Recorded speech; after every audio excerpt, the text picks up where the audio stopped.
Hello, let me check to make sure that my mic is on. Um, why do I look blurry?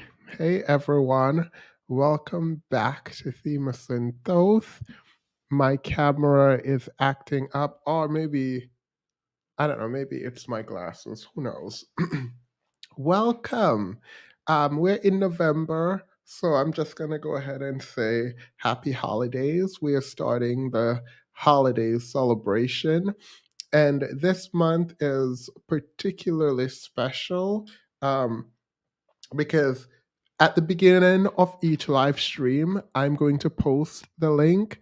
And each person, if you want, I'll take probably 5 to 8 people, each person having 1 minute to sort of say what they're thankful for, what they've accomplished this year, just to kind of I don't know, get us in the holiday spirit. So I'm excited.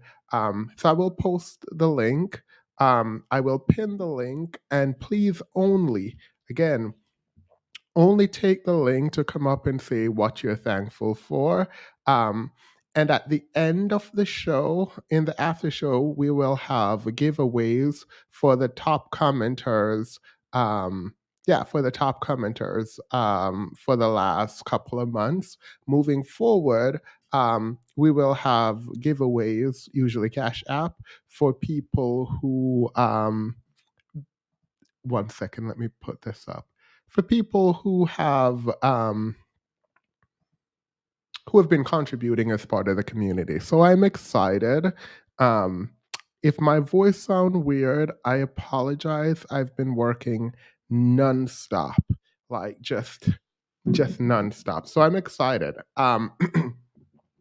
Sober Bobo, welcome to you. Let me start off by saying I'm thankful for all of you. I'm thankful for just the ways in which you guys have showed up for me. Sober Bobo have been a member for 36 months. Now we have to take a moment to recognize that you are the longest standing member on this channel. You're the longest standing member on this channel. Like that is absolutely amazing. You've been a member since the first day we had membership. Like that is spectacular. So I want to say thank you so very much for being a member. And I will start the story by giving what I'm thankful for.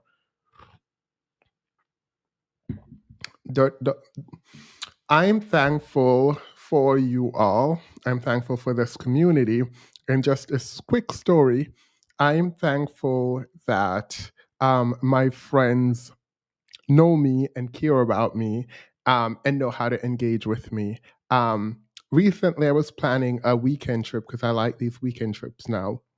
And my friend, one of them, instead of saying no, they were just kind of beating around the bush. And today I found out that they don't like telling me no. And when I heard that this morning, I thought I was too pushy or mean or something like that. But it turns out that my friends do not like telling me no because they think that I cut people off quickly and that I will just move on to the next person. And so I had a really nice conversation with my friends about like the idea that like my heart isn't just for like one person and you don't have to fight and think that there are kind of hierarchy in people's life, in my life. And I can love people differently. And I think that was a really productive conversation. Because now people hopefully can tell me no and not worry that like, oh, I'm just gonna move to the next friend. Yes, I am going to move to the next friend if you tell me no to do a particular thing, but not in terms of a place in my heart or whatever. So I think that was a lovely conversation, and I really, really do appreciate people coming and talking to me. So now that that's out of the way, I again am grateful for my friends. please hit the link that is pinned to the top. It doesn't have to be anything deep or detailed. In fact, I would like for it to be sort of brief and just quick. Just come up and tell what it is that you're thankful for, if anything. If I don't see anyone coming up, I will definitely move forward because I do understand that this can be intimidating. Lexi was just here, but she jumped out. All right, cool. As November starts, I cannot help but reminisce about the last holiday season with Themis and the chat. Remember when he started his afternoon chats? They simply made my days. Thanks, Themis. I appreciate you. And if I get a break from work, I might do that again. So, oh, they said you chickened out. It's okay. It's okay. You guys just know that we're going to be doing this moving forward, so you can prepare for that and come up later. All right. So, with that said, I guess we can get into the video. All right, we'll get into the video. Bye. I'll not bye. See you on the other side of the intro.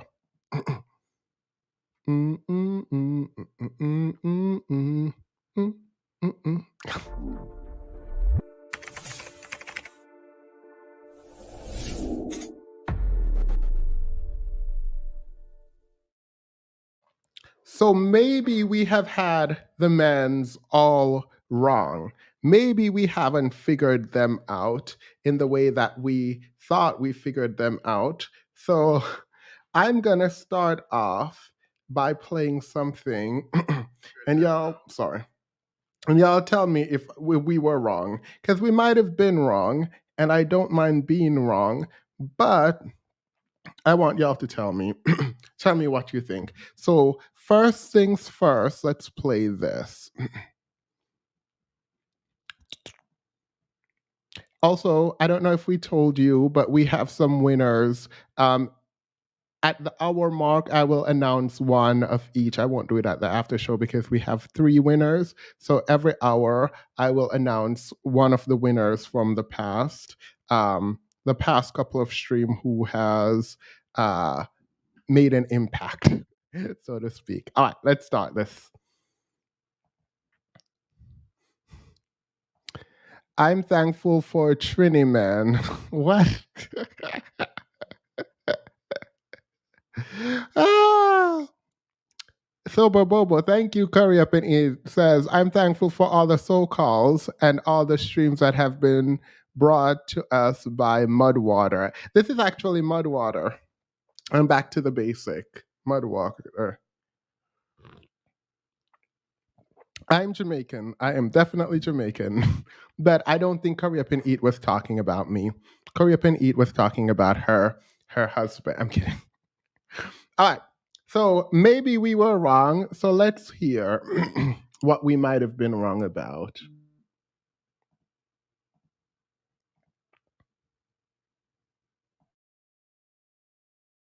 Because people are like, they're over it. Yeah. And they're not over the content. They're over but the price. The whole thing that I'm trying to say, it's like $20. Yeah. But the thing is, like, we try to be out here on 8 at the table and try to tell people we're not trying to mislead you. Mm-hmm. We're just trying to help you from making a bad decision that feels like a good one. Word. That's all we're trying to do. So when a woman's like, I'm a boss, I'm like, you can't even read a P&L. You never made payroll. Yep. You don't even know what a 1099 or a 1040 or a 1065 is. Exactly. How but you're are you a boss. I'd be confused. You can say I'm an earner. I know how to earn, and every earner does become a boss. Every soldier becomes a general, but you can't just wake up in the morning and get a CEO card and call yourself a CEO. Yeah, it doesn't work. Hey, I said it earlier, EBITDA. Look, so maybe they were actually trying to help. Maybe they were, obviously they're wrong, right? Like you can't actually be a boss without knowing what any of these forms are. Like you can have an HR department that does that and you don't actually know. I would actually say it would be good for you to know, but you can be an ignorant boss, ignorant in the lack of knowledge sense of the word and not in the disparaging sense of the word. But you can. However, this is not why we're here. This is apparently these men are actually trying to help you and not themselves, right? They're trying to help you make the right choice and not just the choice that feels good. This is for you. Sorry. I'm trying not to be petty, but this is for your benefit. So all along, we've had these men wrong. All along, we have misunderstood what was happening. All along, we have been misinformed and our anger was in the wrong place. They're telling you that they don't want you to call yourself a boss because you're not a boss. And somehow, some way, by you saying you're a boss, that is negatively impacting you because you don't know what certain kinds of forms are in the business world, and for payroll and things of the sort. So they were just trying to they were just looking out for your best interest. I don't really care about anything else, but I'm just going to play a little bit more because I have too many things to get through. We can't just be stuck on this for forever. People, like, people be forgetting. Yeah, I wasn't trying to jump on that wave at that time. I was like, I was with you though. but you know what I'm saying. But Essa was like, you were confusing the people. But you know what I'm saying. 100%. But what I'm saying to you is, you want to be a boss, don't miss payroll. Yeah. That's it. At all. And when your payroll is 110 people, you got to take care Shit, of if them. it's 10 people. then you're a boss. Yeah. Shoot. You know what? I'm thinking about what Alan was saying. A lot of women get delusional about picking their man because of, listen, I'm tired of putting.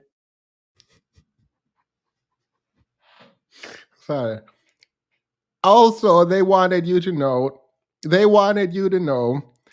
that if you don't have 100 people on payroll, you're not a boss. Just, they wanted to put that out there. Just an FYI. To blame on social media. So I'm going to find a way to talk about social media without talking about social media.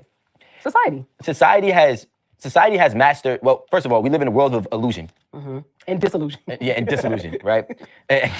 Disbelief at this point. But so because we have so much illusion that's going on, and anybody can make the illusion, create their own illusion of themselves. I can make you think I'm the most nicest person in the world, but when you meet me, I'm a stone cold asshole. You know what it is? All right. Anyone can create any image and make people believe. I dare you to make us believe that you're smart. Look, my throat hurts a lot, actually. And without my headphones, I don't know how to control my volume. So I always sound like I'm shouting into the mic, and I'm not trying to shout into the mic. I don't believe you can just fool people into believing certain things. If you can, I dare you, sir.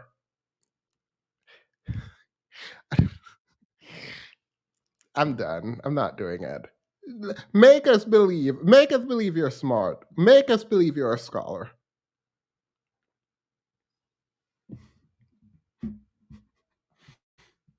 Everybody is creating an avatar. Yep. That's exactly what it is. It's an avatar. It's bait, and everybody's fishing for something. Mm-hmm. And it look good, and then you bite the hook, and they reel you in, and now next thing you know, you're on an unwanted boat in a fish market. Well, hook in your jaw. Like, and the thing is, like, you know, like I said this before, I really believe that if we just take some of the stats, right? So many people grow up misfortunate or unfortunate, right?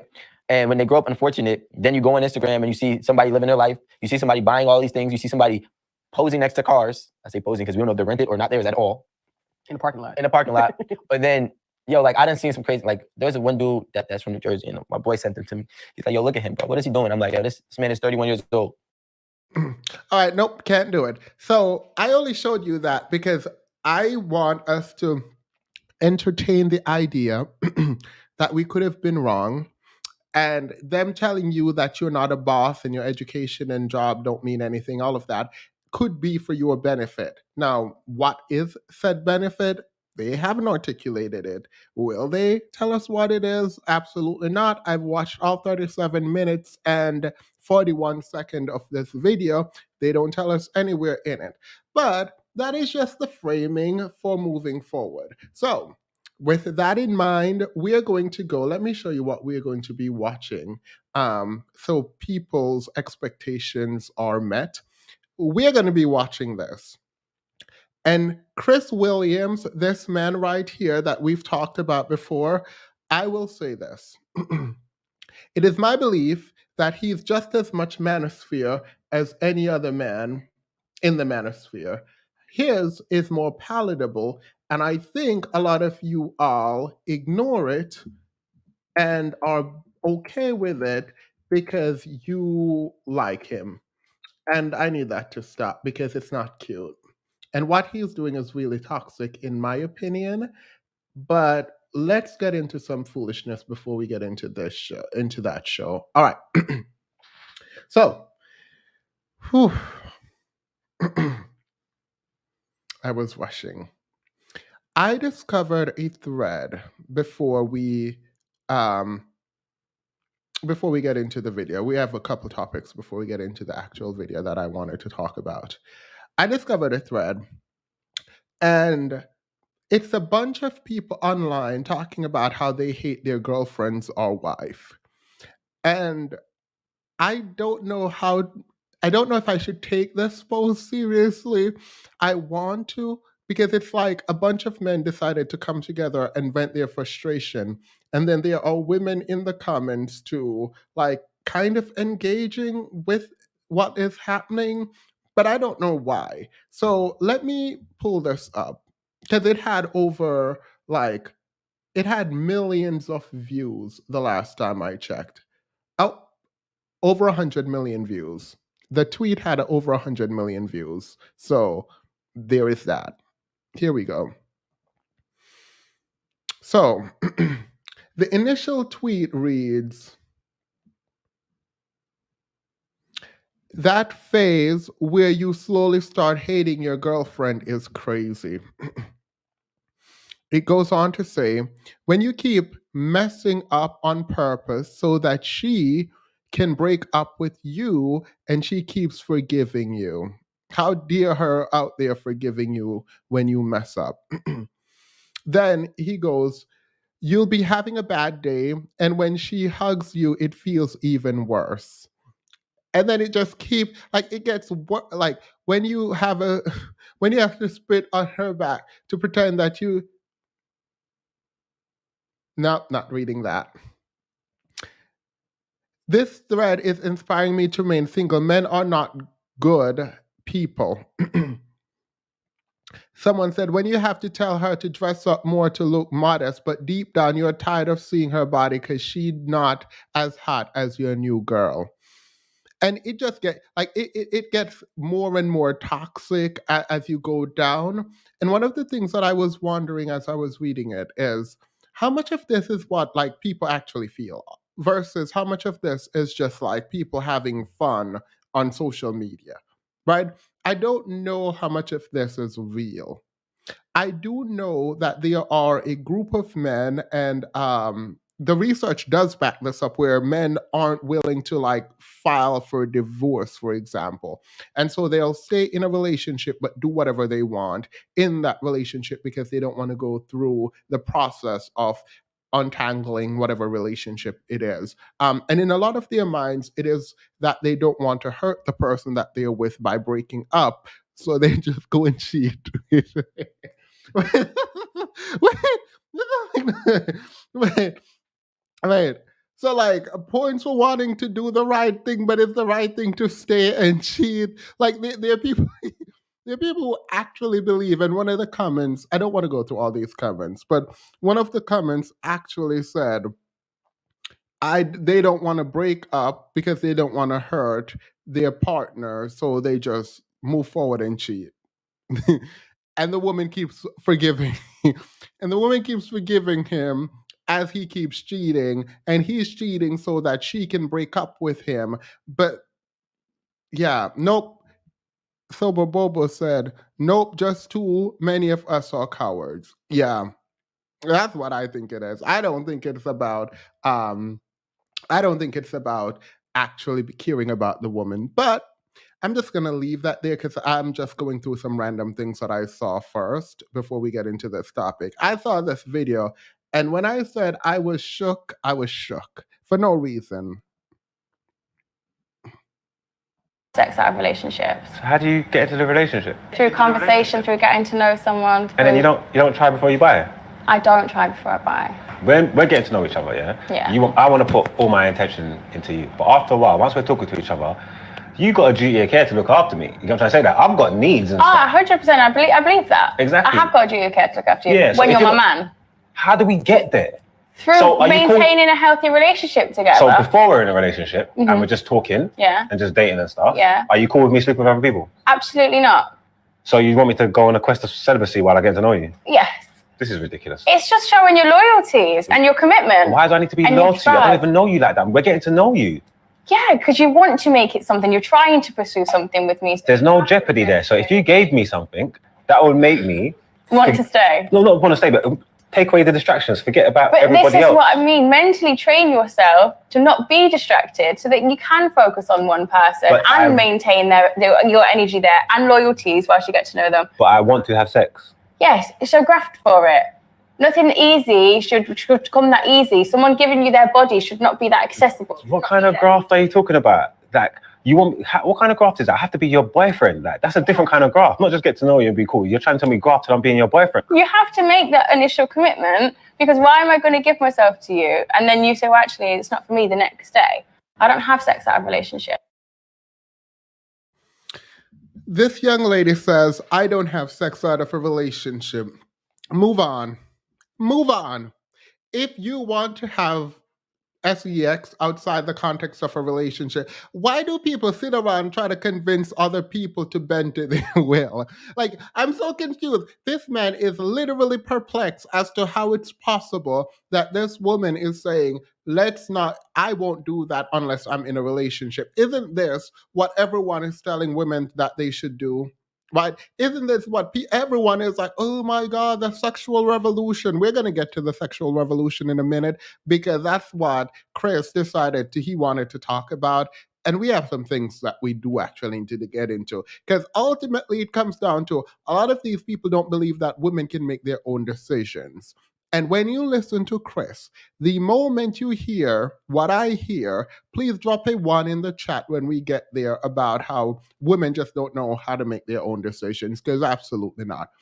This lady is saying, I do not sleep with people until I'm in a relationship.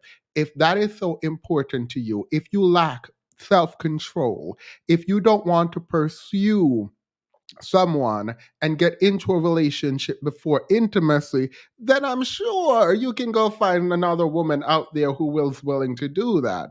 Like I am sure you can do that. Why are you there trying to convince? It's the astonishment that is on his face that is perplexing to me. Like, this is unheard of. How dare she have standards, boundaries, and expectation? Like, that is the part that is baffling to me. His confusion as to someone having requirements before intimacy is just odd. Very much odd.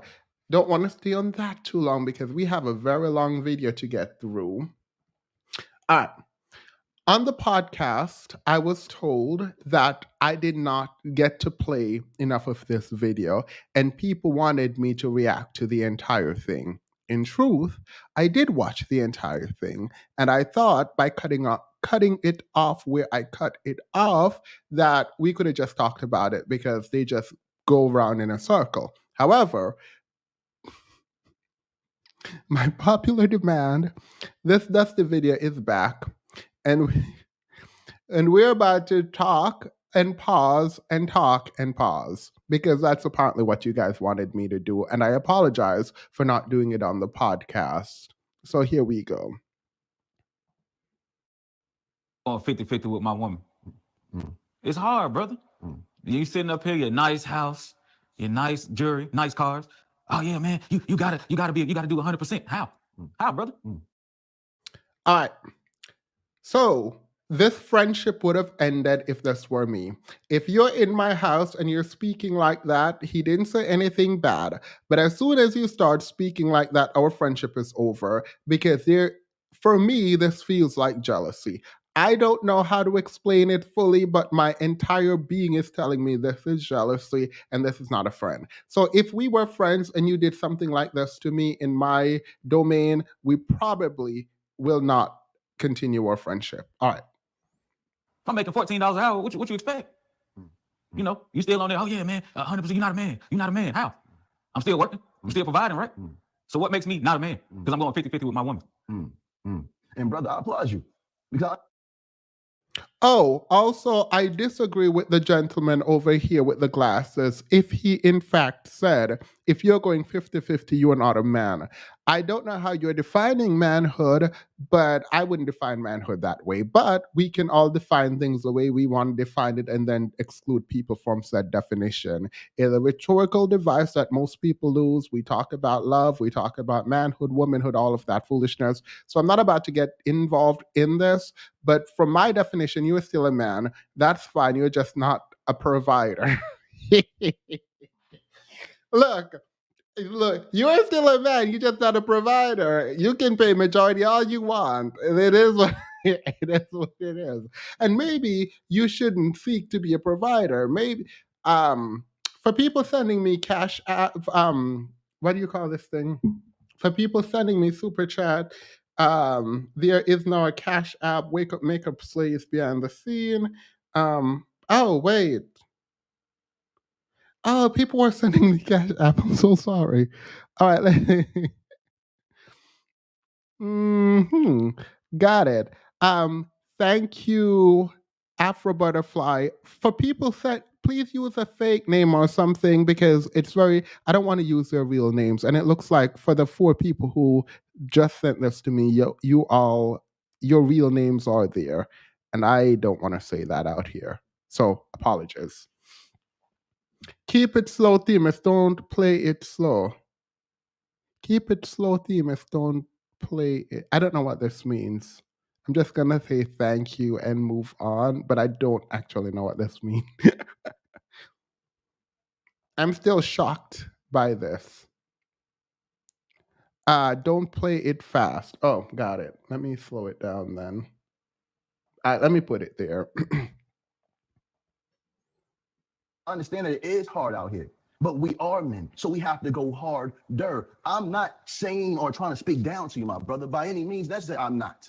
But I want you to be reminded of something that our fathers didn't teach us, that we must go hard and that we shouldn't get into a relationship with a woman until we have direction. But who are you to say that?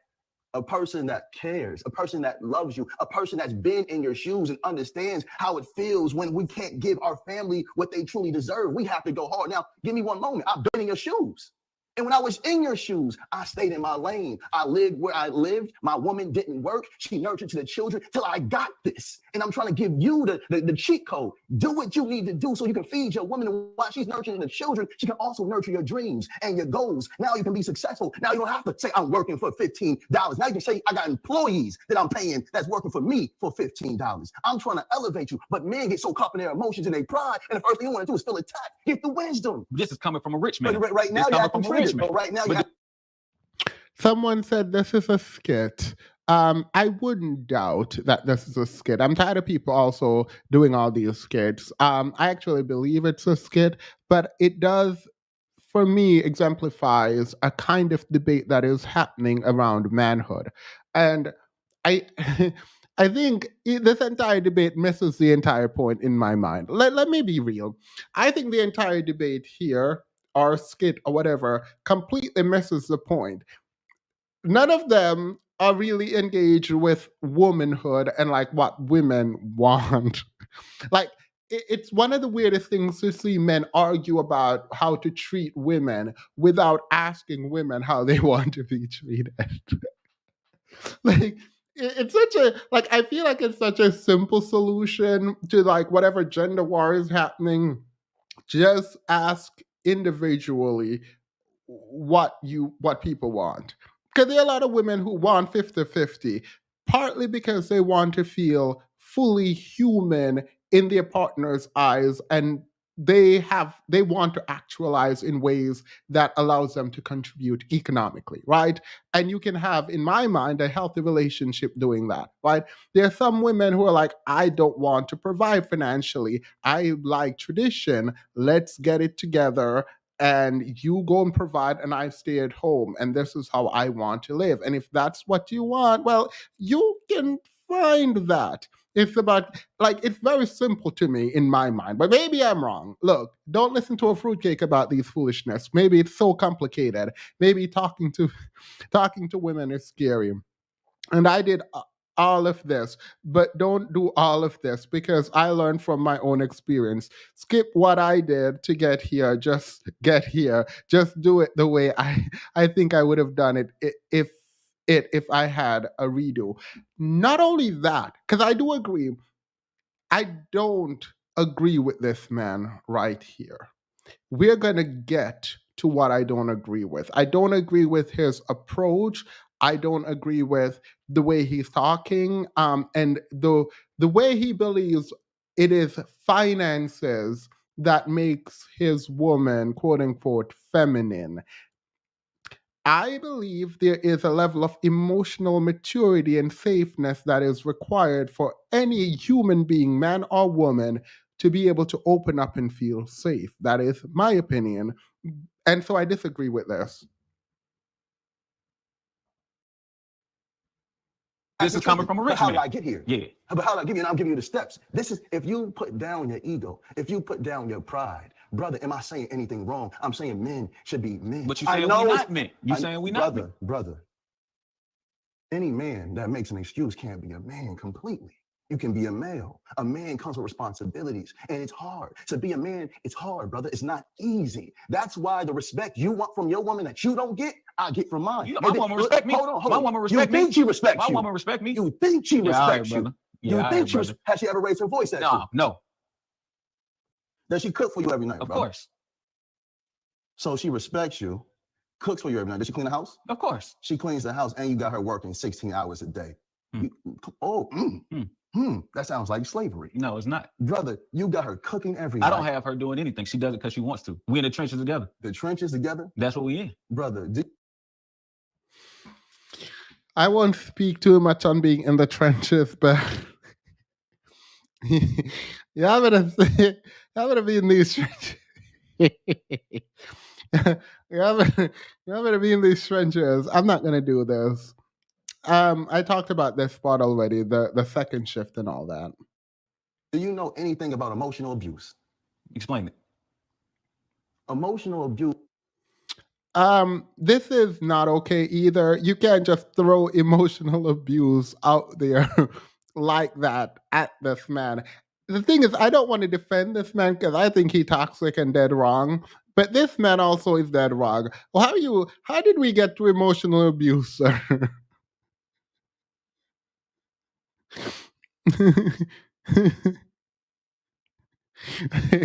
I'm sorry.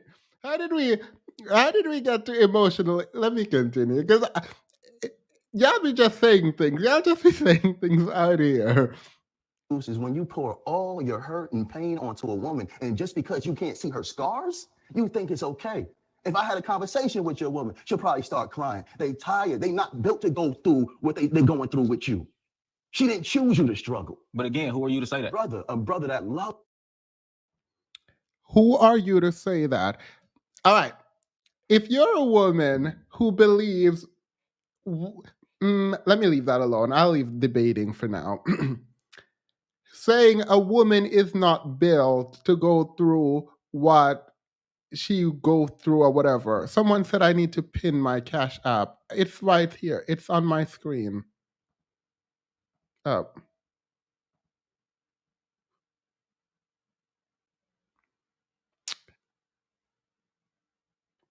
Here.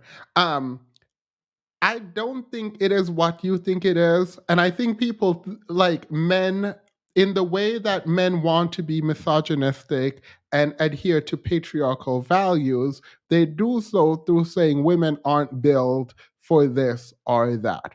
And when you say things like women aren't built for this or that, as a woman, if you're agreeing with this, and I'm not saying they're wrong or right, just note that there are secondary effects of saying you are either built or not built for this and that.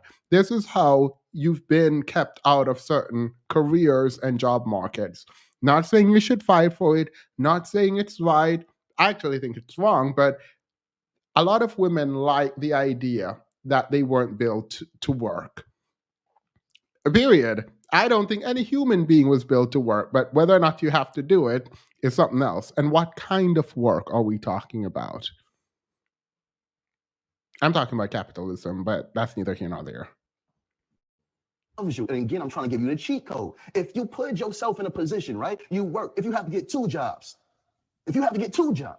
you grind, allow your woman to do what she does in the home. If you have a business idea, you have her nurture that. Hey, baby, it's going to be a little hard for the next 2 years. But if we move like this, we're going to be good. You keep saying, who am I to tell you this? A man that's been in your position. A man that has risen above your circumstances. And I'm coming back down to say, this is what you do. You're not a man until you move like this. Most males will die, never experience what it feels to be a man and to be completely respected by his women and children because he didn't step into that true king place. Brother, it's hard. I understand. It's difficult. But do you understand, though? Brother, do you understand? Brother, if I didn't understand, I wouldn't. These both men are toxic. Bullet Magnet sent $5. There was no message. Bullet Magnet, they got mush mouth. There is a message. Bullet Magnet said they got your name, that name. No way possible you can understand. Oh, crazy. No way. Why do you think that, brother? Look at you. You on the net, flashy. Yeah, man. You're not a man if you're not going 100. Your woman don't love you because you're not paying 100% of your bills. She can't. Dang, who's to say that? Brother, you will never know what it feels like to truly experience your woman until you're able to remove. Are you with my woman? Brother. Are you with my woman, brother? Brother, are you with my woman? Brother, listen. Exactly. I called you a woman. You got your woman, I got mine, brother. Brother, right now, you're dealing in high emotions. You're not even allowing me to finish my sentence, brother. For what? You finished your sentence. Bro, do you like Chinese food? No. Do you like chicken? No. So you don't like nothing? No. Let me. By the way, if this wasn't a skit and he just randomly did that, I actually really like that, what he just did. You have now been recorded that you are being emotional right now. By him going through the list of food and you are saying, no, no, no, no, no, you are hurt, you are mad, you're cross, angry, and miserable. This is extraordinarily emotional, and you got caught being emotional, and you didn't even know that he was doing that. So that is actually quite intelligent from this one's perspective. Let me give you a gem, right? To the gym, brother, please. And may you take this with a divine, understanding heart, because I know how sometimes when we get triggered, we can't hear the love in a message because we feel triggered, we feel ashamed. But I'm saying this, if you truly love your woman, right? If you truly care for her, all I'm saying is go hard for her. And you going hard for her won't last. I know some brothers might be like, I live here, my rent's $1,400. I live here, my rent's $2,000. I live here, my rent's $5,000. I understand. But how would you be living if you didn't have that woman? All I'm saying is if she loves you and you love her, go hard for her. And then you say, baby, look, I'm gonna go hard. You stay home. You nurture the children. You nurture the company. I'm gonna focus on bringing in this money. So if you're playing your position and she's playing her position, you won't be struggling for too long. And I'm coming from a place of love, but most men have never been loved by a man. What I'm hearing you say is overwork myself until I'm dead. I can't no longer enjoy this woman. That's what you're saying. Is your family worth that? That's what you're saying. Wait, okay. Sorry, I realize they're both annoying me. The only reason I'm going to watch this till the end is because I promise you all that I would. Because I'm annoyed. No one told you will start to work till you just don't want to work. And that's, look, it's hard out here. Ain't nobody really want to work, really, let's be honest. But like, no one told you to work till you die. Just work to provide. I'm not about to engage in this fully. This man just sounds like he want to rest. And he's not about to care about the sort of provider paradigm. Leave the man alone. Ain't nobody care. The woman watching this is still with him.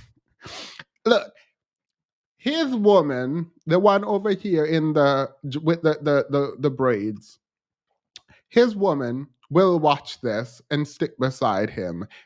At that point, it's none of her business. At that point, it's none of her business. That's what she chose. That's who she chose. She gonna stick beside him. And that's that on that. Let's continue.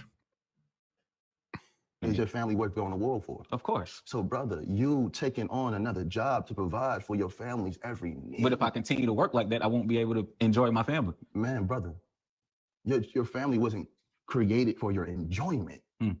They were created for you to lead them and guide them to be in a better position than you. This is for your lineage. And there lies the misogyny in my mind, talking about some leader.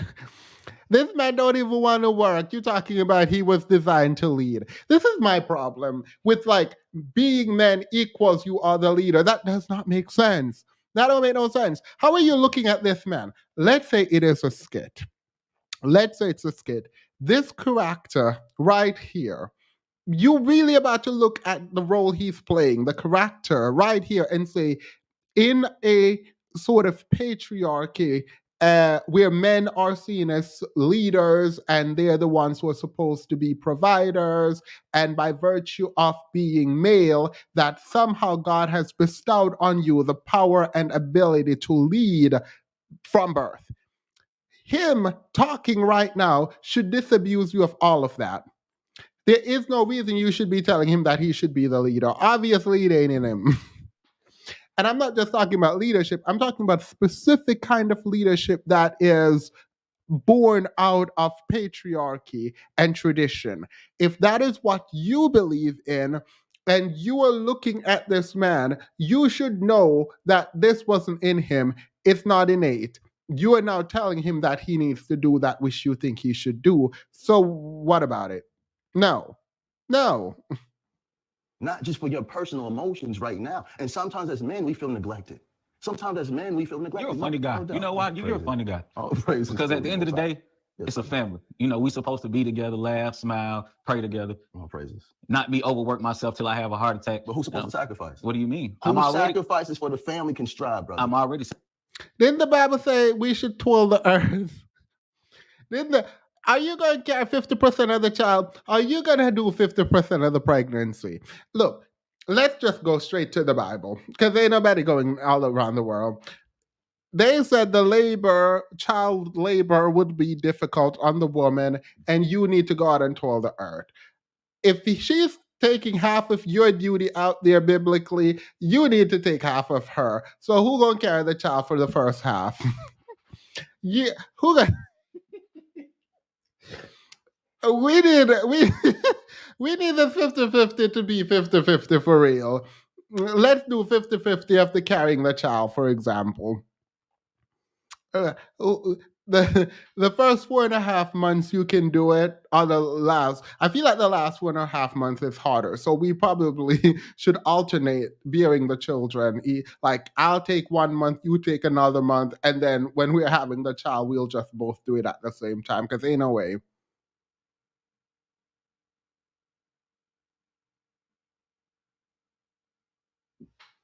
Wait, so somebody come listen to this. Demas, you cut me off quickly. Wait, did I? I'm sorry. I didn't see you up here. When? I apologize. I would never intentionally do that. I apologize. I don't know what I'm apologizing for, but... Sacrifice. What's that? What do you mean? 8 hours? While your woman is sacrificing 8 hours, coming home, having sex with you, cleaning, cooking, taking care of the children. I don't make my woman do anything that she does, brother. What you mean? You don't have to. It's in a woman to make sure that her man. And if she said she didn't want to cook today, I'm gonna say, okay, that's fine. Okay, brother. So again, who are you to tell me I'm not a man because I'm not going 100%? What do you consider a man? What do you mean? What is a man to you? A man that gets up, goes to work. A woman that gives his woman what he can. Provides for his family what he can. Not what he can.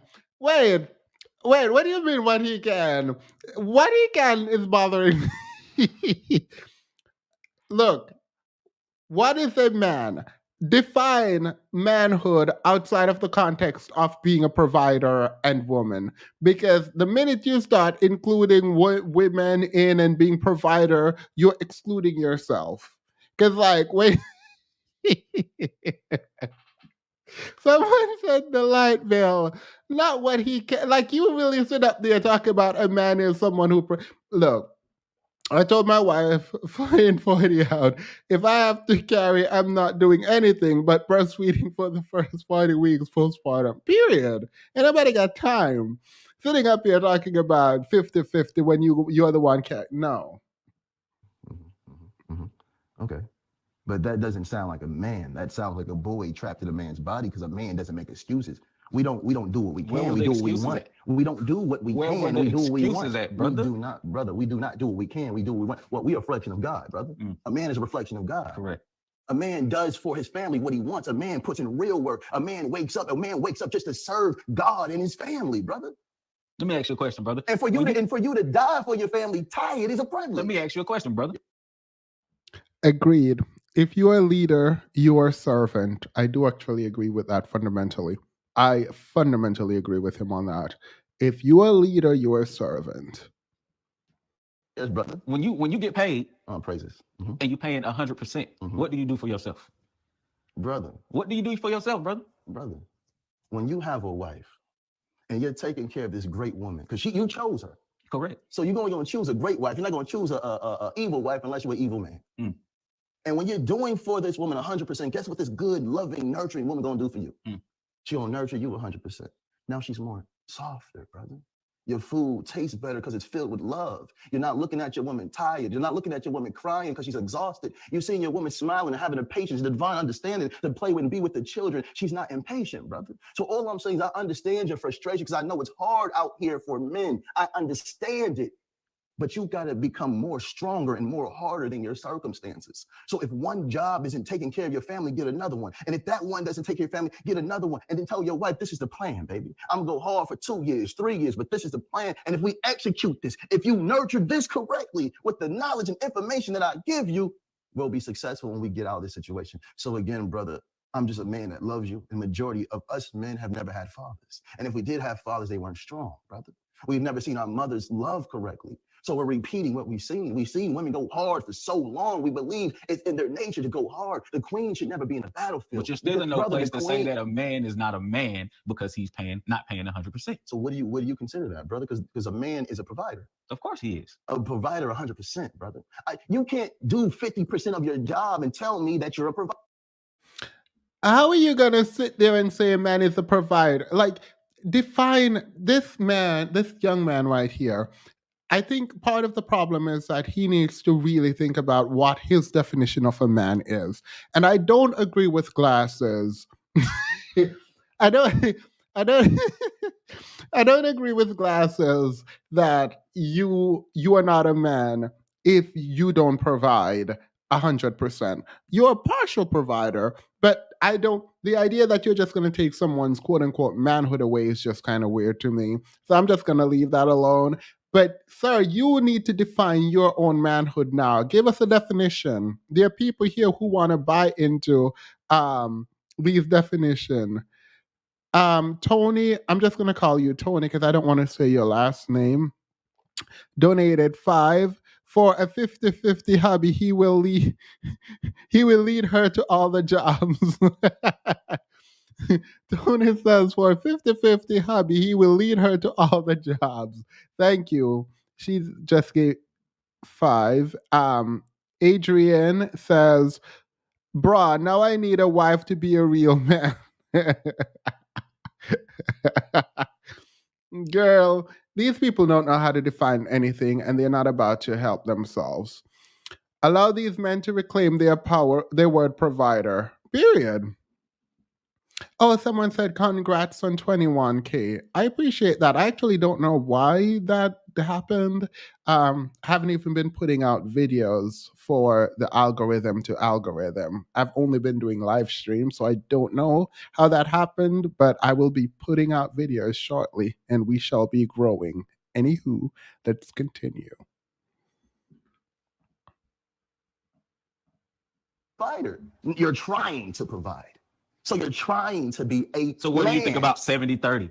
Since 50-50 is an issue. Brother, do you need your woman to provide for you 30% of the time? Or are you that, excuse my language, are you that weak of a man that you can't provide for your family? So once again, I'm not a man and I'm weak because I'm not paying 100%. Brother. It's hard out here, brother. Brother, what man says it's hard? The ones that know it is. The ones that, so what about the men that are taking care of their women? What separates you from this man? They're just at that point already. They're at that So point when I'm already. at that point, guess what? It's a different story. Are you striving to take care of your woman 100%? Who's to say I'm not?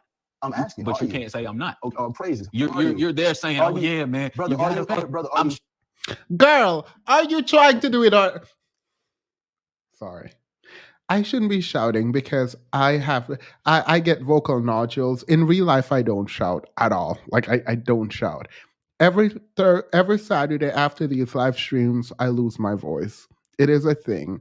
I don't know how to not shout when there is a mic in front of my mouth unless I have headphones on. So I apologize. Sir, why aren't you answering the question? Are you, is this what you want to do? And it's okay if you don't want to, but why are you getting mad at the man asking you the legitimate question? Like, he is asking you, is this a goal of yours? Do you plan on becoming the sole provider financially? Now you're getting mad. You don't know. You don't. Okay, girl, it's a question. If we knew, we wouldn't be asking the question, sir. The question was posed. Answer it. Do something with it. Striving Brother, for it. are you I'm striving striving for it. So you're not the brothers I'm talking about. But it seemed like you I'm just talking on about- every bro, brother. Brother, I'm talking about the men. You on every brother. Man, all praises due to the Most High, man. You know, you seen Minister Society, right? Nobody want to hear that bullshit, Sharif. Hey, brother. You know, sometimes, brother, you know, we just got to give all praises due to the Most High and be mindful of some of the things that come out of our mouths. So if I offended you in any way, shape, or form, I apologize. But Sir, glasses is out of pocket. Glasses is out of pocket. And let me explain to you why glasses is out of pocket. How you gonna look at the man, call him a weak man because he's not paying 100%, but then say you weren't trying to disrespect him? How you gonna how you gonna look at someone, tell them that they're a weak man, but also say, I'm not trying to disrespect you? It was full blown disrespect, and that's completely fine. But like, don't hide now talking about I wasn't trying to disrespect you. We're not playing these games because that would annoy me. If you're disrespecting me, go ahead and go full blown disrespect. Don't play in my face. But brother, a man is one that can uplift his family as a whole, or is striving like yourself to do that. I'm talking about the men that are comfortable living off of women. And most men are triggered because they gotten comfortable allowing women to provide for them, brother. They're not looking for wives. They're looking for mother figures. And the sad part, our women are the ones that turn these men the way they are. But why do they do that? Because they've never had a strong man to lead and guide them into the right direction. All right. So you end the dusty rant on blaming women. You blame women because women haven't have a strong man to lead them. So the reason these men aren't providers in your mind, which is bad, is because women did not have strong men to lead them, but you are blaming these women. Girl, where were these strong men? Girl, where were these strong men? Because the fact that you're blaming... I hate this very much. I hate this. I'm trying to take care of myself by not shouting. They never want to listen to truth. Never, ever. But I just don't understand how this got back to being women's fault. As they were both sitting there having a dusty conversation about foolishness that they were both wrong on, I completely disagree. Unless Glasses gave a definition of manhood that Conroe accepted, and they are both in agreement of what manhood is, you don't then get to define it in your own mind subjectively and then exclude someone from it and say, oh, manhood, you are not it. No, you don't get to do that, Glasses. And Conroe, I don't know what you, girl, Conroe, I don't know what you do. I don't.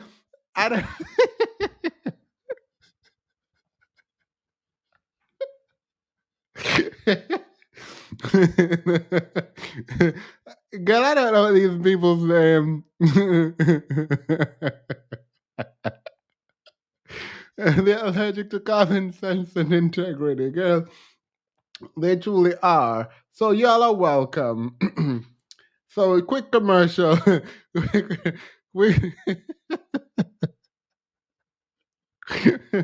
quick, quick, quick. I'm not reading the chat. I'm tired of y'all in this chat. I'm tired of y'all in this chat. We need to do a quick commercial break, real quick.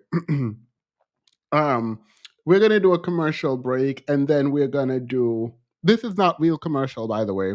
And then we're going to announce. Sorry, we're gonna announce quickly the first winner. The first winner tonight. So mango juice on me is what I'm gonna call it. Now I feel weird saying it. All right, here we go. So Rihanna is planning a huge comeback tour for 2024-2025 after signing a new $32 million deal with Live Nation. She also reportedly has two albums of new music to release. I want to know if Rihanna knows about this. Does Rihanna know that she signed a $32 million deal? And does she know that it is with Live Nation? And also, does she know she got tours and albums coming out? I want to know, first and foremost, if Rihanna knows any of this before I start celebrating. Because if y'all are announcing without Rihanna knowing, I look, does her children know to sign off? Because Rihanna not about to come out here and give us anything. Until I see Rihanna's new album, I'm just going to assume it's not there. It's not April Fool's Day. It's not April 1st. So I don't know if this is just a joke, but I don't believe this is happening. And you're not about to convince me anything else.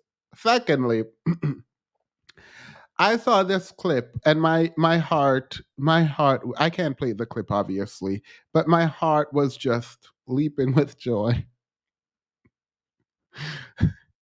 Kim Kardashian was trying to convince Northwest about her job, going to the prison and whatever. Because Kim Kardashian wants us to believe that her job somehow involves freeing people from prison.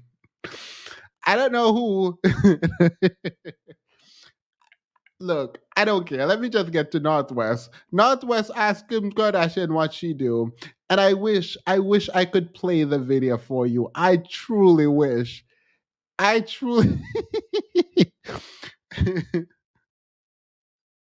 I truly wish y'all could really watch this clip. Just this really quick clip of her just sitting beside Northwest, really thinking that she's saying something deep about how she's about to go free people and how important it is, blah, blah, blah. I don't care. Northwest looked at this woman and said, what the...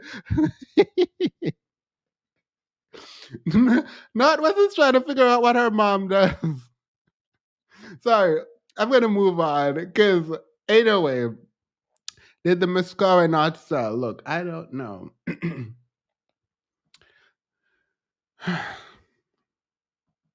This foolishness. I don't know how much I want to talk about this. Because DJ Academics, unfortunately, is Jamaican. And there is the homophobia in Jamaica is really astounding. Like, we talk about homophobia in the Black community in the US, and we talk about how men who are not able to confront their own sexuality, how they attack me. Look, let's be clear. Let's be clear. The man on my channel dragging me for perceived homosexuality.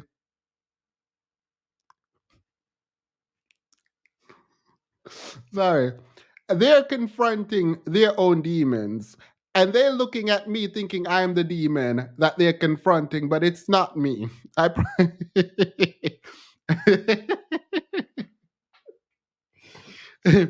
promise you and your wife need to figure out your sexuality, sir. Do not project that onto me. I have nothing. I want no part. Sorry. I want no parts of it. Anywho, Jamaica is a country that is steeped with just really toxic ideas around gender and sexuality. And homosexuality is not only illegal, last time I checked, but culturally it's rejected, and people engage in really horrible behavior towards other people who are gay, right? So we know this about Jamaica. It's a full indictment. If you're mad, stay mad. All right. So apparently DJ Academics wants us to believe that he is Jamaican. Apparently he is, I don't know, don't care. He decided to drag the City Girls. Not important. The City Girls put out an album, didn't know they had an album out, didn't listen to any song, they didn't even look. The City Girls aren't even invested in their own music, so I don't know why I would be. It is what it is. Take that how you want to take it. It is what it is. I don't care. Anywho, DJ Academics had things to say, and Saucy Sultana came after DJ Academic because, like, the way DJ Academic critiqued the music somehow turned into a critique of Young Miami specifically, and it looks like he has very specific issues with these girls. Don't know why, these women. So Sassy Santana, in his nails and everything, came on the camera, dragged DJ Academics, and DJ Academics in turn went full blown homophobia, like just full blown homophobia. And for the life of me, I'm not going to play any of these. I was going to play Sassy Santana. I was going to play. I don't care enough to play any of it. It is an interesting thing that these men in the industry. These men in the industry haven't learned anything from the baby, the baby and the incident with the baby around sexuality. And I don't believe these people really think about building out their brand and what the brand will entail and how things they say might bite them. However, I don't think it is as important as this. I think DJ Academics is afraid of Sassy Santana. I think DJ Academics. Someone said I'm muted. I'm not muted. I am definitely not muted. Am I muted? I rebuke whoever the spirit of lies and deception, because I am not muted. I am 100% sure I'm not muted. I'm listening to myself in the background. Yeah, everyone can hear. I'm not sure, Tiff, what is happening, but I'm not muted. But my flow definitely is is off. My whatever I was just on completely gone. In any case, I believe that DJ Academics, after coming after Sassy Santana and Saucy coming back and say, meet me outside, at this point, look, I am not a fighter. I don't believe in violence in this way. I'm learning to say the word violence. What's it? Violence. Anywho, I'm learning to say that word. Regardless of what is happening, it is a problem that we have DJ Academics fully out here afraid to fight Saucy Santana. And I'm not saying I want to see a fight. I don't want to be in it. I don't want it to happen. I think y'all are grown men. You can sit together and discuss this or not sit together. But it's definitely giving DJ Academics is making excuses for why he does not want to be in proximity to Saucy Santana because he's gay and blah, blah, blah, and I'm Jamaican, blah, blah. No, that's not what it is. You're definitely afraid. It's definitely giving scared. But I also recognize that it would... I think a lot of these men keep messing with gay people they think are gay. And if it comes down to it and they quote unquote lose a fight, their whole reputation is done. Because again, masculinity in the way that it is constructed around straightness is so very fragile that I believe, and this is me theorizing, I believe that a lot of these men and their platforms would completely be eliminated if they were to lose a fight with a gay man. Look, I have nothing to base this on.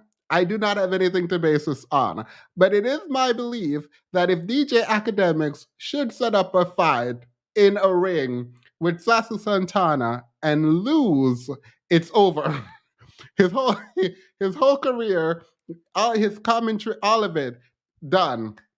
That's how fragile the male ego is, in my opinion, around the constructed masculinity. And I've seen Sasu Santana and I've seen DJ Envy on camera, not in real life. And if DJ Envy, if DJ Academics, if DJ Academics can win a fight against Sasu Santana, I don't know what world I'm living in. I don't believe for a second in a boxing match. I don't really watch boxing. I don't believe for a second in a boxing match that DJ Academics, I'm not Big Ac. Let me just say Big Ac. I do not believe Big Ac would win against Sasu Santana. I don't.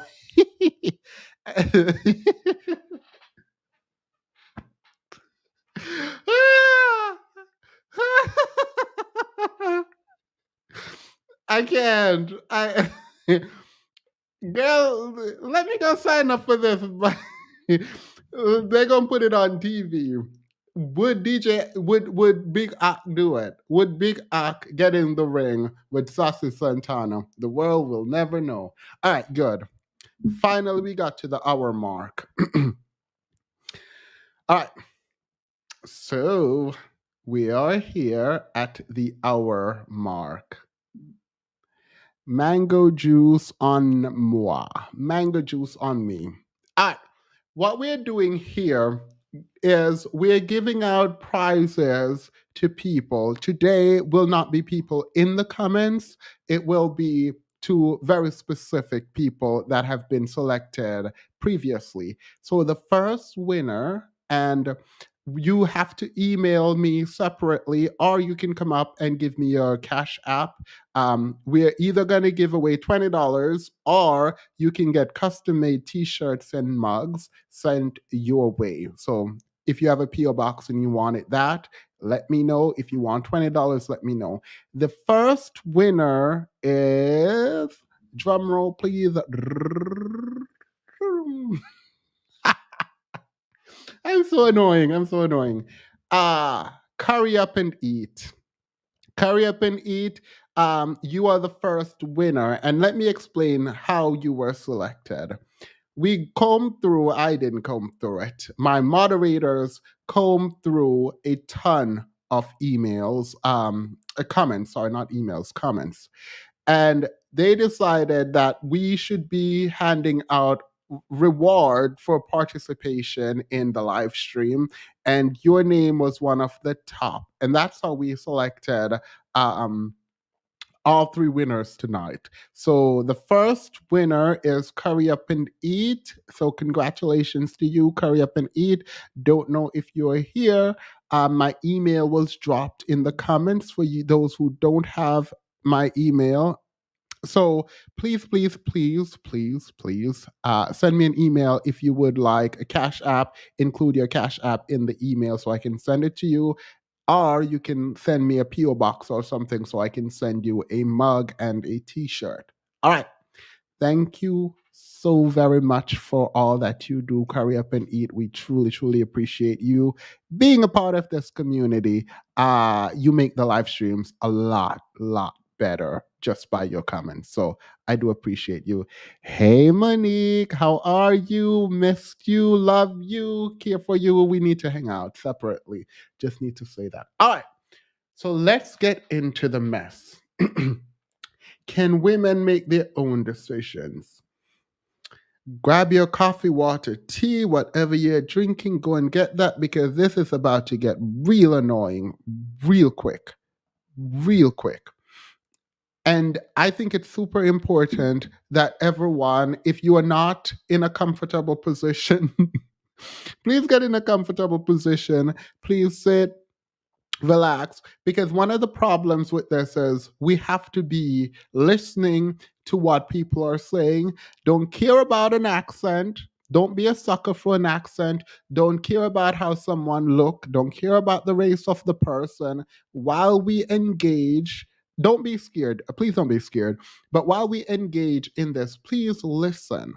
Because what is being said is real toxic, in my opinion. And I don't know what their goal is. Ultimate Enigma, for Ultimate Enigma sent $1 and says for his woman who is providing his lifestyle, her toils. Thank you, Ultimate Enigma. I appreciate that. All right. And also, I'm going to figure out a way to put the Cash App things that people are sending on the screen. I don't like YouTube taking what YouTube takes. So yeah. Oh, present and accounted for. I appreciate you all too. No, we really do appreciate you. Thank you for your comments and making the live streams so enjoyable when I go back to watch. All right. Whew, let's do it. Oh my God. This is so annoying. I'm stressed already because I watched most of this already and I'm annoyed 3 times. I watched it once and I'm annoyed 3 times. Sexual revolution, in your opinion? It's a long story, but I think the biggest winners have been men, and in particular, predatory men. And I think the biggest losers have been romance, men who are not predatory men, and women and children. The biggest winners of the sexual revolution, she believes, are men who are predatory. The biggest losers are romance, children, and women. The sexual revolution is, I don't like calling this the sexual revolution. I think the idea about bodily autonomy and self-actualization is underpinning who gets to do what in society. And the idea that women also enjoy the sexual activity was a big part of the conversation. And I believe people still believe women don't enjoy. We'll get into that when the panel open up. I also don't like talking about sex generally, but here we are. Here we are. So if I just start laughing uncontrollably, please note that. Please note that's why. I'm a child. How would it be the case that a movement that ostensibly gave women more freedom, it decoupled their having sex from always having to potentially carry babies, it liberated them to be a part of the workforce, how would it be that women ended up on the receiving end of something that had a lot of promises to make life better?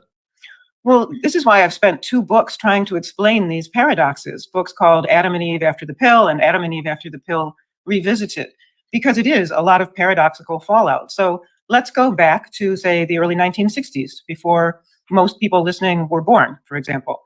And back in those days, which I don't remember either, there was a lot of hope about the advent of the birth control pill, about reliable contraception that was almost foolproof.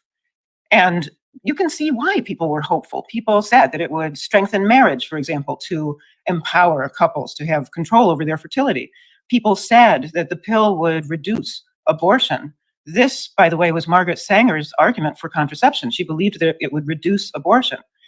And so despite all of these hopes, the opposite seemed to happen. So within a few years of the adoption of widespread hormonal contraception, instead of strengthening marriage, what we saw was a sharp rise in divorce rates, later in cohabitation.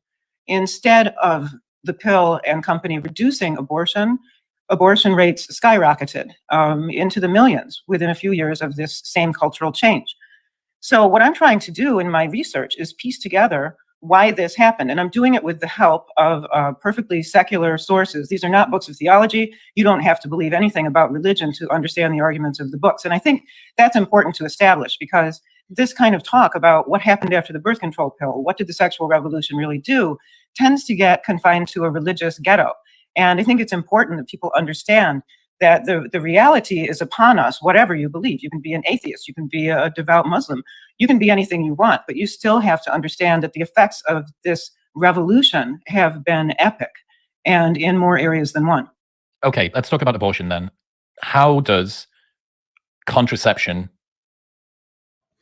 So for these it requires me to play more for me to respond or analyze. So I can't just respond to her claims where she doesn't create a causal nexus yet, right? It could be that the introduction of the pill happened at a time where there was a cultural shift separate from the pill that causes people to behave in certain ways that would make the pill ineffective in some ways when we're talking about on a communal level, right? Or the pill could have actually changed behaviors insofar as people were more willing to engage in this kind of activity, thus the likelihood for pregnancy also increases, right?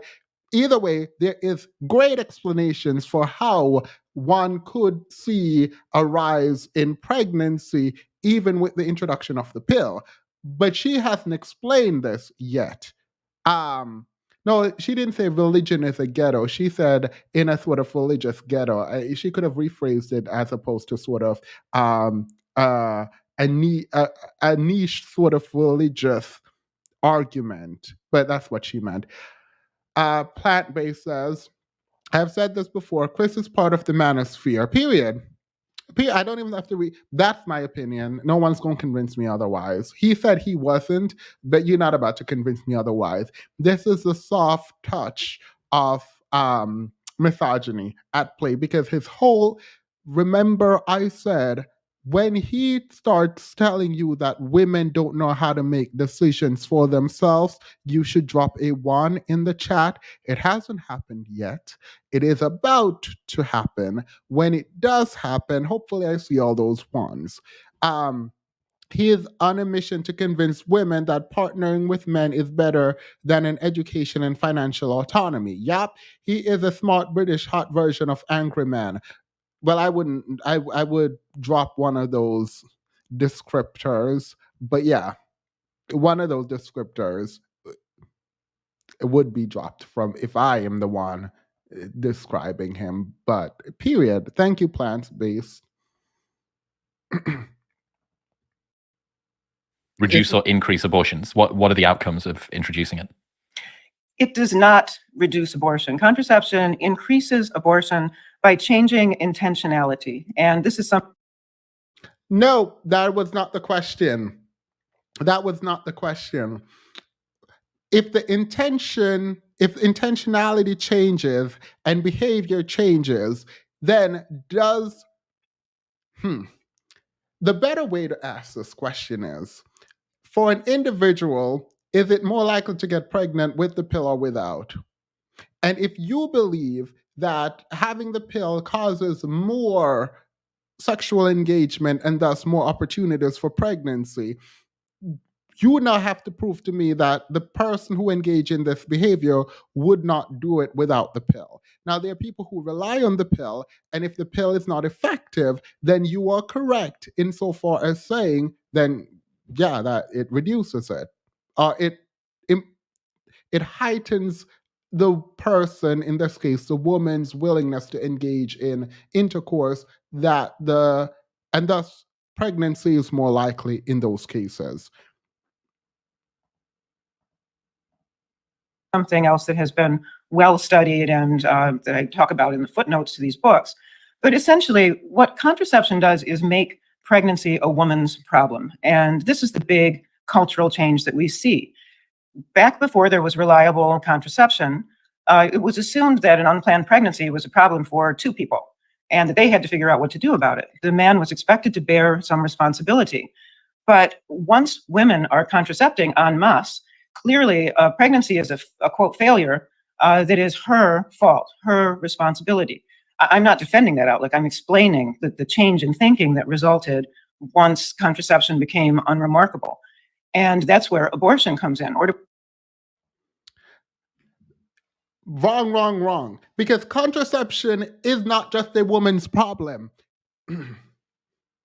The technology stops when men decided that they did not want to be involved in preventing pregnancy. However, there is still condom. The idea that it's now a woman's problem needs to change in terms of the conversation we have publicly. The fact that you're sitting here not thinking about contraception as a both man and woman engaging in preventative measures is a problem from an academic level, right? Now, we can talk about culturally the fact that women are expected to be this burden, but part of why women are expected to be this burden is because when they were developing a pill for men, men were saying, oh, this is making me nauseous. I don't really like this. It doesn't feel good.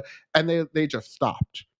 Women are still complaining about what the pill does to their bodies. And people are like, okay, whatever. Right? So there is a willingness to deprioritize women's discomfort in terms of introducing new technology to them, and also prioritizing men and their discomfort insofar as allowing reasonably good technology to be stopped in its tracks from being produced because men are saying, yeah, no, I'm not taking this. So there is a conversation to be had about who the expectation is on. We had a debate on this channel about it, right?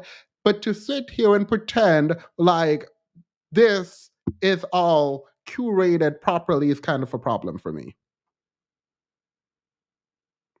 Someone said she's not saying she believes that. Well, we'll get into that in a moment. So you're right. She definitely did say this. What weed does she smoke? I've never smoked, but she influencing me negatively.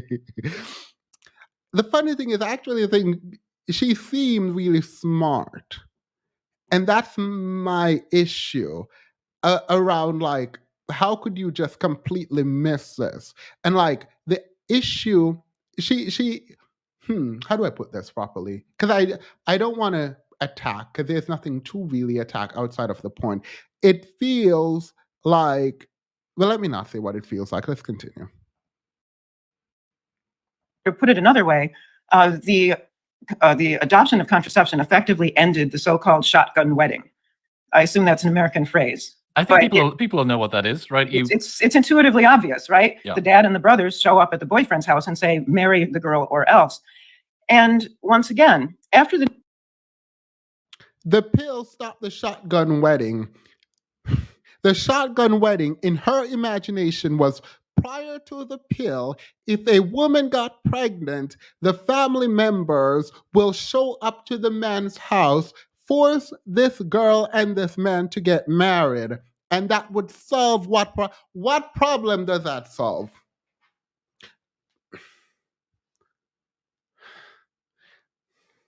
I'm sorry.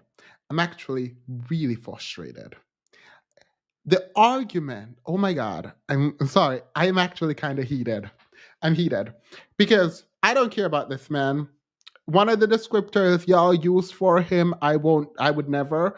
But she, I believe, is smart. Smart enough to know that when you show up to a man's house with a pregnant woman that he impregnated, force them to get married, that usually does not end well.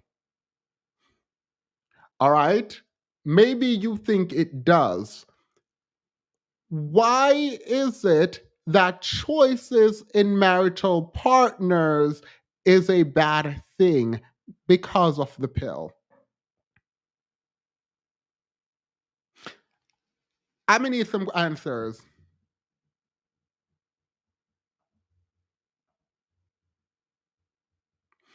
When Dr. Seuss became an author, I know this would be the.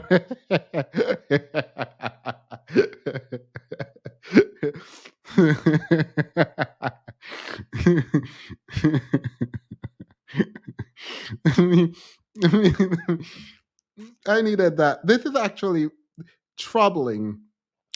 The anti-feminist movement is one laced with what I believe to be pure contradictions. And I don't understand why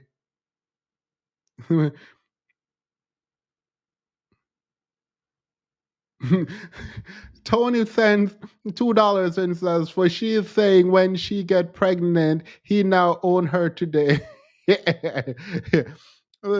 Tony also sent another dollar and says, for I'm here, I'd like a mug or a t-shirt. Oh, I will make mugs and t-shirt available at some point next year. I promise you that much.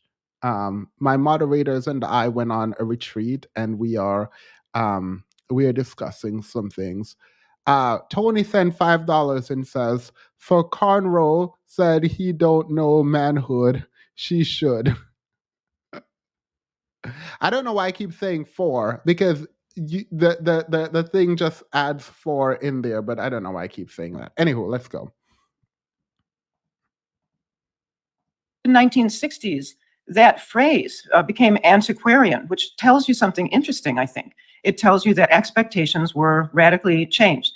Now, the effect this has had on men is something else that we ought to talk about. I rely here on the work of a sociologist named Lionel Tiger, who wrote a book in 1999 called The Decline of Males. And once again, Tiger is not a religious thinker. He even said that he regarded religion as toxic.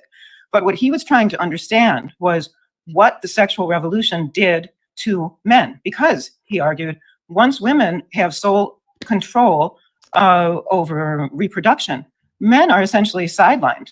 And how do women have sole control over pregnancy? Explain that to me. No, you're gonna have to explain that.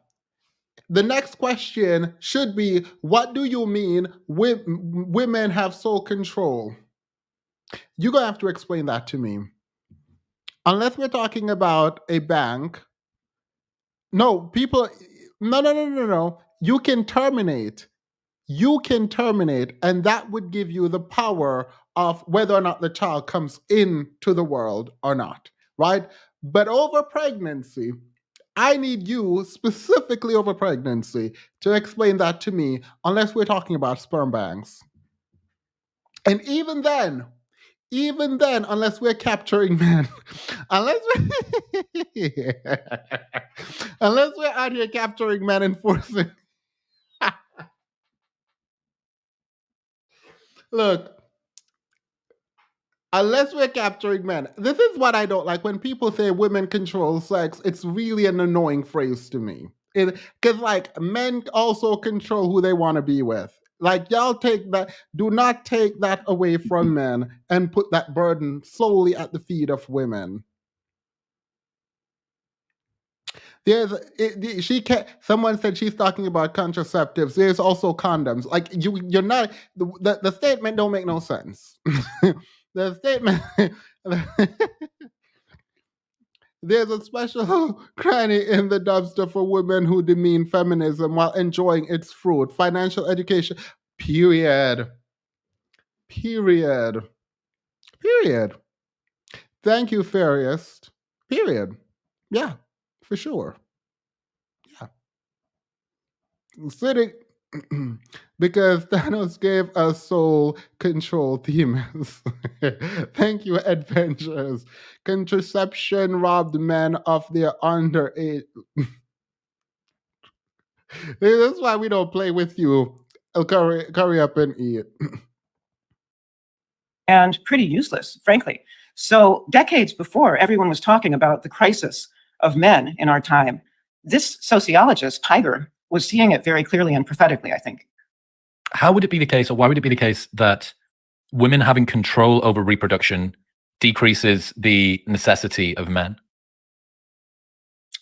Because it reduces their role as protectors, as fathers.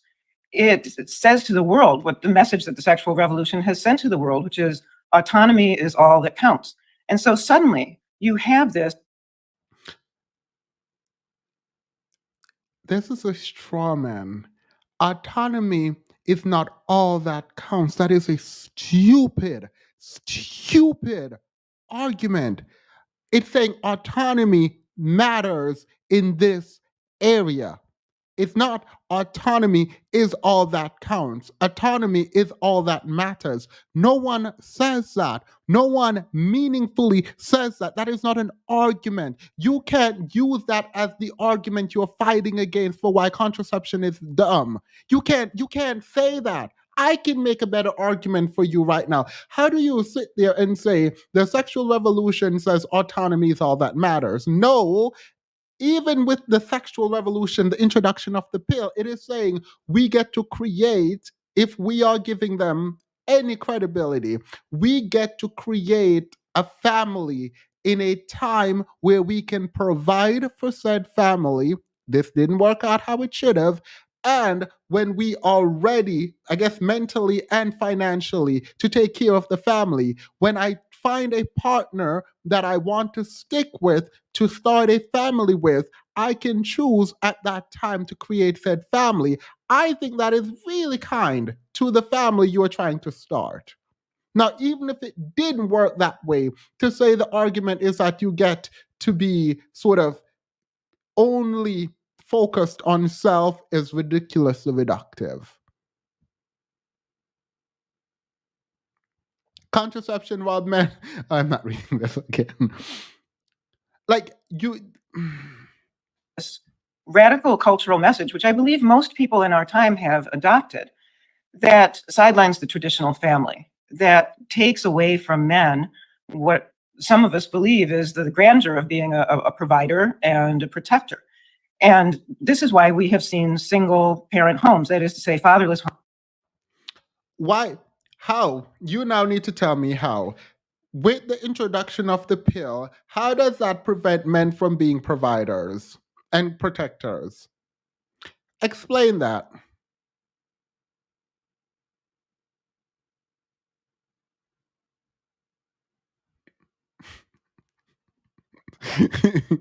David, who this woman? She a goofy. I, I wanted to give y'all something different. She confused, not her thoughts, the bros. Stop! No. Homes proliferate because the social approbation for the traditional male role is missing and has gone missing because of the sexual revolution. Okay, so you get an increase in abortions, you get an increase in out of wedlock births, you get an increase in single parent households, which are almost exclusively single mother households, fatherless homes. Men don't have the same protector provider glory, perhaps, that would have previously been bestowed on them. Is there, because obviously we're talking about sexual revolution and contraception here, what happens, is there such a thing as a sexual revolution without the introduction of the contraception pill? Could you imagine what that would look like? People argue over definitions of the sexual revolution, but I think this one is pretty uncontroversial. The sexual revolution begins in the 1960s with the approval of the birth control pill, which is then quickly adopted across the Western world. We're not just talking about the United States. And the effect of that is to... Someone put Gia in timeout now. Someone please put Gia in timeout. Y'all play too much.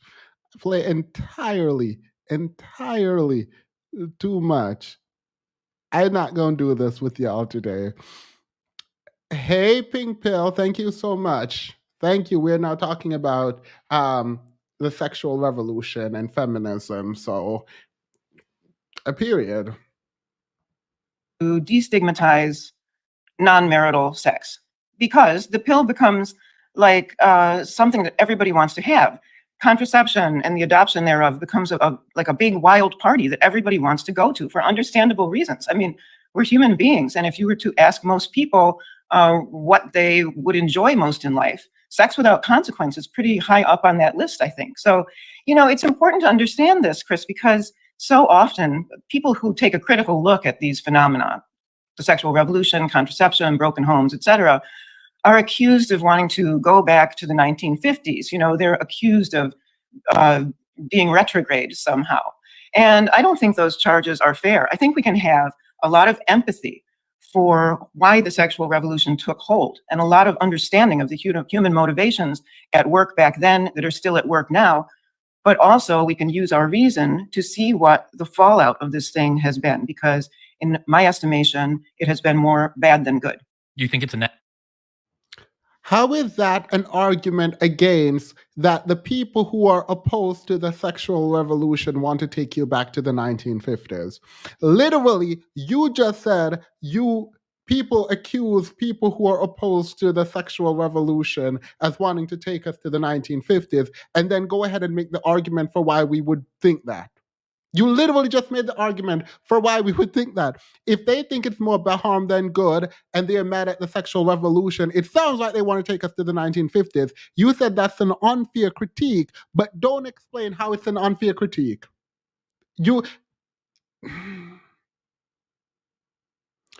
Even if you believe the argument about the sexual revolution, unless you're going to explain how they don't want to take us back to the 1950s, they want to take us back to the 1950s. You don't tell me you're afraid of evolving without telling me, period. Now, this is so frustrating. Don't worry. For people who agree with her, I'm about to drop the link for y'all, and you can come up here and argue with me. It's fine. We gonna argue. Yeah.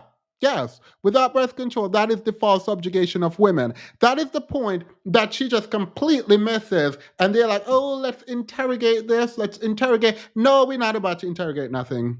Because you play too much in people's face. You literally play too much in people's face. It does not make sense for you to be this dense. Like, I'm very much annoyed. Net negative overall? I do. And I think there are different kinds of proof for that. Having the pill is a net negative. How? All right, she said they're proof for that. Let's hear the proof. Sorry. Let's hear the proof. Because it sounds like you're saying the liberation, personal autonomy for women about their access to employment, their access to sex in the way that they want is negative. Let's get into it. Tell us how. I'm not saying you're wrong, but let's explain. Explain it to me. Women making their choices is bad. Having the ability to make their choices is bad is what I heard, but let's hear it. Not from it. Don't drop the one set, because I don't care about her. We'll hear about what he got to say about women making choices. So, for example, there's proof from the popular culture. In one chapter of one of my books, I go through the music of the 1990s, for example, when Eminem is the big bad boy rap superstar. And I dig into not only his lyrics, but the lyrics of most of the bands that were prominent at the time, because I think they give us clear evidence from the popular culture that the post-revolutionary age is not a good age for kids. Why do I say that? Well, what are the themes that Eminem and many other rappers and rockers are talking about during those years? They're talking about how angry they are at their absent fathers. They're talking about how dysfunctional the adults in their lives are. They're talking about, and this is particularly true of Eminem, the need to protect a younger sibling from the adults in life who can't be trusted. These are deep themes, and they speak to a hurt out there that I don't think has been correctly understood, and it's why I try to do justice to it in my work. So there, from just one aperture onto the popular culture, I think we see clear evidence that the post-revolutionary... This was the Eminem who was talking about analyzing people in the women around. I'm not about to do it with Eminem and Eminem lyrics. I actually pulled up some Eminem song, but this is already too long, so let's play. I'm about to drop the lyrics. I will drop the link halfway through this video. World is not okay by the kids. I think that's a really interesting insight, because if you were to begin a conversation, sexual revolution, contraception, and rap, where most people would think that you were going to go would be the objectification of women, right? That you can, now that you've got consequences-free sex, this means that the rappers can talk about my hoes and my bitches and stuff like that. But it's not. It's about what has been the lived experience and the felt experience of those rappers when they were growing up. And especially if you're some guy from the hood somewhere in America, why were you growing up in a fatherless home? Well, it was largely facilitated in some situations by the sexual revolution and the contraceptive pill. No, you were in a fatherless home because the home was fatherless. So the father wasn't there. I'm confused. Like, all right, let's continue because this is annoying. This is very much annoying. Those people in the hood you claim are fatherless, they are some, and the fathers are still in the area with different creating different. It's not because of the pill.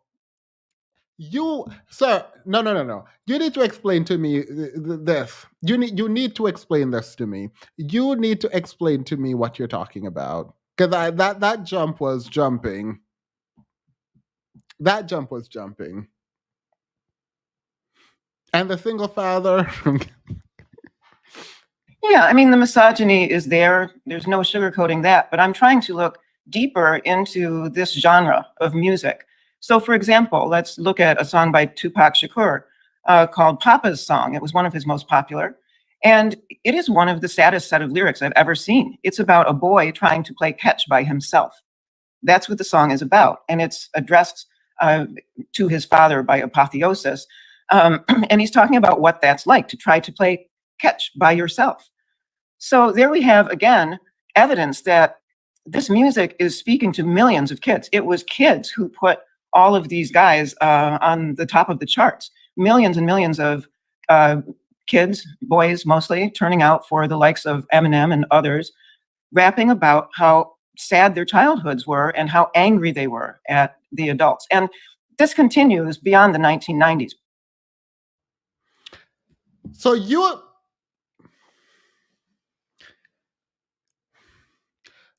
are going to try to sit up there and convince me that this is not a poverty issue, that this is not a capitalism issue, that this is not a lack of resource issue. That's what you're going to convince me this is not a drug being involved issue. You're going to convince me this is not dads literally walking out issue. That's what you're going to convince me. You're going to convince me that the pill caused all of this. You're going to convince me that this has nothing to do with restructuring society around manufacturing, leaving from manufacturing to a new information age. You are going to tell me that after World War II, when women entered the workplace and men came back, and now women got a feel for what it is like to be able to provide for themselves and make their own money and decide that self-actualization is important to them. You're going to tell me that this new cultural shift, this new technological shift, this new psychological shift, both for better and worse, was not paramount, but what was the pill. That's what you're going to tell me. That's what y'all sitting up here tell.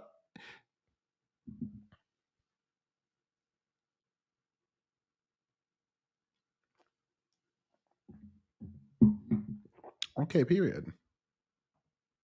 But it's there, I think, that we really see this pivot that's so important.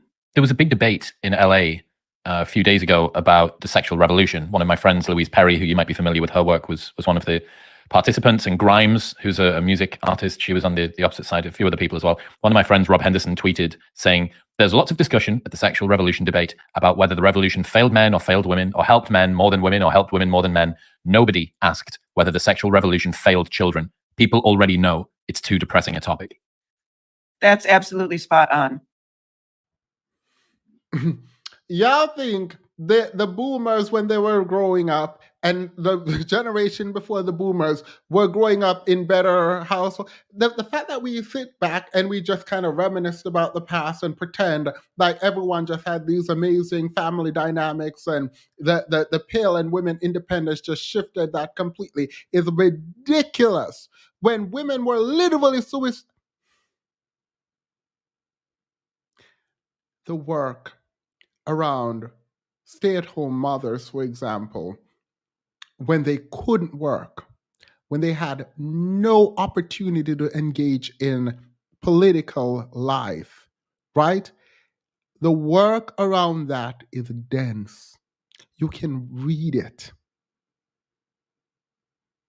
Dense insofar as it's a lot compact, compiled and then compacted, right? Not dense in terms of hard to read. You can find it and you can digest a lot of the information with a lot less work. You're not about to sit up here. Y'all are not about to sit up here. Let's do Black, for example. Well, we don't have to.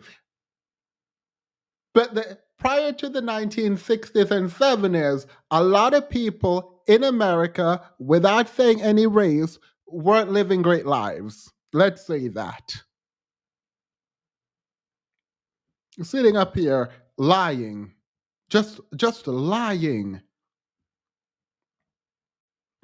And I'm aware of the conference you're describing, and I have to say it's really encouraging. It's one of the grounds for hope that, say, 10 years ago, when I published my first book, Adam and Eve After the Pill, on this subject, there was very little discussion outside religious circles of these issues. There was a kind of omerta, reigning libertarianism about the subjects in my book, like pornography, like what has this done to kids? Like what is this doing to romance?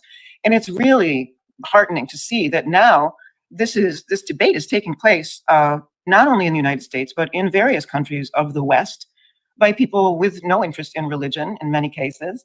And it's a clear example of how ideas do. So father started being out of the home in the 90s. How was the Moynihan Report in 1965 Moynihaning if only started in the 90s and talked about, literally spoke about the poor man's divorce and how men were just up and leaving their family. Married men were up and leaving their families before the introduction of the pill on a mass scale. So I don't know what she's talking about. And during this, they do mention the Moynihan. They mention the Moynihan Report. And for the life of me, I don't know why. Because if you point to the Moynihan Report at any point in this, you knew it was written before. The research was done way before the 1970s. So what are you doing? That here tells me she thinks he's like the character she's putting on. Girl, snatch him up, please. Stop. Stop.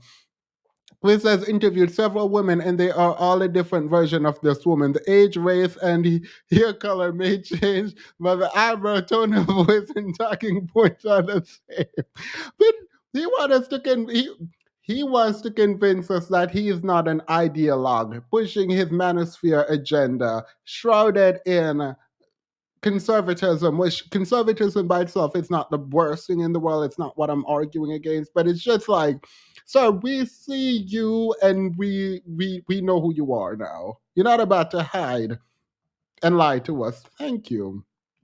Since when did Quaker Oats start? Huh?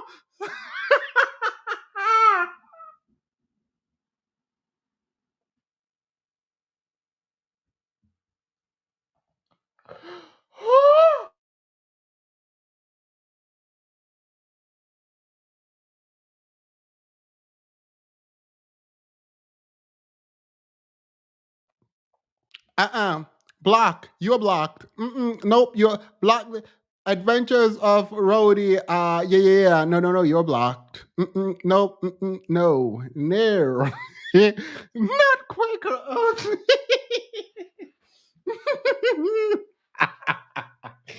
Ah, whew. I can't.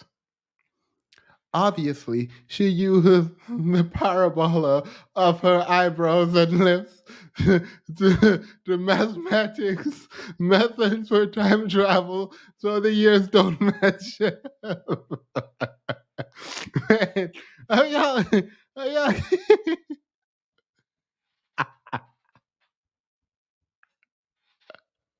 y'all do this?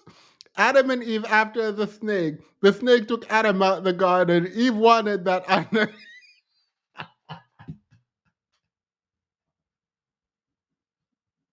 Wait, y'all, stop. I have to get through this. Oh my God. Oh my God, in a way. In a way. Percolate if you keep hammering at them long enough. And I think it's a very healthy sign that ordinary Westerners are starting to ask these questions, and that intellectuals and journalists are starting to think that this is important to cover. What about divorce rates? What did the sexual revolution do to them? They also skyrocketed in the 1970s and into the 1980s. No! Sorry. The question was, what did the sexual revolution do to divorce rate? Your answer should be, I don't know. Not, they skyrocketed in this time. Okay, great. Thank you for letting me know they skyrocketed. But what did the sexual revolution do to the divorce rate? Let me know, because you saying they skyrocketed did not create a causal connection between the two things. And I know you know that. And this is a sleight of hand that you're attempting. You know what? Let's do it. Because y'all play too much. It's not the sexual revolution that skyrocketed divorce. If anything, it is the fact that you were able to divorce these people who you don't want to be with. That's what skyrocketed divorce. Not the sexual. If the sexual revolution happened without the ability to divorce, people still would be married. Now, it seems like y'all don't care about the type of marriage, y'all just care that people are married. So since y'all just care that people are married, they would be married, they would just be sleeping with other people. Y'all, y'all leave fuckwads mom alone. Let me start. I'm not gonna laugh. I'm not gonna laugh. Y'all really think this is a competition? Wait, I literally made this a competition for comments. Wait, never mind. Wait, I was gonna say y'all think this is a competition to see who can go in the hardest in the comments. After I made it a competition.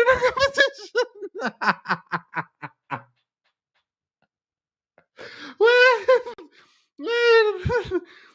And the funny thing is, this man, Chris Williamson or whatever, he really think he's going to get this woman on here to convince women that he cares about them and their happiness, and not that he want them to be at home with children barefoot. Yeah, all right, whatever. 80s. And can someone drop Sinji's PayPal? I completely forgot to say that at the beginning. Sinji is on, not PayPal. What am I talking about? The way I almost said another website that she definitely is not on. Wait. Sin, I don't know if you're gonna see this part of this video, but girl, the way I almost said a website that you definitely aren't on. What is that thing? What is it called? Patreon. Can someone drop the Patreon? The way I was about to say something that is, girl. Yes, Miss Manu, that's literally what I was about to say.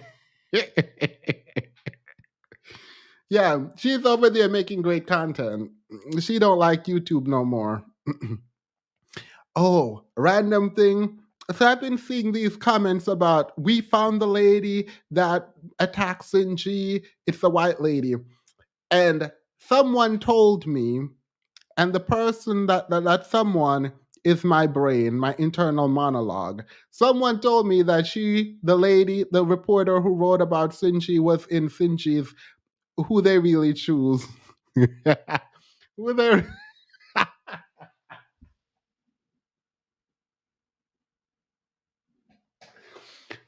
Either that lady or someone who looked like that lady was in Sinji's Who They Really Choose series, and apparently that is what caused the problems.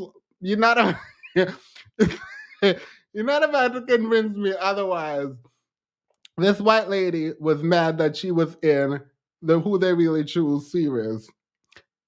And that's what happened. So please make sure to go to Patreon. Sin is over there. Someone drop the Patreon link, please. And I will pin it to the comment when we're done.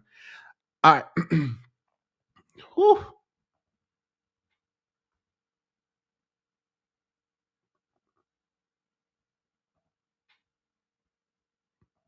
She sounds like Manosphere Dusty throwing out data without context or variables. Look, she know what she's doing, and I don't remember the spot, but I don't think she's about to say it caused, but she's going to speak in such a way where you, the audience, can deduce that it caused it. Wait, I see. Wait, you've been waiting for Sin's information. I think it's patreon.com/Cynthia G. Here it is. Here it is. Thank you, Wake Up Makeup Slay. That is her Patreon for all those who are looking. Please make sure to go over there. I will be over there this weekend. And they seem to have stabilized since then, but for the reason that so many people have dispensed with. Oh, but I will be over there this weekend. I mean, I'll be over there commenting and watching, not that I'm doing anything. Marriage in the first place. So, in other words, cohabitation rates have risen sharply ever since the 1960s. And a couple of notes to make about that. If you are asking, what does this have to do with divorce? Because his question was, how did the sexual revolution affect divorce? And this woman is talking about cohabitation. So unless we're talking about husband and wife cohabitating or husband cohabitating with someone else, I don't know what this got to do with the divorce. She don't know what this got to do with the divorce. And Chris definitely don't know what's happening. So let's continue, because she definitely not about to answer the question, but she said enough to let y'all assume, if you're watching, that she did answer the question and it had something to do with divorce rate. That's what she just did. But go off, sis. One is that research indicates that people who cohabitate are actually more likely to break up than people who marry. This was also the people who cohabitate are more likely to break up than people who marry. Yeah, that's fine. But this divorce rate, though, are you going to answer directly the question about how the sexual revolution affected the divorce rate? Can you answer that directly? Because the answer should be, girl, I don't know. Probably increased it. Who knows? Because they were cheating. Answer the question so we can drag you on that. I mean, so we can... the kind of thing that was once wildly controversial to put out there, but it is now very well established in social science. And the other problem, of course, is that the risks of abuse to children are highest in homes without a biological father. It's like a 40 times increase, I think. Yes, yes. And do not let this distract you from the fact that the question being posed is, how did the sexual revolution affected the divorce rate? Please remember, that is the question she's answering.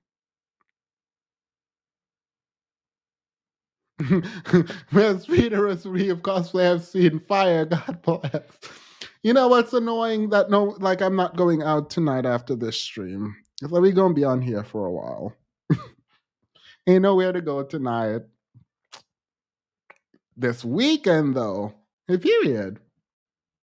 That's a statistic that is an indictment of society, I think. And I don't say that to point fingers at any individual family situation, but the social science is unambiguous, and it has been for decades. Okay, so we have the... If this is not... if this is not oxymoronic, I don't know what... The social science is unambiguous. Girl, what? In what world who has ever said that? Who has ever said the social science is unambiguous? A period. A period, girl. Woman, lady. I don't mean to disrespect. This raw, objective data coming out of demography, coming out of social sciences. Melissa Carney's new book, The Two-Parent Advantage, looks at this through a policy wonk DC lens, right? There's very little ideology coming into this.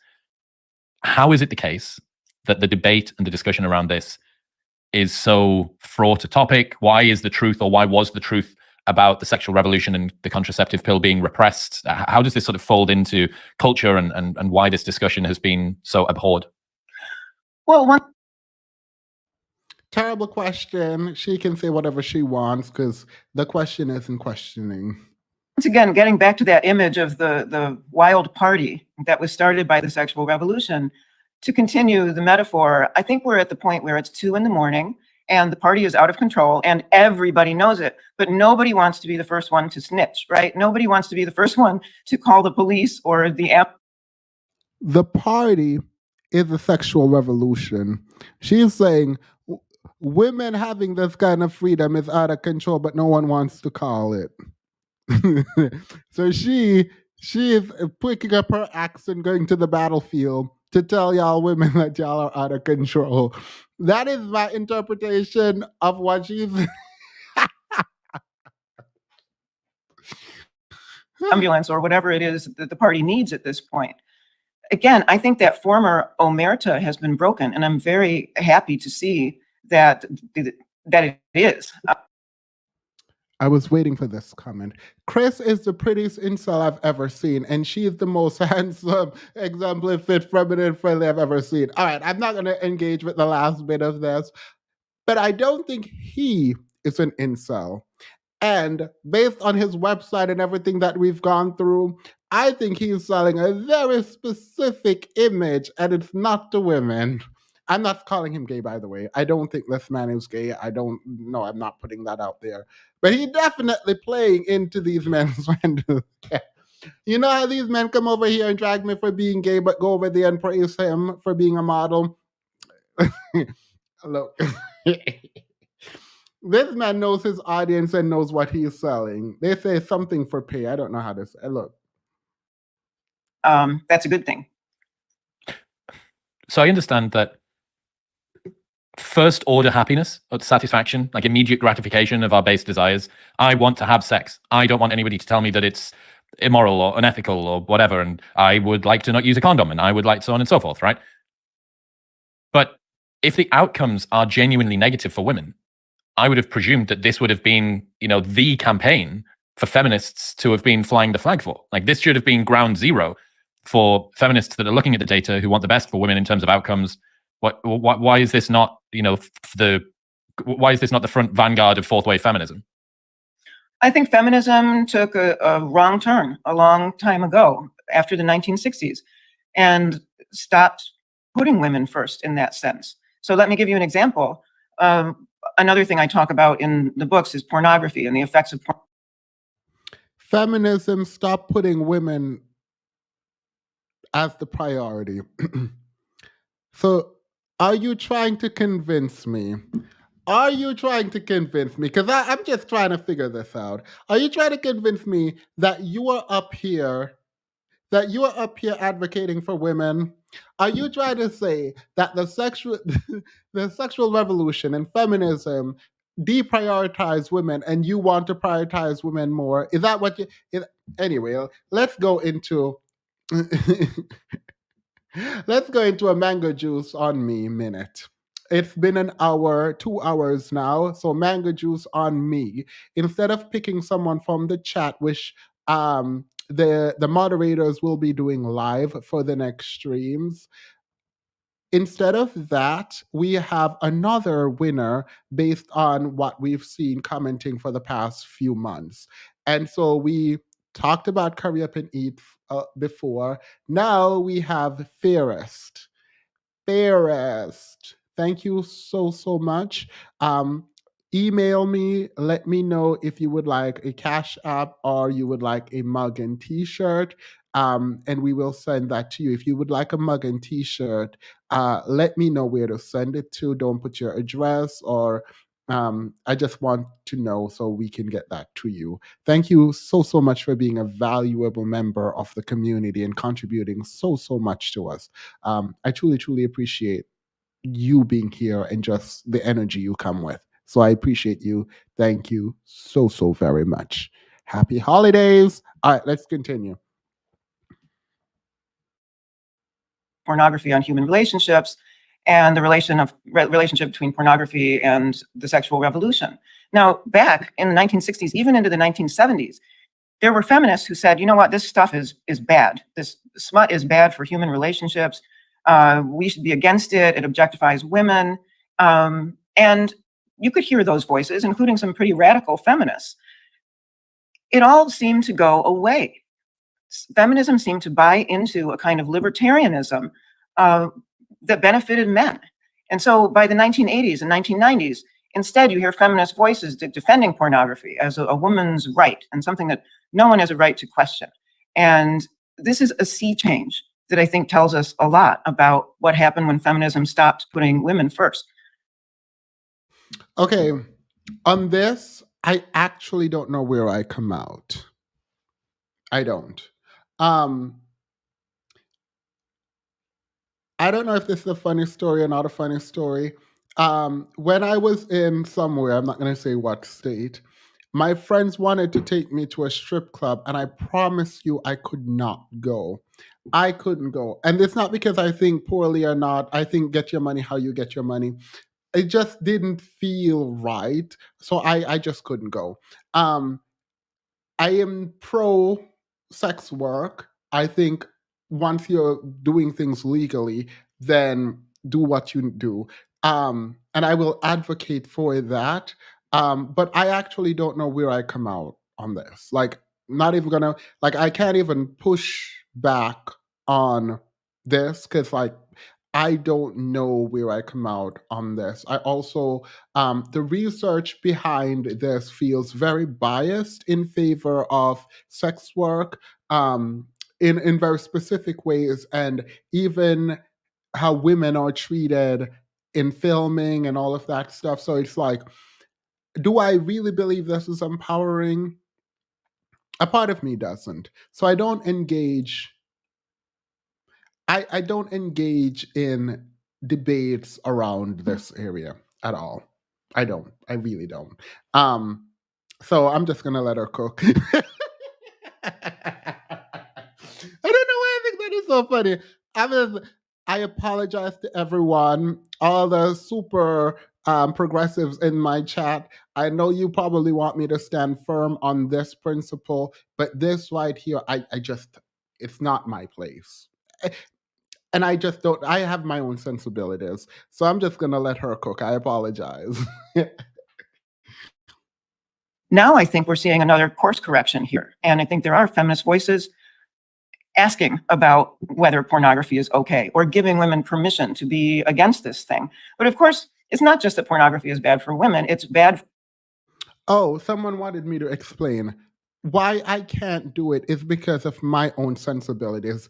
I think it would be weird to sit here and say, yeah, whatever, blah, blah, blah. It is empowering. All of it is empowering. Most of it, some of it is empowering. All of that, when I know my engagement with it personally doesn't feel right. So I don't engage with it. Right? So, because of my own personal bias, I can argue from a theoretical perspective all I want, but it doesn't feel right to make the argument when I know personally that there is something that seems off, not just about my own idiosyncratic foolishness, but like even the research. Like when I'm looking at the research around this, a lot of the work seems to be completely laced with bias.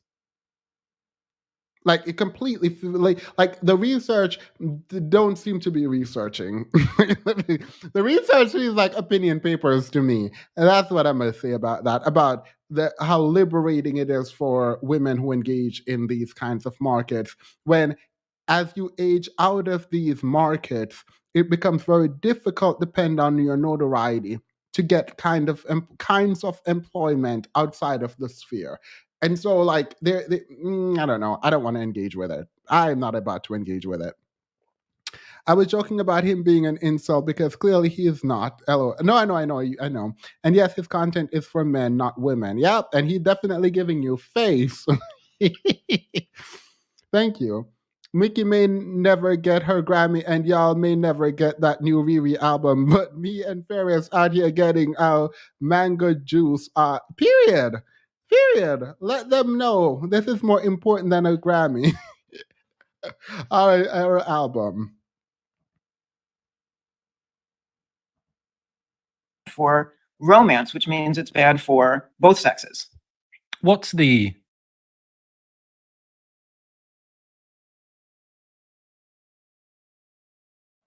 I want to see men strip. Yo, should I say this? I'm going to say it. For Halloween, I bought a costume and I was going to be a zombie stripper. Girl, I put on the costume and I was like, I am not, my mom would die if I ever walked if I ever walked into the house in those. So I definitely didn't wear it. But if anyone needs an unalive stripper costume, you can have it. I don't know.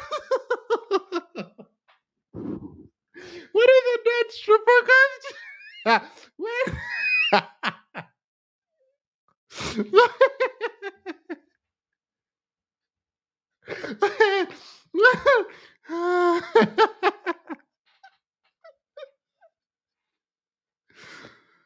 Whew.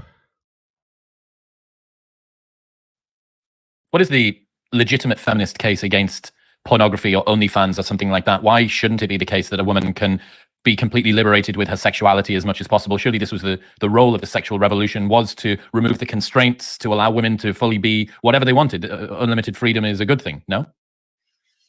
There's pleasure and there's long-term happiness. And I think that's the distinction we need to talk about at this point. So even now, Chris, if you were to ask most women, wherever they are in the political spectrum, what they want most in life, most will still say they want a husband and a family. And the problem is that the revolution made these things a lot harder to get, because when the sexual marketplace is flooded with potentially available partners, it reduces the incentives for men to settle down with any single partner. And that puts a major barrier into marriage and hence having children within marriage. So the sexual revolution made men more picky and does not want to settle down. Have y'all been reading anything about these lonely men? I'm sorry.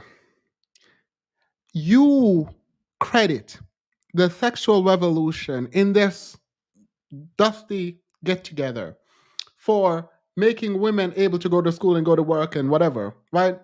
You credit them that. And you think that result in men being more picky? Okay, fine. No, it made women more picky. It made women pickier. It gave women the ability to choose. Because I'm not doing this. No, I'm not doing this. These people are playing in your faces, because what they're doing right now is they're trying to talk to women and try to pretend like they care for women, and that this somehow makes women feel bad, look bad, don't have more options because men are now more picky. Have you seen Tinder or any of the apps? These men are whining online all day, all night, talking about they swipe right on everyone and no one swipe right on them. Yeah, like these men literally think the average girl gets flown out to Dubai. That's what they and you think that the sexual revolution gave men more choice? Girl, you lot. So y'all expect us to believe that you're talking to women now, explaining to women that this harmed them. You just go make them. I'm so annoyed. I'm so annoyed.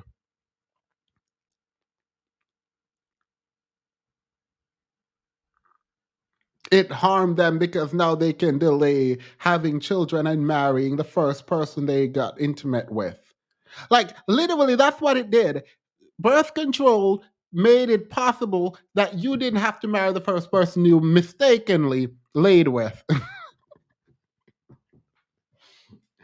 Like, what do you mean? What do you mean? It gave men more choice. It gave women more choice. It gave women autonomy. Y'all are afraid of women's autonomy, really? I'm so annoyed. Sorry, I'm so sorry, by the way, for shouting. The only way I know that I'm shouting is because my throat starts to hurt. And I've been very cautious lately of my throat hurting whenever I'm yelling, because I don't want to be a yeller. But I'm a yell. marriage. And again, also, someone said a long time ago, like a year ago, that they were like, I like watching you, Themis. You're not like those other Black YouTubers who yell. And I don't know why, but that triggered me so much that like I just keep yelling. Like I feel like subconsciously I feel the need to yell.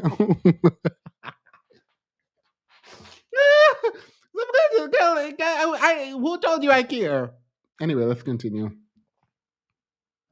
You don't have to take my word for it. There are some great economists who have studied this question, and they're in the footnotes of these books as well. Have you considered the reduction in the standards that men will meet in order to get sex if sex is more easily available to them?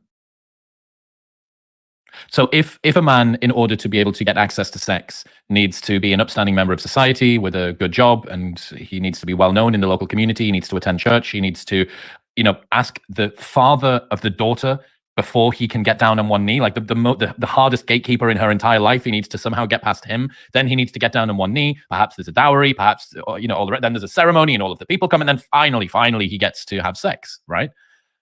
That required men to meet a pretty thorough set of criteria, right? There's a lot of hoops that you need to jump through. This isn't to say that all men that got married before 1950 were like upstanding citizens, but there's a lot more to happen. If the alternative is you need to be in the right place at the right time at 3 a.m. in a nightclub, men will meet those standards appropriately. And the listlessness of men and the dearth of... Thank you, Gwen. This is insidious. This is disgusting, and this is so paternalistic that if you don't see this for what it is and you're sitting there clapping, you don't want autonomy and control over your body. You are agreeing with him that women were better when they were being controlled by their fathers, when their fathers are the only one who decide, or the one who decide who they are with. When women got the ability in his dusty mind, when women got the ability to choose who they want to partner with and when, that destroyed society. This is the problem. When I said drop the ones, when the title of my video comes up, this is where it comes up. This right here. This. I'm going to replay it again for those who weren't listening so you guys can hear it, because this is a problem. This is the fundamental problem. And because it's done with an accent and in pretty words, a lot of people will overlook the deep misogyny here around women's ability to make decisions for themselves in the best interest of themselves. This right here. Right here.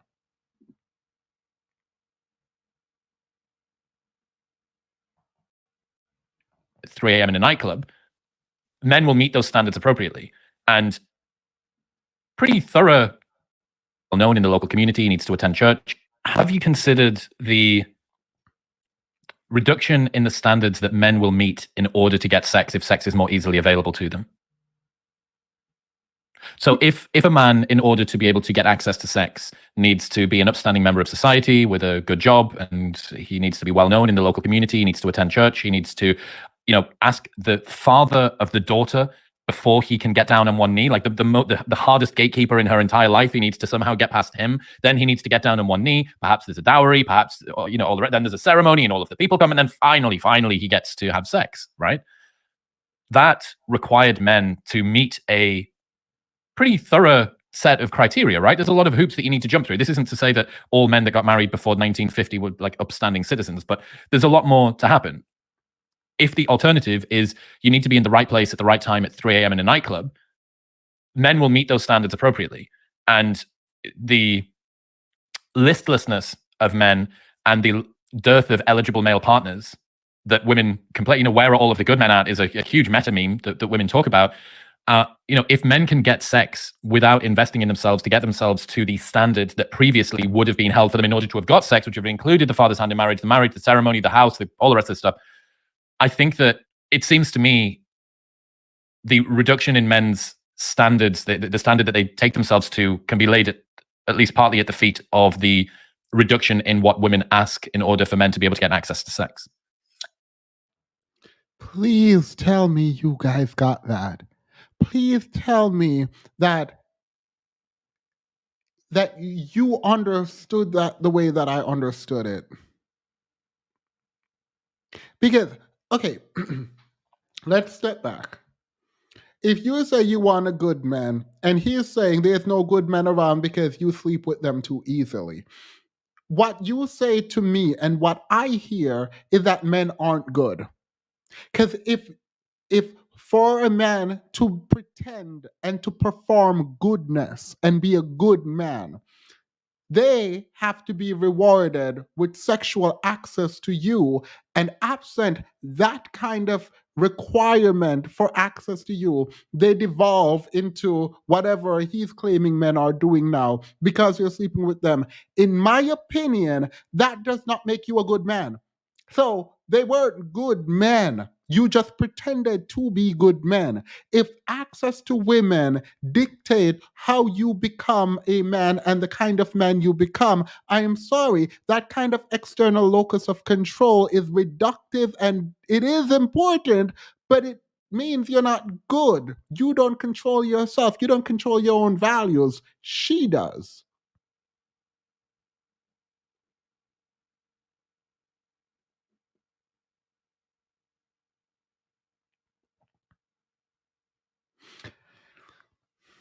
What's she talking about? That most women want to get married and have kids. Child, the U.S. birth rates say otherwise. These men and women with outdated ideals be projecting on Gen Z and millennial women. Okay, so I was going to save this for the end, so let's do it now since it's up. Thank you, Maya. Birth rates are going down. Like, the Supreme Court and conservatives have stepped up at preventing abortion. They're fighting for their lives to get women back in the home and producing more children. The idea that people are just out here having children is not true. The more educated a woman is, the less likely she is to have more than 2 children. So I don't know what they're talking about. The pill is making this. No, people are being more educated now about how to use the pill effectively, how to engage effectively to control their lives and when they will want to create families. This is happening now. So I don't know when this book is happening, because right after the sexual revolution, right after the explosion of people being able to engage this way, yes, there was a bunch of things happening, but it reaches its equilibrium. And we'll see what happens on the other side. There are countries now in the Western world where governments are paying women to have children. I don't know what these people are talking about.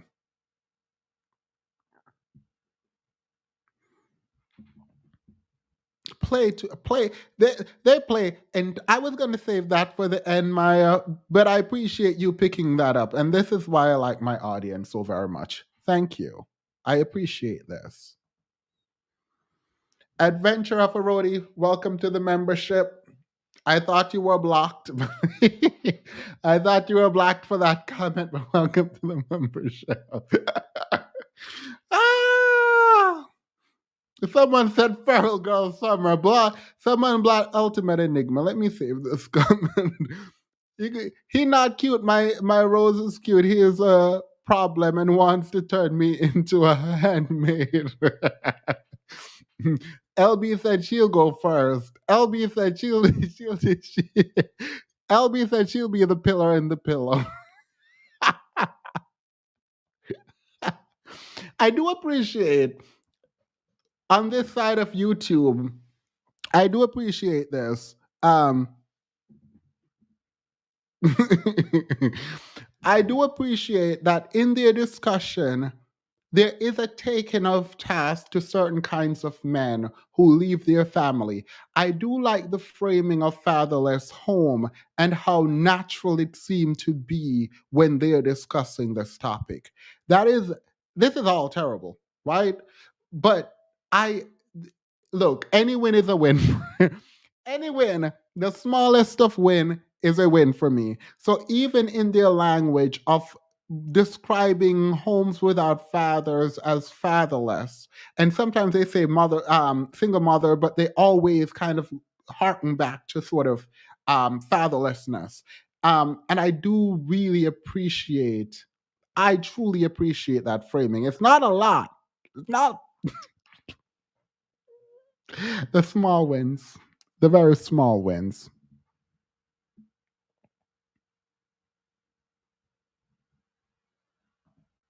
Yeah, that's a very interesting point. I think there's been a lowering of the standards for both sexes, but I think the biggest problem here is that men are not being given their due. Frankly, they're not being given things to live up to and strive for, including the privilege of protecting a woman and children.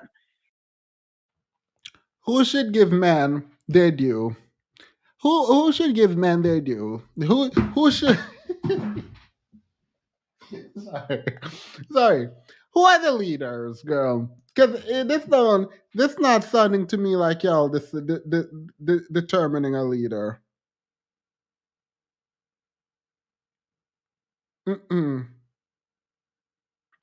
All right, let's continue because this is not cute. Girl, my mom's my phone bill just came back when I was in Asia. My my phone bill came back when I was in Asia because I was definitely pretending like I was just in America with my phone. And I'm on a family plan and they're trying to figure out, I'm not even going to tell them yet. They're texting in the group right now, trying to, as if I don't pay the bill. Separate discussion. But I'm watching them freak out in the chat to figure out who whose bill, who ran the bill up to $300.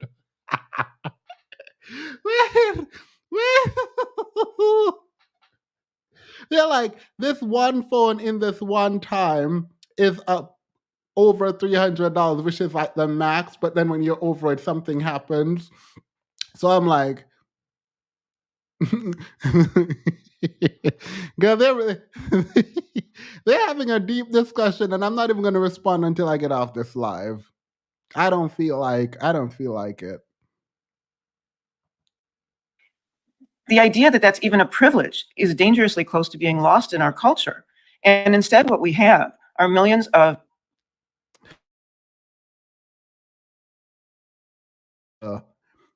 these people really want women to be the source of men's confidence and drive. It's not our job to fix or ignore their shortcomings. Yes, which is why when this same man is talking about the lonely man, I wasn't even calling them. That's the real tea. I was not calling them. I was on YouTube, and the thing is, all of my hotels had Wi-Fi, but like I'm not about to sit there and connect to the Wi-Fi. So like, girl, I was watching all kinds of you. I was just using data.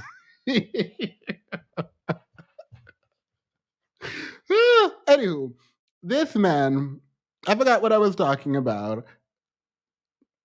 All right. You see how they're conversing about women's role in motivating and taking care of men and being the muse, girl, like you are the muse. The same man have conversation about the lonely man epidemic and what needs to happen. And what do you think he thinks needs to happen? He don't say it, but I bet you he feels like you should lay at the feet of these men and make them not lonely. Of young men who are so involved in pornography that it's kind of game over for romance. If that weren't true, we wouldn't have therapists who treat men and boys for this. And the fact that we do tells us something. It tells us that there's harm here. This is evidence of harm, that people show up to therapists saying, I've got a problem with this substance. So again, part of what I'm trying to do here is just change the terms of debate so that it's not about exhorting people. It's not about beating people up for being bad. It's about trying to honor the misery and the suffering that underlies statistics like that about pornography use or about the rise in female unhappiness over the past couple of decades. Yeah, we're hearing an awful lot about the psychological fragility of young people, especially young girls. Where do you think that's coming from? I think social media, as many have pointed out, is throwing gasoline on a fire that's already raging. And I think the fire that's already raging is about what I call human subtraction. So let me walk. Nope. Social media gives people all kinds of mental issues around body dysmorphia. Caveat. I will continue. If I ever learn how to edit pictures, it's over on this internet. It's over on this internet. So I'll be part of the problem in a minute. But this causes a ton of people a ton of anxiety about not having enough, not being as interesting as the snapshots of people's lives that they get to view on social media. So it is girl, you can these abs are going to be way more defined is what I'm saying. And I am not even ashamed of it. If you need me to, I will add a comment and pin it saying photoshopped. Because it don't matter. I want to look at it and be like, yep, he did that with the Photoshop. So my mind is not about to change. So sorry. Sorry, I forgot what I was talking about. I had to respond to a comment. If I knew how to do Photoshop, I would be doing it. What do you mean? Walk through this. What really did the sexual revolution do? It subtracted people out of other people's lives, whether by abortion, by family breakup, fatherlessness, family shrinkage. All of these are acts of subtraction. And what they mean is that, for example, a 20-year-old today has many fewer people on average to whom he is related, whether in nuclear family or extended family. Many kids are growing up as only children. Many kids don't have a sibling of the opposite sex or a father in the home. Now, why does this matter? It matters because we are social creatures. We are like other animals. We learn by.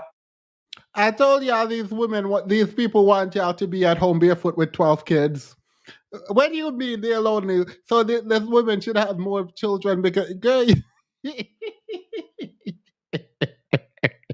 you're gonna stay alone. Look, if a boy or a girl come first, you stuck by yourself. Ain't no way. I can't even care for a goldfish. You think I'm gonna care for two more children? One and done. I'm tired. What do you mean?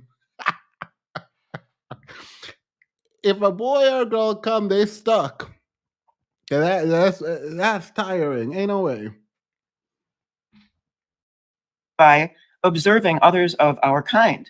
And I think what we've done is radically reduced the number of people from whom we can learn elementary lessons, like what is the opposite sex like, without going to the internet to find out.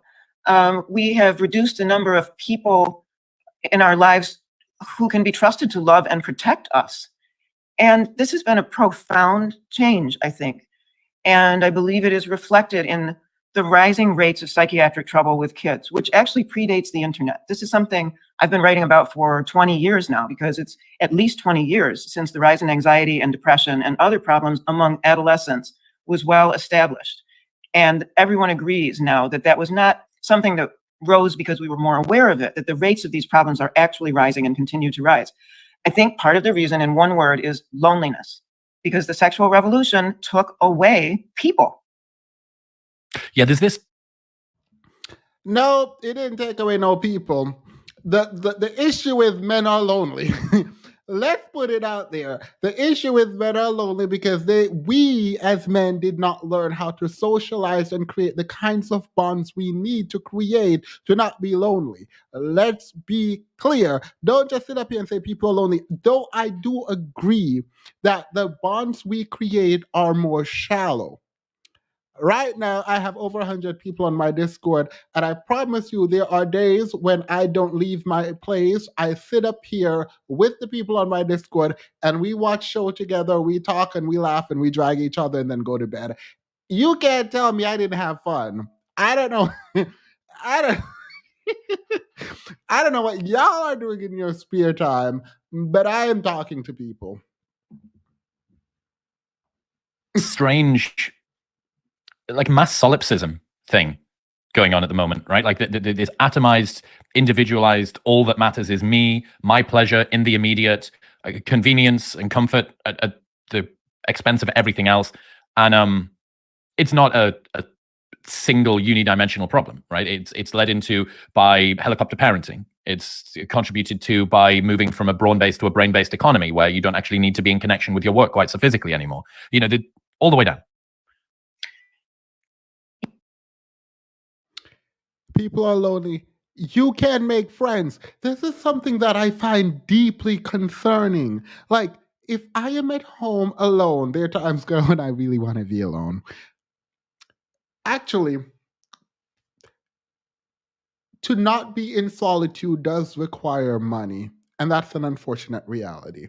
So I do recognize this because what I was about to say right now, I just realized it does require people being able to move from one place to the other and get things together so that we can have I don't know, convivial atmosphere where people are enjoying themselves. So period. So I think again it goes back to capitalism.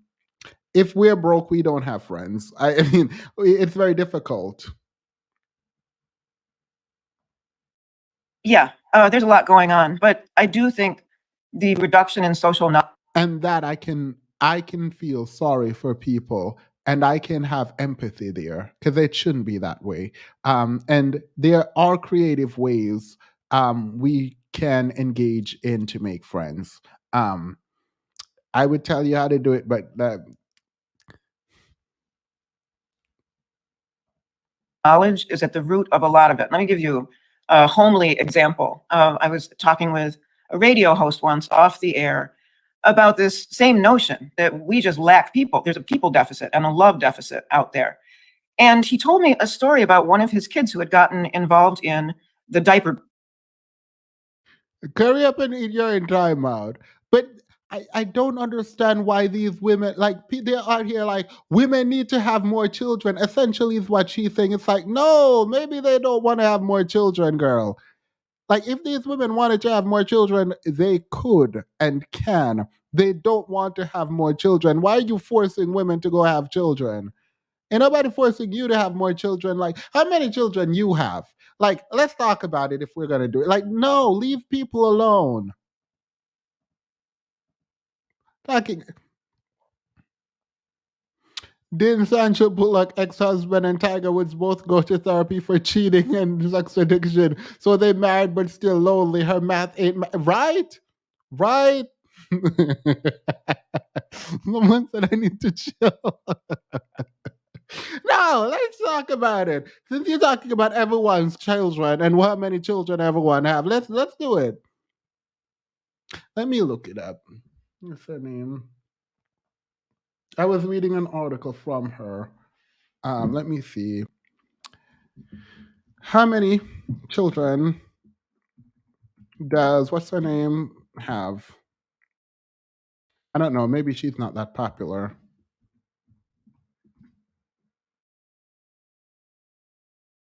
Okay, she has 4 children. All right, we need to get these numbers up. Let me stop. I'm done. I'm actually joking. She has 4 children. If it was at 5, I would say, okay, fair. But 4 is too low. If 4 is too low, we need to step it up. We need to step it up.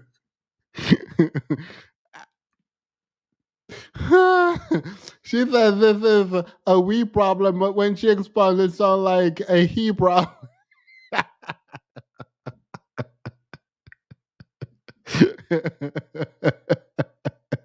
Girl, she said she's walking the walk. Y'all thought she was gonna have 1 or no children. She has 4, so she is walking her walk. What are y'all doing? What are y'all doing? Y'all need to catch up. Y'all-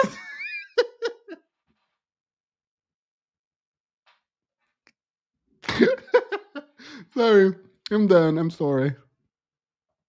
Business. She had gotten involved in making cloth diapers, which, are enjoying a rebound for ecological reasons. So she started selling these things, and very often the new mothers would get in touch with her and say, well, but wait a minute, how do you put this on? And she realized that women were coming to motherhood with no experience of babies. And so it was good for her because women were coming into motherhood without experience of babies. And your point. Men are coming into fatherhood without experience of babies. What is your point? Get to a point. Because if you're pretending like we're not teaching, we're not relying, and it's wrong. Why are we giving him suggestion on being a spectacle from Earth?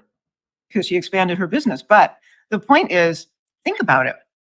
Before the sexual revolution, how likely would it have been that a woman would get to the age of 18, say, without knowing how to take care of a baby or a toddler? I think it would be very unlikely, because by 18 she would have had a child.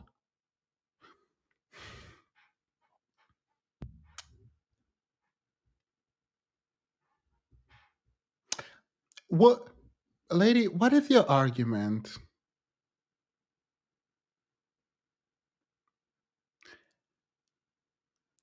Before the sexual revolution, women would have known how to be mothers in some ways by the age of 18, because they would have already. What are you arguing for?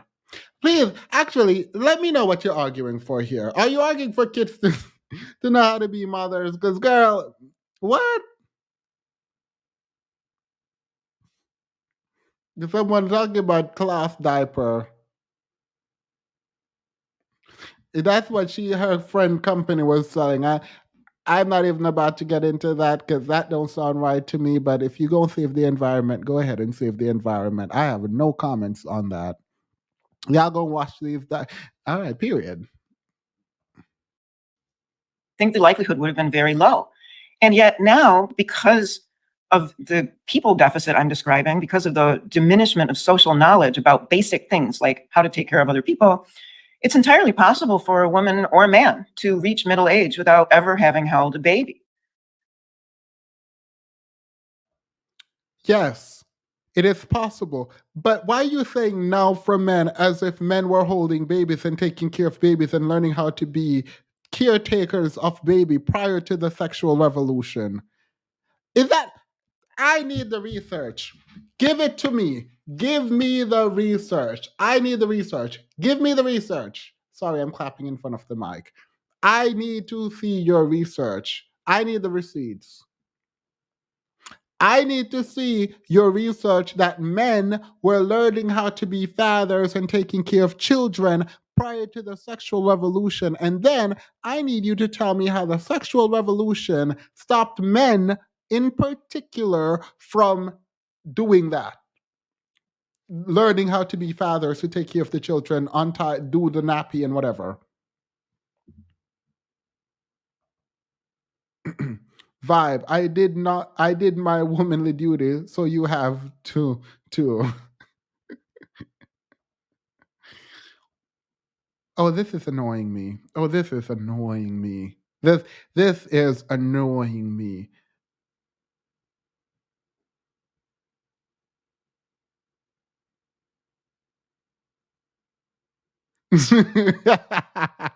Mr. Sparkles, you're in time. Someone time out Mr. Sparkles real quick for me.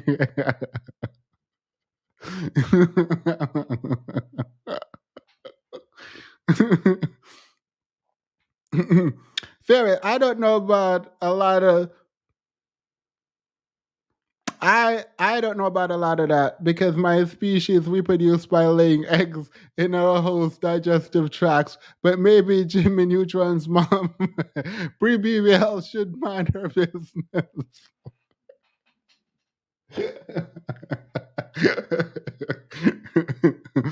Mm.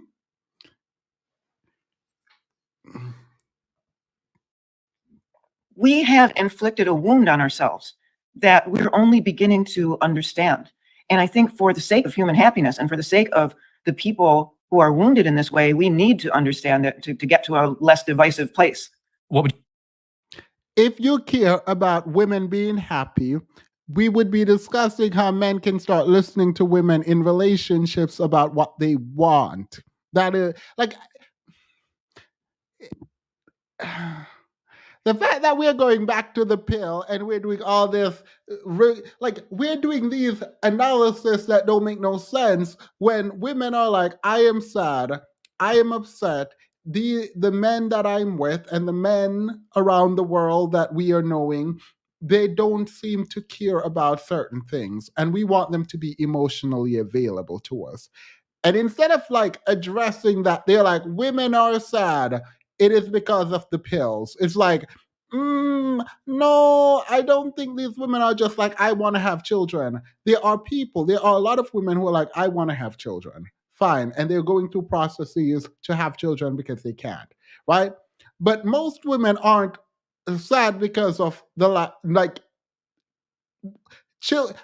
they're taking the pills. They are deciding to take these pills to not have children, and you are telling them that they should have more children. There's a people deficit. Okay, whatever, fine. But like, at what point are you gonna listen to these women who are sad about why they think they're sad, or maybe they don't know why they're sad?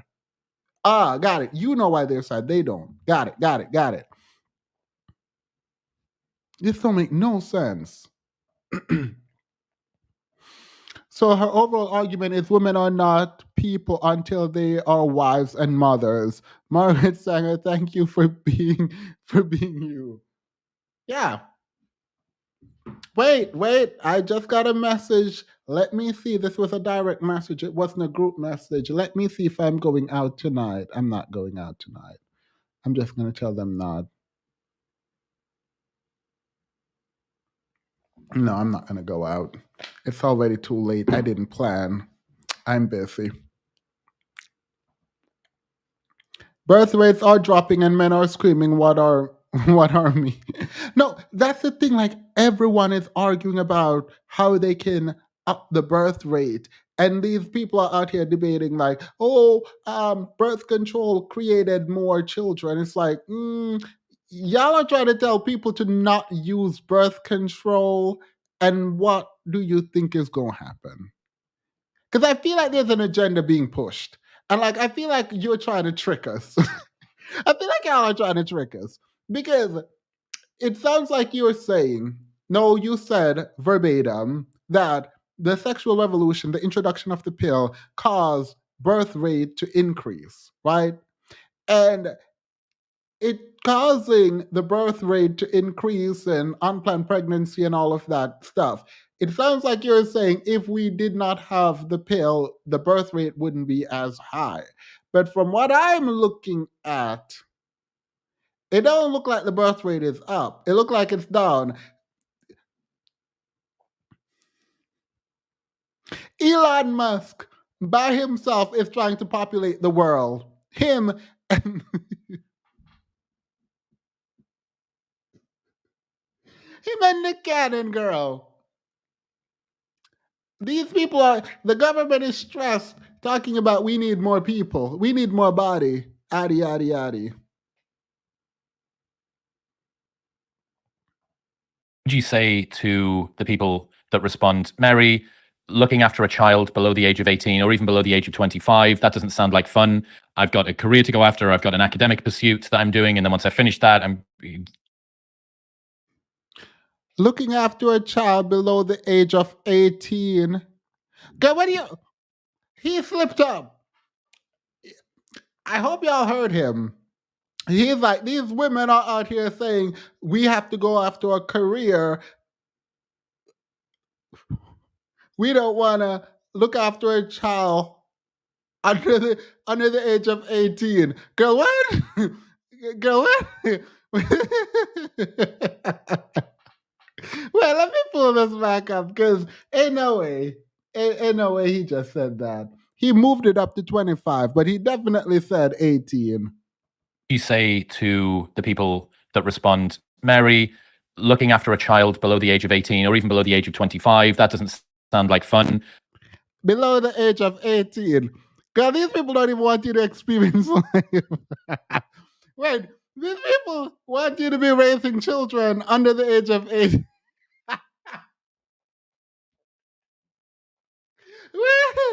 Wait.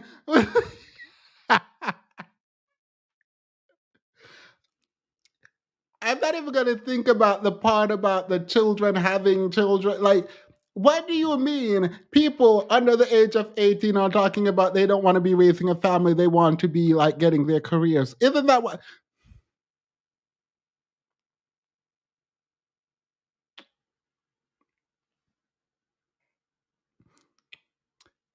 And you putting it at 25 don't make it any better.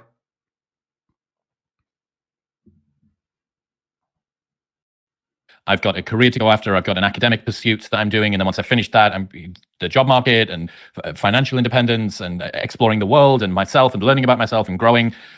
What you're suggesting here sounds ancestral and patriarchal and restrictive. So I would say to that person that nurture is like a muscle. And if we don't use it, it atrophies. And it is not the fault of people today that most of us don't.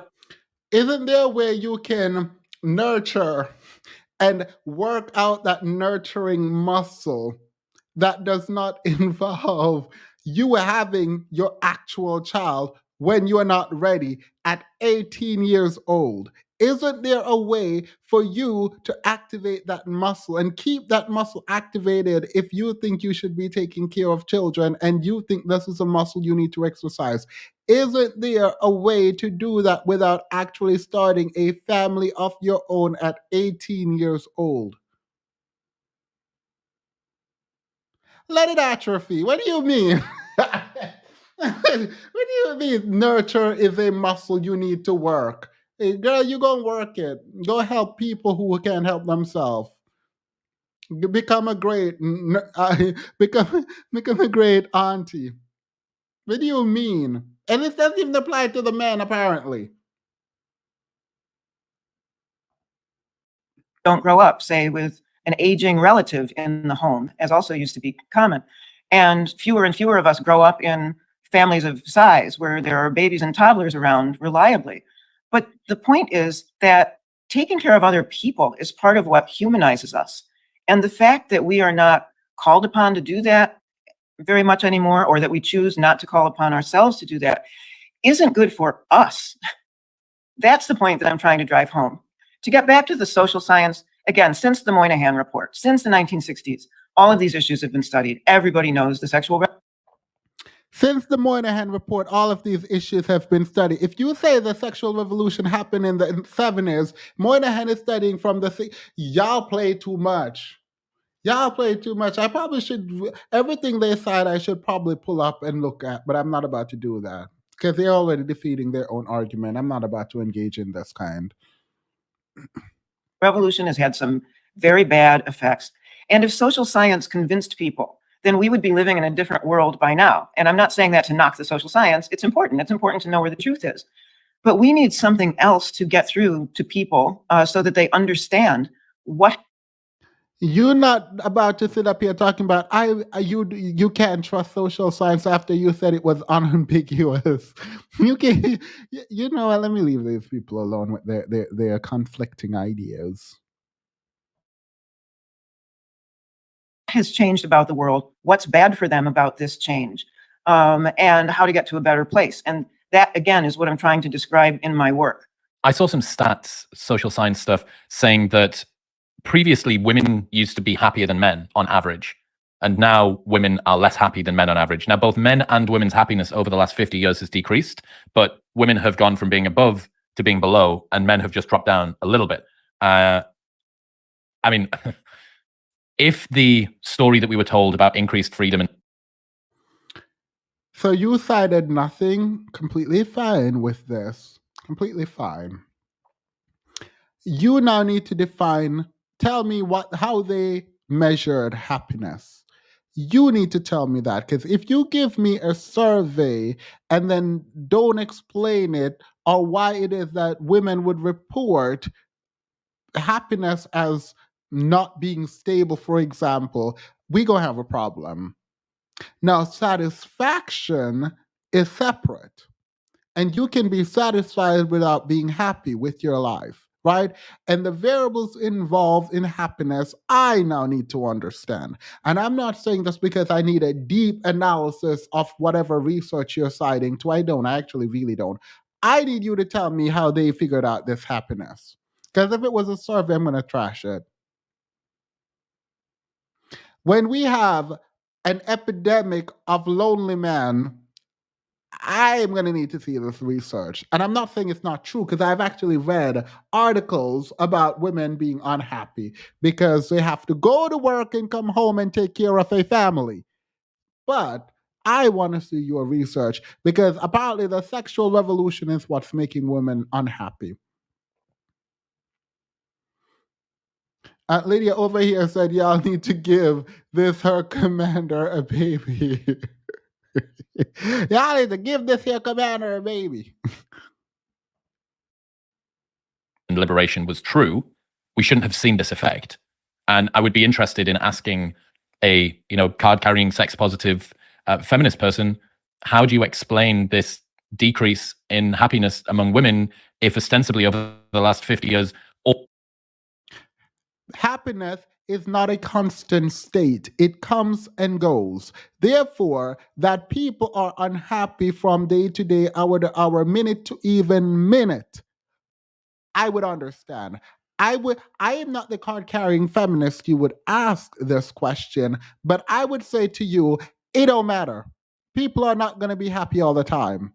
So I don't know what you're trying to prove, sir, by saying women aren't happy after the sexual revolution. Well, maybe it wasn't supposed to make them happy. Maybe freedom isn't as happy and great as everyone think it is. But does that mean they want to be in captivity? I would argue absolutely not. If you're saying women were happier when they couldn't work, when they could not get an education, when they could not engage in any meaningful political discourse, then I'm going to go ahead and say, yeah, I probably don't believe that. Even for the anti-feminist women, I think the fact that they're online screaming about how anti-feminist they are indicate that they benefit from the feminism that they hate. Sitting up there, oh, women aren't happy. So did it work? Did they tell you they were trying to make women happy? Was one of the pillars of the feminist movement about, oh, you will always be happy? Was that what it was? Because ain't nobody in this world happy right now. So if feminism told women, I'm going to make you happy regardless of what is happening outside of this, then we are all happy. Okay, girl, they lied. And what about it? Freedom comes with responsibility. And sometimes that kind of work requires you to do things that makes you unhappy. Happiness is not something that is constant. It ebbs and flows. Sitting up there talking, oh, you're not happy, so feminism was wrong. Girl, ain't nobody talking. Could we say the same thing? Black people were freed from slavery. We're no longer enslaved, but happiness doesn't seem to be on the rise. So maybe we should think about captivity again. What? That don't make no sense. The smug way in which you're like, I would ask a card-carrying feminist, and I hope they would throw that card at you, girl. What are you talking about? Sorry. I think it's almost time for a mango juice on me. Let me play 2 more seconds. All of the things, if you'd asked a woman 50 years ago, maybe 60 years ago, if you'd asked them, what is it that you would like for your life or for your daughter's lives, all of those things have been handed to them. And as your work identifies, what on the surface sounds like a fantastic, wonderful liberation often has second and third and fourth order consequences that are wildly unseen and may end up not only negating the advantage, but actually setting people back more than they were originally. This man just argued that you should give up all your rights and go back into the 1950s because you're not happy currently. Now, I don't know about you. If I'm going to trade my freedom for happiness, I'm not making that trade. What do you mean? I would rather be unhappy with autonomy over what I can and cannot do than be some state of happiness in captivity. Like, what do you mean? And if he argued that you could never be happy while free, then maybe he has an argument. But to sit up here and say, oh, when you're free, it comes with hard work, well, duh.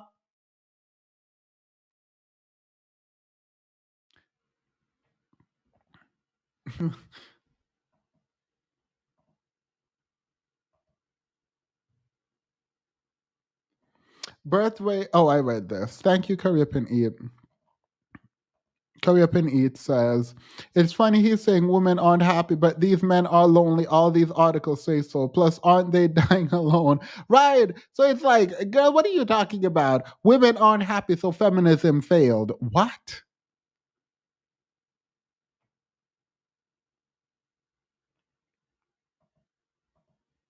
Because feminism said, oh, y'all gonna be happy. No, you have the right to choose.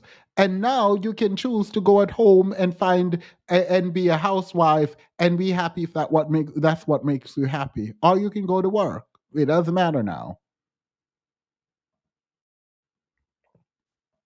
Again, back to that distinction between pleasure and happiness. So the technological shock of reliable contraception for women made pleasure much easier to attain for both sexes. 3 a.m. in the club kind of pleasure, as you put it. Funny enough, LB, this, however, is the pinnacle of the difference between the kinds of patriarchy based on race, because at least he is talking about providing and in some way, in his own toxic way, caring for women in the home, right? These other men are talking about you need to provide, but also be sweet, soft, and submissive.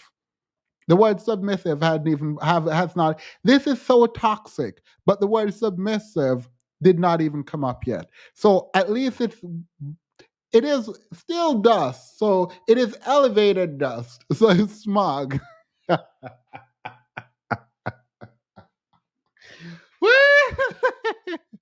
It's still dust, but it's elevated dust. And I will give credit where credit is due. But simultaneously, it made long-term fulfillment more difficult to secure. And that's the biggest paradox that we are living with. How do you change expectations when they've become so ingrained? You know, it won't be long before nobody alive remembers life before the sexual revolution. I don't.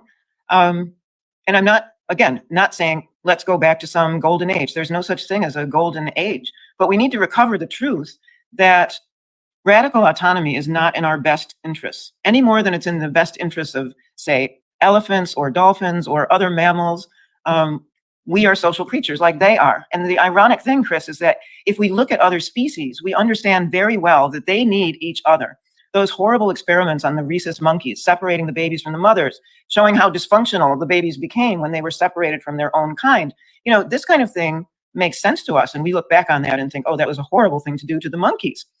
Just as we think now, it was a horrible thing for circuses, say, to take individual elephants and separate them from their families. And so we don't do that anymore. The ironic thing is, we don't seem to be able to hold the mirror up to ourselves and to see that we are running that same kind of radical experiment on Homo sapiens. Yeah, I mean, think about when the videos of zoos where the pen is way too small for the animal and it's not able to roam around and it's not got fresh air and it's in the corner doing a very sort of strange, compulsive behavior. Like, tell me how different that is to somebody living in a box apartment. Can y'all tell me what I should order for dinner? I need to order before 10 o'clock. You know, these Jamaican restaurants don't be open.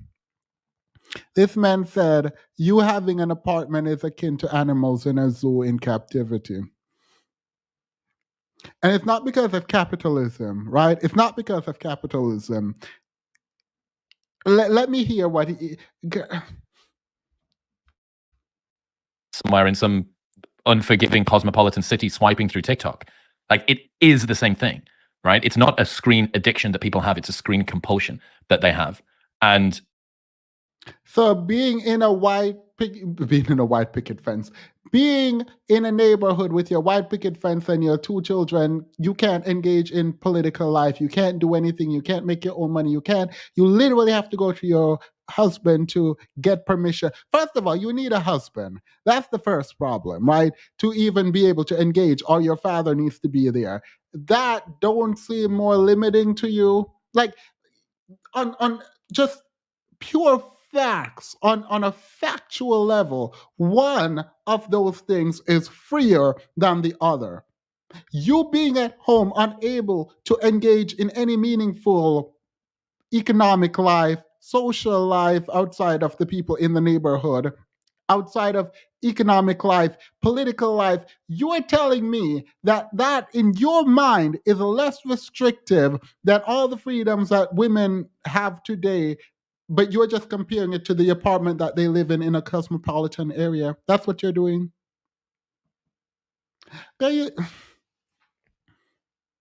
Listen, I've been the same since I heard a lady saw song. This lady trying to take us away from enjoying. Yeah. Chat to me back. I mean, I remember who sing that. Not giving birth is not equivalent to separating people who are already born. Yeah. Agreed. Hey, Sunnyside, haven't seen you in a bit. I've said that twice now, so it might be taking breaks because they tie their manhood to their ability to get and control women. They hate when women don't tie their womanhood to obtaining men and having kids. Yeah. Because they keep literally, people keep trying to shame women with this dumb, idiotic thing, but at least she's a wife. At least this person is a wife. It's like, girl, ain't nobody care about you and your wife, dumb. Hey, literally, no. Let me tell you how serious this has become. It is very recently, within the year, that when someone say, "Oh, I am married," I don't automatically say congratulations, right? I say congratulations only because I know that is what the other person expects of me, right? So now I don't have that trigger that says congratulations when you say you are married. I literally have like 15 million questions that pop into my head immediately to get me to congratulations. Now I have to suppress the need to ask these questions and just jump to congratulation, which is not as authentic as it once was. So people trying to shame people with marriages now, it's not doing what it used to do. It's so sad. It actually is so sad because now that we have uncovered marriage, I don't know if you all were here in the beginning of the stream where we pulled up a tweet of people in marriages and relationships responding publicly about how they despise their spouses, of men and women who are in horrible marriages and can't do anything about it or don't want to do anything about it. Like, the fact that you're married means nothing to me. It means, unless you're telling me that we are in a loving, caring, like you need to qualify this marriage. Like you need to qualify this marriage a lot. And even then, I choose to believe you. I choose to believe what you tell me because, like, if I try to investigate, if I try to look at the stat, I'm gonna just walk away and be like, okay, girl, I'm sorry. Like, not congrats, but I'm sorry. That's how it has become for me. With the rate of STD in these marriages, where previously no one in the marriages had these STDs, like, what do you mean? How did these STDs just pop up in them? Like, if you're married, protected with what you have, love, care for each other, I am very pro-marriage. But don't try to shame nobody with these marriages. Don't do it. Nope. Wait, did I do the mango juice on me? Wake up makeup. Did I do it yet? I don't think I did it. All right, let's do it now. Women would be happier if these men were bringing them to. Imagine having thousands of males at your disposal and still having to pay $10 for.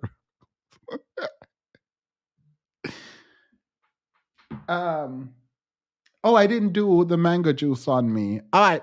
Let's have some mango juice on meat.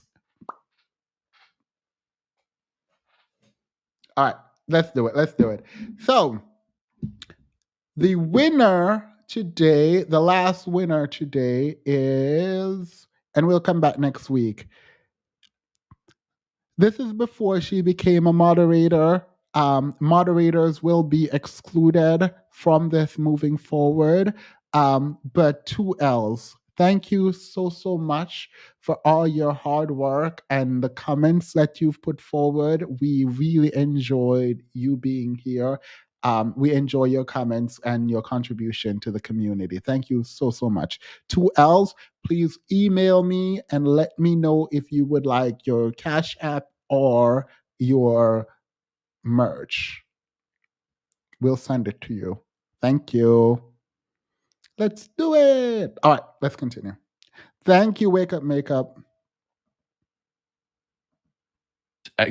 One interesting point, we were talking about sort of romance and the socializing effect that helps people to become better communicators more generally when you're around family members. I just thought about something. This is me bro sciencing in real time here, so you might need to give me a little bit of rope.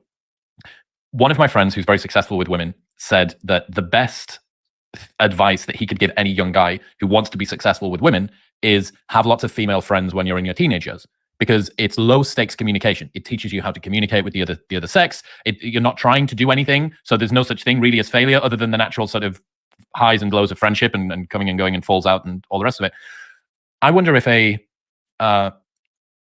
extended family, pan-generational homestead style situation that would have been at least post-agricultural revolution for a good chunk of time, or pre-agricultural revolution in terms of tribes, you're not going to have sex with your sister. You're not probably going to have sex with your cousins. So what it creates there is almost this precise scenario of... You think in the pre-agricultural era that they would have... All right, girl. So y'all just rewriting history. Got it. With training wheels for... in certain areas. Males and females as they grow up to learn how to communicate with the other sex. Very low stakes, no expectation. Doesn't really matter if you get it wrong because they're family. They've kind of got to love you in any case. And then by the time that you get to the stage where you do actually need to communicate with somebody who is outside of your own gene pool, you've... Themis, when are you going to hold a convention? I nominate a safe suburb of Atlanta. Girl, there is no safe suburbs in Atlanta. I'm kidding. Let me get. I grew up in Georgia. Make it a weekend. I want a Save a King Foundation shirt. Oh, I should have bought my shirt. I will have to wear my shirt one day. The moderators got me a shirt, and I love it. We had a meetup in Miami before. I was so excited for it. I'll think about it, but the security got to be like a high security. Accumulated enough background and skills that you can actually maybe make it work. What do you think about my bro science theory? I think that's absolutely spot on. Nailed it. Yeah, go Chris. Yes. It's how we used to learn about each other. We'd have multiple examples of the other sex in our... I think I get his appeal. It's not just attractiveness. I think he is actually a very charismatic person. What he just did there, it means that he can make fun of himself. And I think that is very enticing to a lot of people.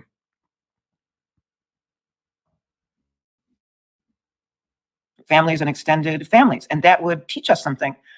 I think part of the belligerent rhetoric of contemporary feminism is actually covering up a fear and an insecurity that is coming about because a lot of women don't know much about men anymore. They haven't had that experience in the home. And I'm not saying that's the only place fearfulness comes from. There are, of course, threats, real threats. But similarly, I think a lot of what we see, I think, especially online, is animosity toward women, sometimes coming from the bros, this sort of phenomenon of the hoes and whatever they're called, this reflexive misogyny. Again, I think some of that is also coming from the same place, which is ignorance of the opposite sex, just not understanding the first thing about what it's like to deal with the opposite sex and trying to cover it up. In the case of men, with this kind of cheap misogyny, this free-floating misogyny, and in the case of women, with this kind of belligerent feminism that apes male trope. This woman think that misogyny came out of the sexual revolution. What? Wait, I know she's not trying to qualify it by saying, oh, the one we see online. Girl, we didn't have online back then, so that's why you didn't see it online. The fact you think, the fact that you think that somehow the free-flowing misogyny happening now happened as a result of the sexual revolution and not being yo, you tried it. You tried it. She just making stuff up. Look at her looking to the side. What side is she looking at? If she's looking to the left, she lying. That's what I learned on reading people. Where's my book? I have a book on reading people because I went to a thing, and the people who were talking to me, a bunch of people who continuously spoke to me, I didn't believe a word they were. I can't find my book. Anyway, I didn't believe a word they were saying, so I decided to buy a book about how to read people because I was like, my gut tells me like y'all are liars and I shouldn't trust you, but I want to know why. And it's giving this face. Tropes and insists on a kind of toughness to cover up the fact that people are insecure. This goes back to talking about the teenagers and the 20-somethings out there who really seem clueless, and it's not their fault. Part of what I'm trying to do here is give people permission to understand that their misery, their loneliness is not of their making, and it's not. I'm not reading this. Someone block Fairest, please. Thank you. Not I'm at 666. Someone leave or someone come. Like, ain't no way I'm staying at 666. We all play too much with these numbers. Thank you. Themis, you see the appeal now. Don't let me catch you being interviewed by him and then coming back talking about maybe y'all should let men.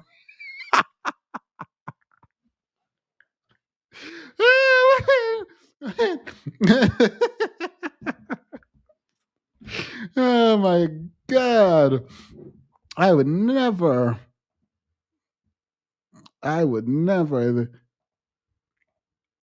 Not as if we can point backwards in time and finger the real culprits. There are some names that come to mind. Hugh Hefner would be one, for example. Helen Gurley Brown didn't help. There are more.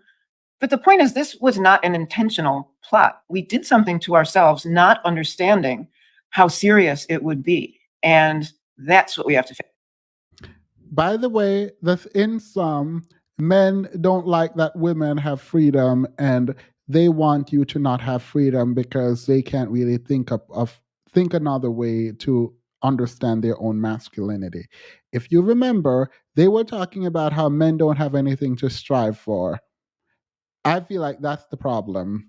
If you believe men don't have anything to go after, no motivation, no muse, that sounds like a men problem.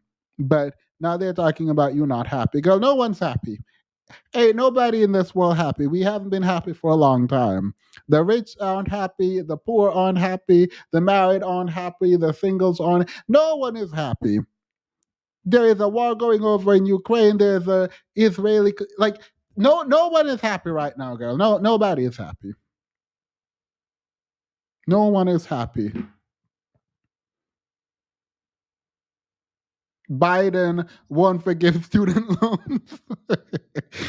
And Joe Biden up here really not about to forgive student loans, and you are here thinking, thinking somebody about to be happy, girl. We gotta work. Men ain't happy, they have to work and don't wanna. Women ain't happy, they have to work and don't wanna. Like, these kids are running amok. Like, the homicide rate is still too high. Femicide rate is too high. Like, people are hungry. Like, literally, inflation is through the roof. Like, people getting laid off at work and you sitting up here talking about happiness. Girl, nobody happy. We aren't happy. Happiness is an illusion at this point. Happiness cannot be the barometer for which you measure whatever success you think something had. We ain't happy. The slaves weren't happy. when they were freed. They were happy that they were freed, but they ran right into Jim Crow. They weren't happy.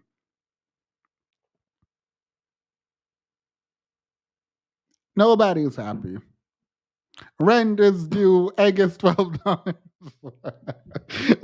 like, girl, I come on here and I laugh, and I promise you, I'm only laughing because I just want to laugh. I walk out. Like the other day, I was walking to the train station, and I saw this man, someone experiencing homelessness, and it was so cold, and for a second I could cry. Like I remember like freezing, like just it was so cold randomly last week. Just one day last week was just so cold, and I remember seeing them out there, and I'm just like, it is so cold. It is so cold. And like, that is sad. Like nobody's happy. We laugh. That don't make us happy.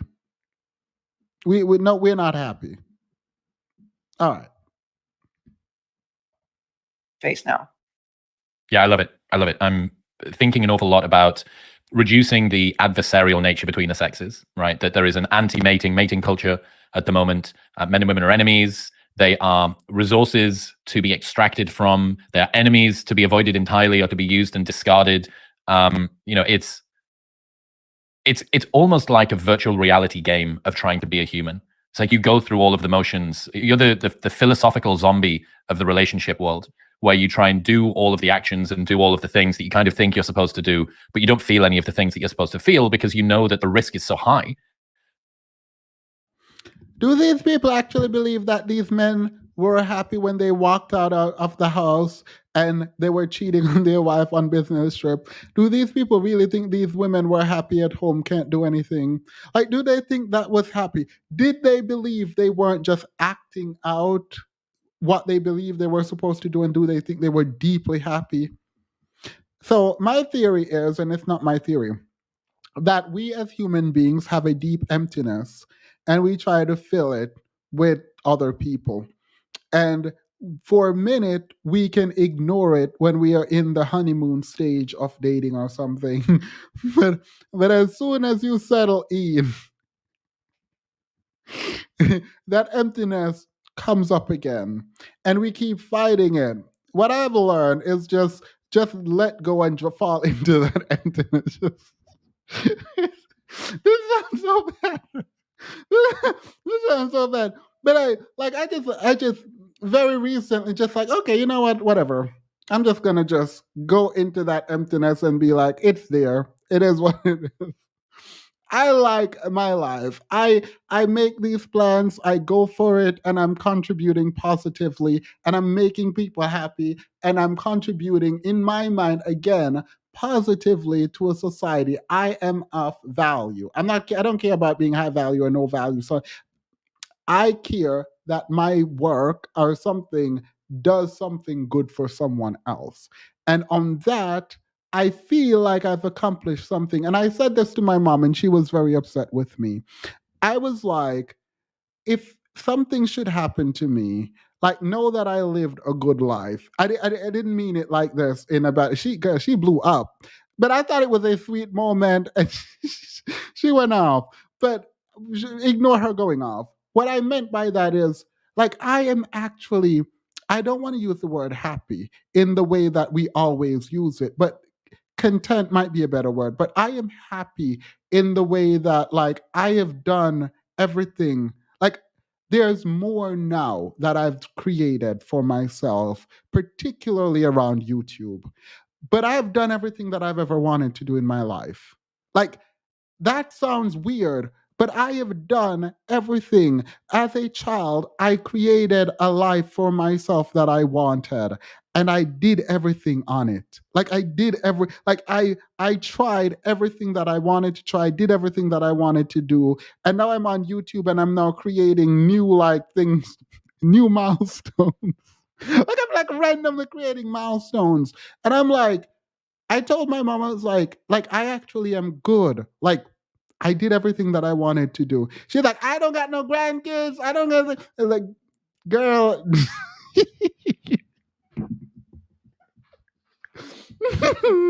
So I sank into that feeling, and I know I'm like enjoying myself. Like I'm like, hey guys, texted my friends, I want to do a trip this weekend or next weekend or whatever weekend. I want to go to this concert. Now we're doing things where like I'm just like, oh, I want to do this or oh, I want to do that. Obviously, I still have a life to maintain, but like, you want to know something weird?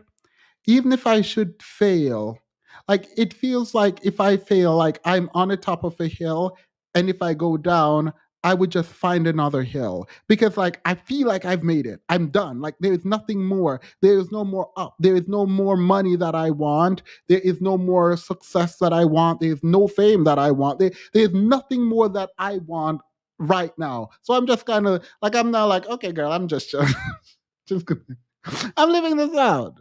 And I don't think a lot of people get to that place. Yeah. So I'm fine, but I do recognize that there is a hole in in our lives for connection, and I don't doubt that. But I think people lie to you, and I don't think just people lie to you. I think we lie to ourselves when we say, "Oh, a relationship will fill it." It won't. A child will fill it. It won't. The perfect job will fill it. It won't. The perfect friends, it won't be filled. You're gonna have to deal with that hole in your life the entire life. You'll be friends with it, love it, do what you gotta do with it, and know that it's not going nowhere soon, anytime soon. That's the best way. It's not because you're this shape or that shape. It's not because you're ugly or cute. It don't matter. Whatever you have, you will have that hole. Just know that everyone has it, and you got to deal with it. That's how you have a good life, in my opinion. Don't take my advice, but in my opinion, I just recognized. I was like, you know what? I'm that. These ain't stopping me.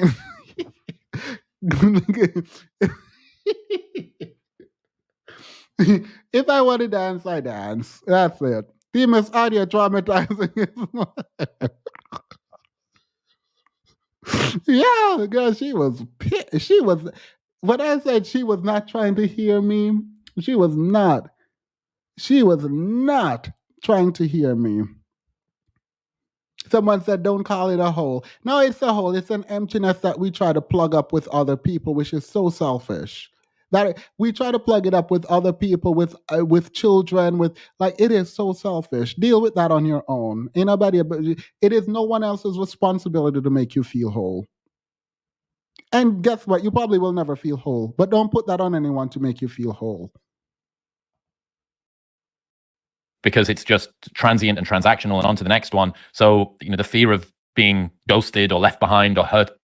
Oh, that's a theory, by the way. Please don't take the last 2 minutes or whatever I was just talking and laughing. Please take that and say that's the rambling of a mad Themis. Just say that and say that's the rambling of a mad Themis, a mad me, like whatever. Don't because if you believe that other people are gonna fulfill you, then girl, period. In some way, because that happens, and yeah, I think it's the natural human response is, okay, whose fault is it? Who's to blame? Who can we hang, draw, and quarter so that we can say, yeah, it was this particular person. The scapegoating, rally around whoever it is that got it wrong. But when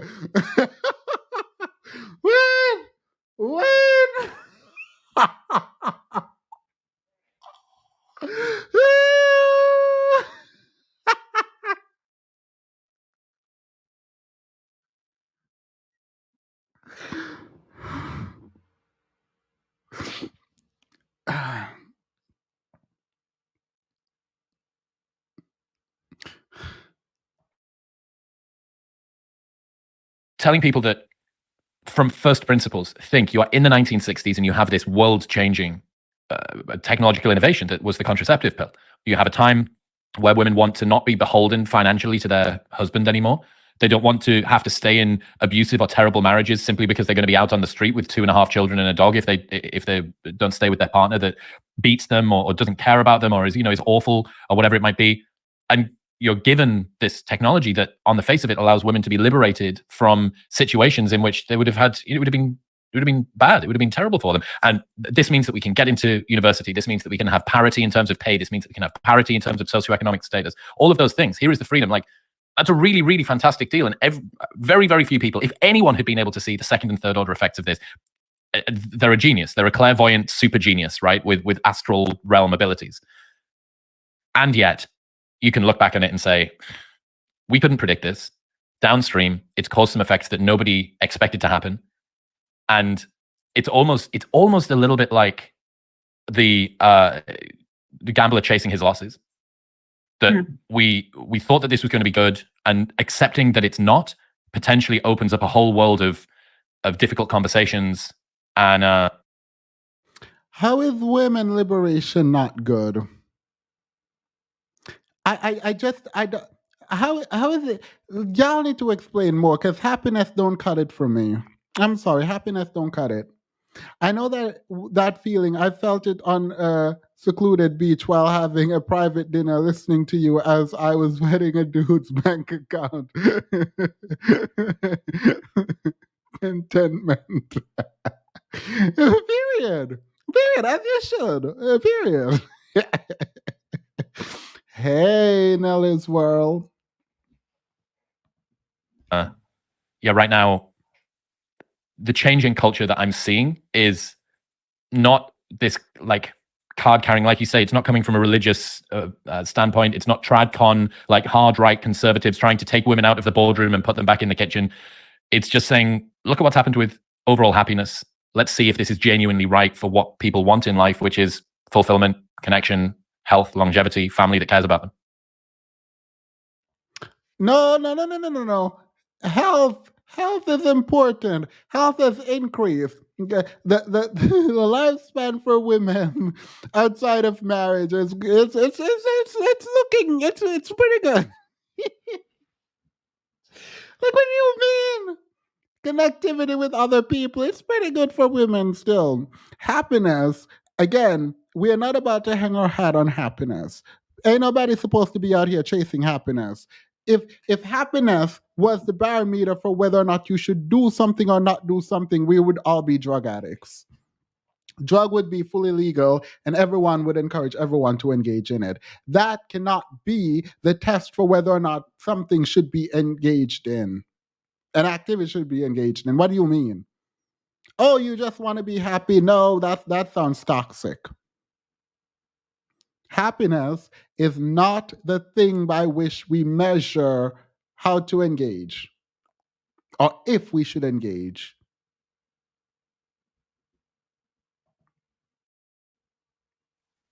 So an analogy that comes to mind based on what you were just saying is tobacco smoking. Because you could say the same thing about tobacco smoking that we've said about this. How is the pill anything close to tobacco smoking? How? I know you're going to explain it, but I need to explain how, because you're not about to. Someone said not her again. I love this picture, by the way. If that is you, just period. And what about it? Sexual revolution. When that all started, nobody could have seen what was coming. In other words, tobacco smoking was ubiquitous across the Western world, and that was true for a long time. And I can actually remember as a kid seeing people smoke in hospitals. That's probably not something you remember, but it was that common. What was the thing? Doctors smoke camels? That sounds right. I mean, you shouldn't do it near an oxygen machine, but it was that common. Yeah. So what happened here? We don't see that anymore. You can't smoke indoors practically anywhere. There's been an enormous change in stigma. Stigma got attached to this substance somehow. How did that happen? And it happened because men like Chris either can't or choose not to attempt to put themselves in the shoes of women. This shouldn't be so hard. It really shouldn't. But I think Chris knows his market, and I think Chris knows why the men's are there for him.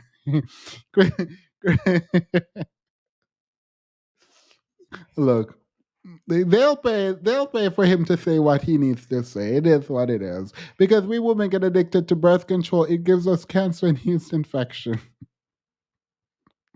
I can't with these people.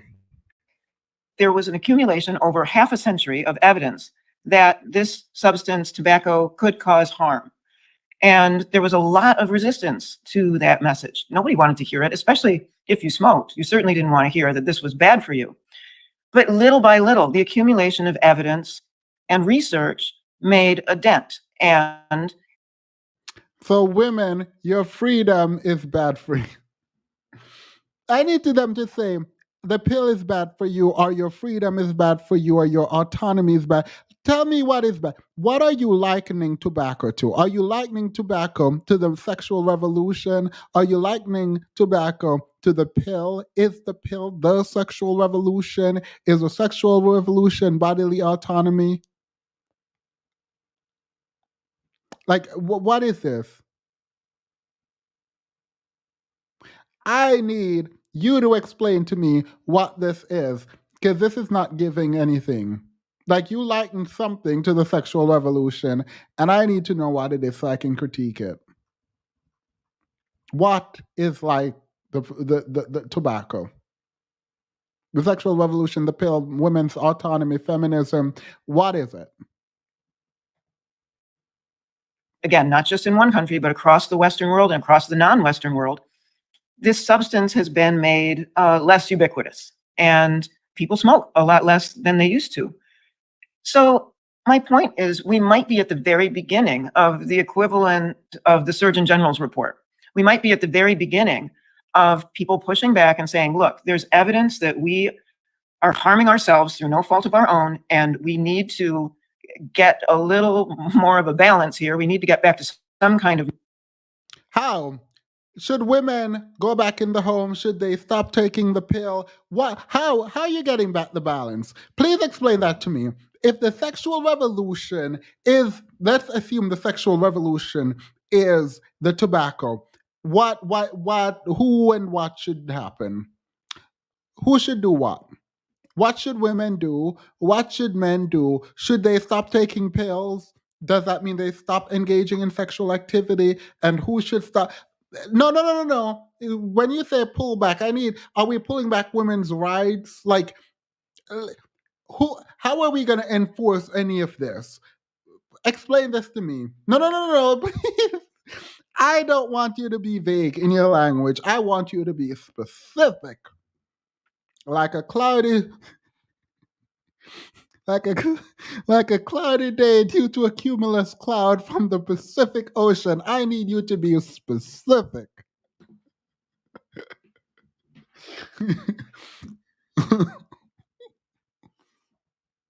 normal that isn't the normal that we have. And so maybe 50 years from now, all of this will look different. Talk to me about how, in such a sex-positive world, so many people seem to be checking out of mating altogether right now. There's basically a widespread stigmatization of traditional sexual morality. Yes, and there's a widespread destigmatization of all forms of sexual behavior apart from marriage. It is kind of interesting. So what does sex positivity have to do with this? Again, I think if you have to resort to a term like sex positivity, you're protesting too much. Like, what are you not getting about this? Why do you need to make some public statement about something that up until, say, the 1960s, people thought was ordinary, normal behavior? So that's what I'm hearing in what you're saying, is that the fact that we have words like that, sex positivity, to make us feel good about ourselves, tells me, again, that there's a lot of disconnection out there at the most fundamental. Tobacco causes health problems for yourself and others and can shorten your lifespan. How is that comparable to women's rights or sexual level? Ask her. Let someone ask her, because ain't no way this man who interviewing her should let her say that foolishness without any kind of clarification. Oh, wait, he's on the... This is how you know when people are biased. Like, even when I'm on the same side as someone, I'm gonna give you some pushback to, like, clarify some things, because I'm not about to let you strawman your way through this argument. Like, what? No. Thank you, Sunnyside. They want to go back to the Jamie Tarzan. Feral girl. They said it's going to be a feral girl summer. Is that Mhm.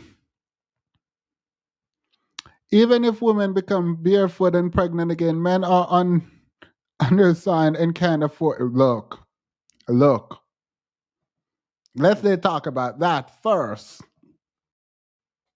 Level. Yeah, I wouldn't disagree. Whatever nomenclature you want to give to it, there is sex is front and center of an awful lot. Even girl advice magazines, How to Sleep with Him and Not Catch Feels. Some of the most popular female podcasts on the planet. In fact, one of the biggest ones was a multi-year diatribe about the perils of relationships and getting and too much commitment and the pedestalization of casual sex and sleeping with people who you didn't know their name and all this sort of stuff. And yet we have some of the highest rates of men, especially, but also women, saying that they're not interested in short-term or long-term relationships at all. And this, to me, seems to be another paradox. Culture that says casual sex is great, and also that mating and dating is completely on your terms. So there's never been more different ways that you can do mating, and yet there's never been so many people electing to check out of mating altogether. How do you square this? You square it because the people who want to mate and have relationship can't have the people that they want. It is that simple. It is all the people who want relationship, if the people they wanted them, would be in a relationship. That's it. They can't get the people that they want. It is that simple. It was once upon a time the case that men got to choose whoever they wanted to if they had money. The family would just say, you know what, you might not like him, but you hopefully will grow to like him. Here you go. That's what happened. Now, women can also choose. So both people being picky, guess what? It's going to be far fewer relationship. Are you saying that women should lose the ability to choose their partners? No, you're not saying that. Oh, you won't say that directly. Are you saying men should lose the ability to choose their partners? No, you're not saying that. Okay, well, we're going to end up here. We're going to end up here. Unless you're wanting to take away women's ability to choose their partners for themselves, girl, what are we talking about? Yes, people are picky. Oh my God, men can't find women and they want relationship, and women can't find men and the people they want don't want them across the board. The people they want don't want them. That's what it is. Men aren't choosing to be single, they're lonely. Women are taking their time to choose. Because these dating apps that you keep putting up, these men keep picking all these women, and these women are saying, yeah, no, you don't measure up. And also, you only want to sleep with me, so no. Also, maybe I will be with you, but not with you because I know this and I don't know this.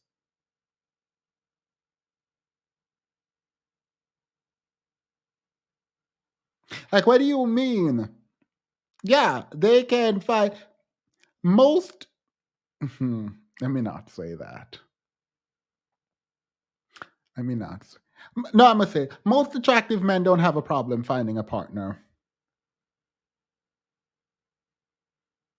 Most attractive men do not have and I'm not even saying reasonable social skills, because some of the people that these women date, these men can't even read, but they are attractive, so they'll get dates. So I'm not even gonna. You don't need social skills. You don't need money. You don't. Most attractive people do not need anything. Most attractive men do not have a problem dating. Someone said if they're not narcissists, even when they're narcissists, there is no qualifier in putting around attractive. There's zero. He ain't got to be educated. He ain't got to have no money. He doesn't have to have social skills. So let's get to the root of the problem, since we're all talking about it. Average-looking men don't have a problem finding someone if they're reasonably sociable. So the problem is there's a specific group of men that can't find partners. And the women are specific about what they want, and they don't have to everyone has to compromise at some point, but they don't have to fully compromise because they're not solely dependent on men to provide for them economically. They can engage in the labor market. So yes, the squeeze you feel is real. Women are no longer up for the picking when it comes to you having resources. The bare minimum of resources, mind you. Women can provide for themselves. So that bargaining chip goes through the window. You now need something else. That is the problem with mating. Men need something else outside of money. And if you're using money, you need a whole lot of it. And that's the problem. Men don't have money. Women don't need money. So if you're going to use money to get women, you need a whole lot of it. And the kinds of women you want don't want you. That is the problem. Now, I can talk on the women's side, but I don't have to, because the whole issue, right, is that women now have access that they didn't have and thus can make certain kinds of decisions that they didn't have to make before. So now men are feeling the pressure, as they should. You should never have had the power in the beginning to just walk and pick someone because you have a job that pays you $50,000 a year.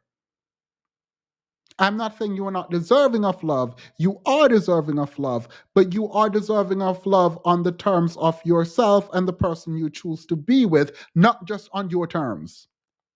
That is the problem. And y'all going and coming around corners talking about the pill, sexual revolution, blah, blah, blah, blah, blah, blah. No, it doesn't matter. None of this matters. This circle.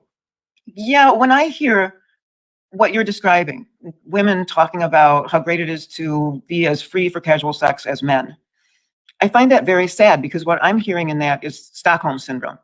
If we can't get reliable men, we will secure them by male means. We will ape the opposite sex and try and be as tough and predatory as its worst members can be. It's Stockholm syndrome. It's not liberation. It's sad. Yeah, it's the modern women are being taught that true liberation. No, you misunderstood freedom. Maybe it's not free to be doing what men do in terms of sleeping around. I don't know. Maybe that's Stockholm syndrome, but that's not what the argument is. The argument is that I get to choose. I am free to choose. For women, they want that kind of freedom. Like men can choose who they wanted to marry, women wanted to be able to choose who they should marry. You don't just show up with a job and pick a wife. No. You show up with a job and hopefully a whole lot more now. And y'all are mad. And that's fine. You can be mad, but it's not going to be regret. We're not being regressive. No.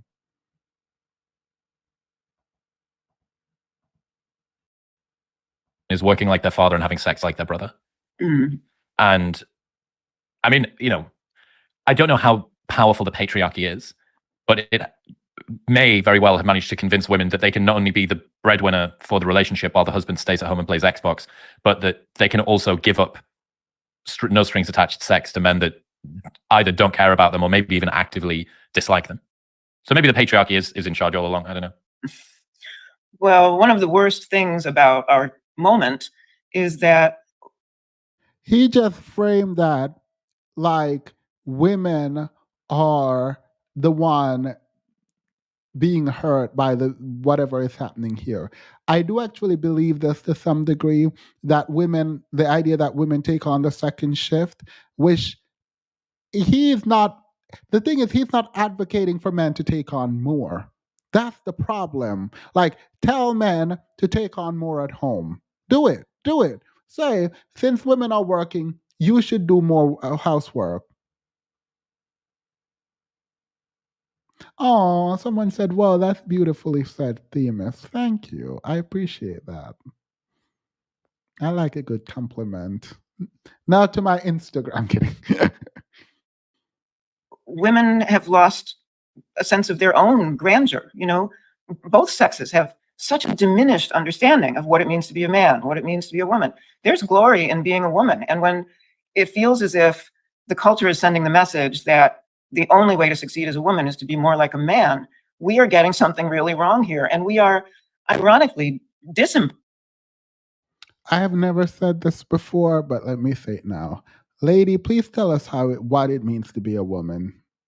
Tell every woman what it means to be a woman from your perspective. Because apparently you know what it means to be a woman, and these other women don't know what it means to be a woman. So let them know. And then for you, Chris, tell us what it means to be a man. Please tell us. Let's hear it. No, you're not going to do it. You're just going to vaguely say, oh, women don't know how to be women and men don't know how to be men. Just vaguely say it.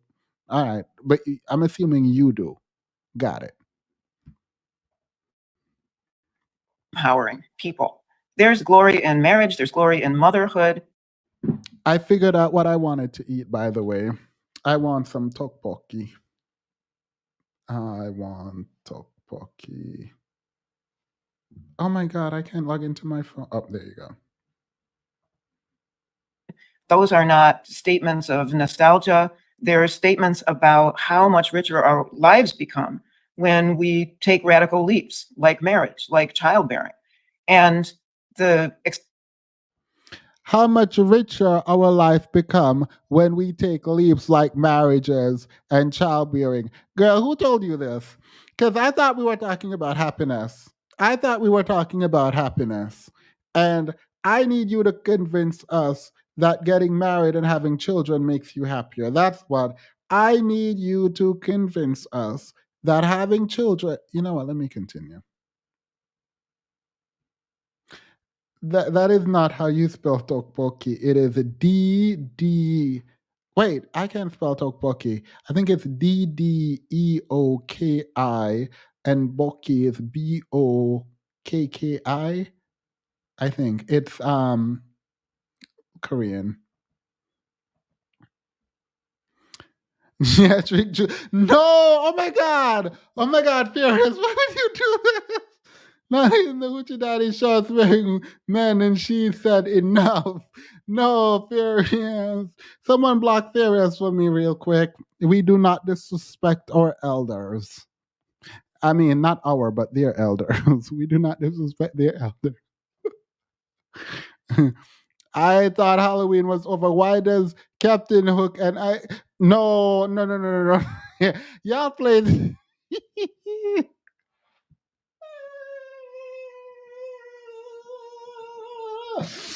Oh!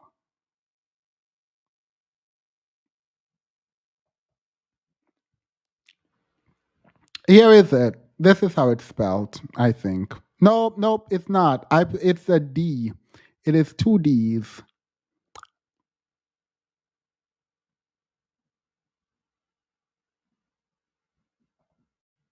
Excitement of that, the glamour of that, frankly, is lost on people. We need to bring it back.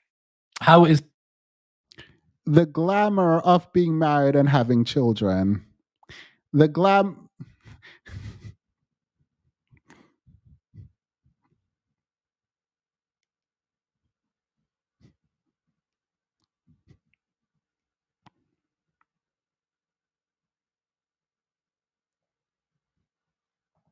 the sexual revolution related to identity politics? So here's an interesting fact, I think. The first use of that phrase, identity politics, comes about in 1977.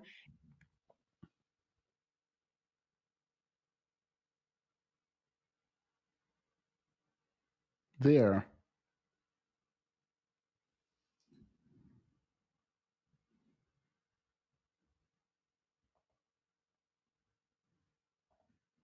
It appears in a manifesto by radical African-American feminists called the Combahee River Collective.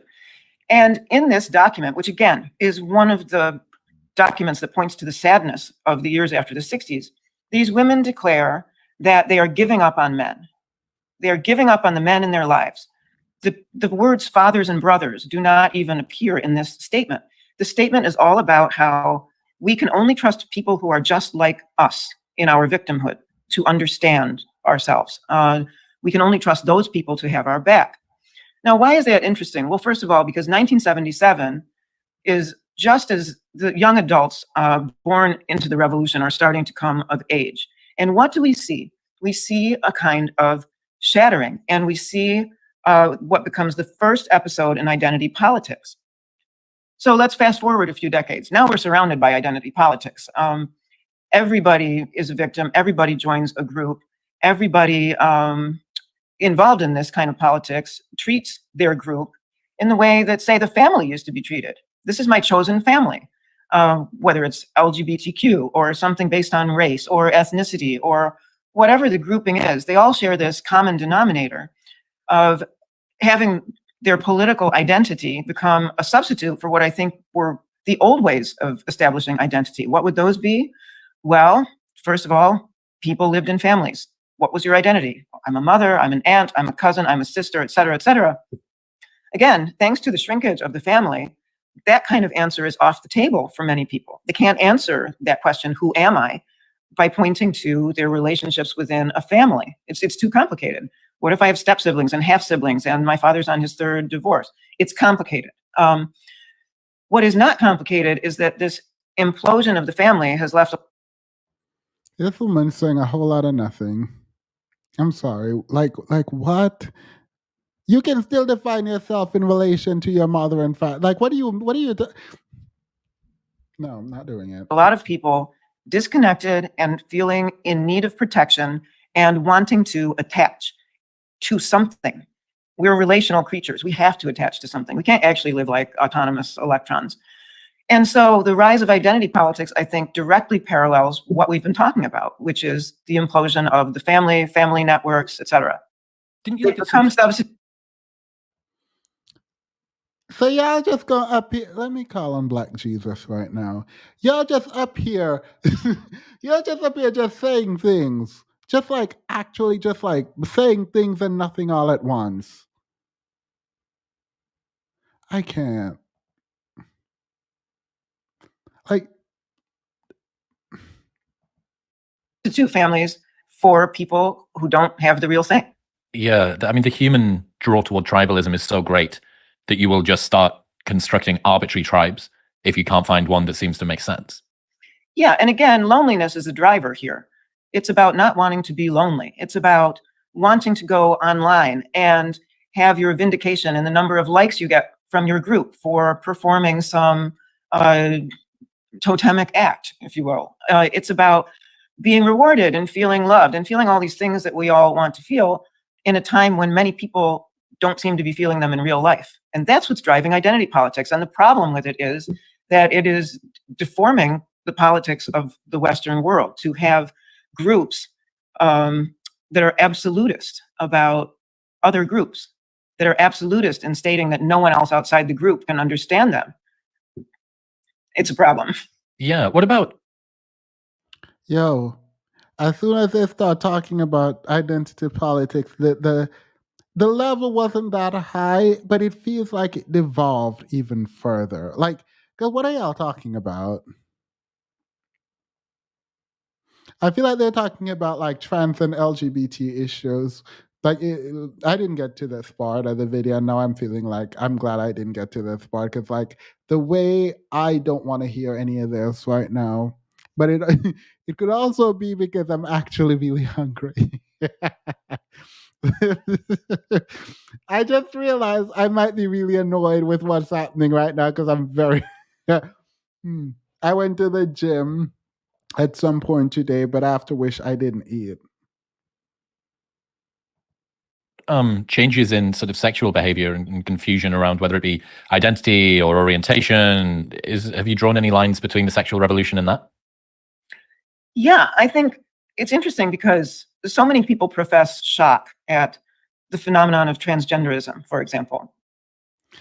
When I said I did not at all hear this part, I never made it this far. But I knew they were talking. Like, I just knew they were just talking. Like, girl, just talk about the sexual revolution and go about your business. Because what is this? Now y'all are on transgender. Oh, girl. Let me hear what they gotta say.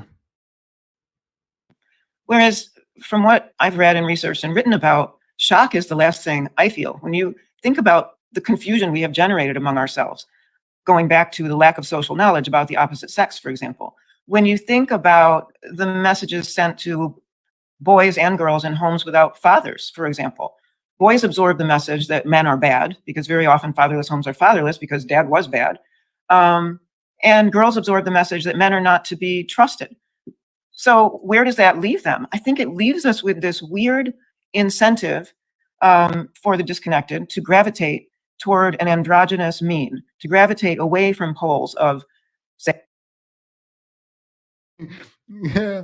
So not gender dysphoria, none of that. She just the fact that you are allowed to kind of do this without any real meaning, like even agree or disagree, there should be some thoughtfulness in this. Like this felt like it was just completely thoughtless.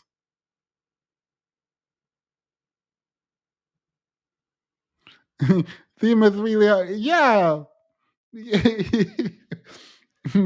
I would tell y'all why I was hungry, but someone told me that I shouldn't talk about detoxing.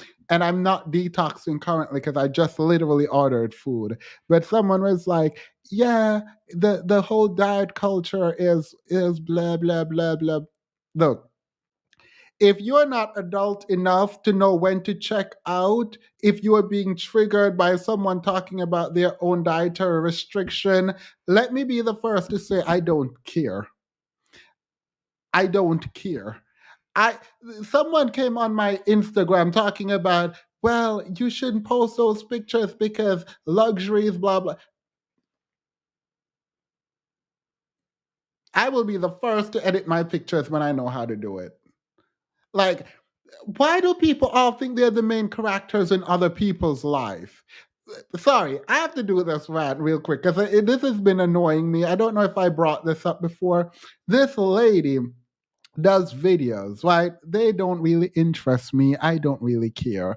But like she's like, I wake up and I make this for my husband and I made peanut butter and jelly sandwich for my kids. They really love peanut butter and jelly. I cut them into squares. Some random person is going to comment, my children are allergic to peanut butter. To peanut. I'm sorry, what? And what I got to do with me?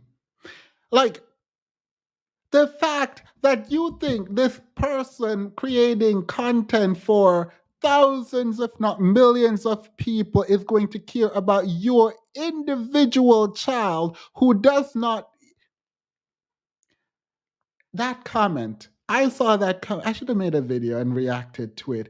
I have never been so ticked off. Like, I was so annoyed because I know the feeling of like people just like, oh, why did you do that? I feel like click off. I said I'm doing detox. Someone is like, you are promoting diet culture. Girl, did I tell you to do that? I'm so confused. Did I tell you to do a detox with me? Someone asked me what I was drinking. I announced to the world that this is what I'm drinking. Someone is getting mad at me for like promoting. What? What?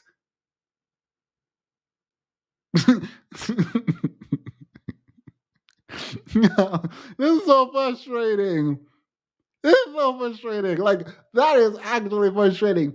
My scenario, like, I can understand people are like, well, you shouldn't talk about this like that. Because, like, for me, detox just mean I'm allowing my body time to clean itself, not this is cleaning me. But I drink this because I like it. All right, whatever.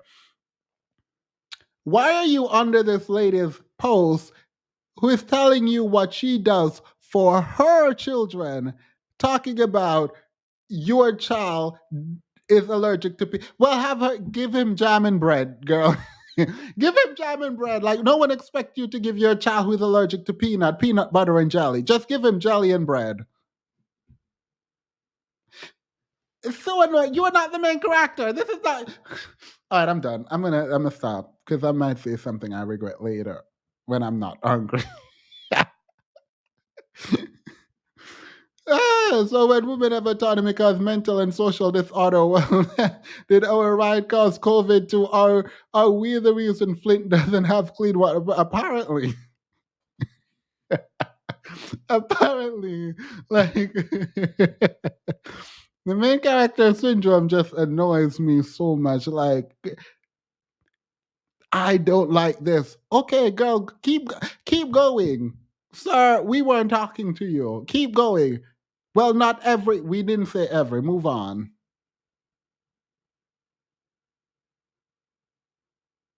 Someone said cashew butter. Like, I feel like they want that woman to make a personalized video to them saying, you can also use this instead of butter if your children, peanut butter, if your children are allergic. Girl, ain't nobody about to sit here and navigate through all the idiosyncratic foolishness we have to deal with. You know how many times people do things that I don't care for and I just move on? Like, I don't even comment. Someone was like, we were talking, praising Beyonce on Instagram. Someone decided to leave a comment. Beyonce isn't even that nice. Go on. Who asked you? Girl, the Beehive dragged him for filth, as they should. Say femininity and masculinity, and towards something that doesn't look as scary as those things, because it's more anodyne than those things. Just a theory. Look, I think everything's kind of on the table at the moment. There's definitely an awful lot going on. And I had Melissa Carney, who wrote The Two Parents Advantage on recently. And I think her book comes out today, actually. And it's causing all manner of a shitstorm on Twitter, which is just fantastic.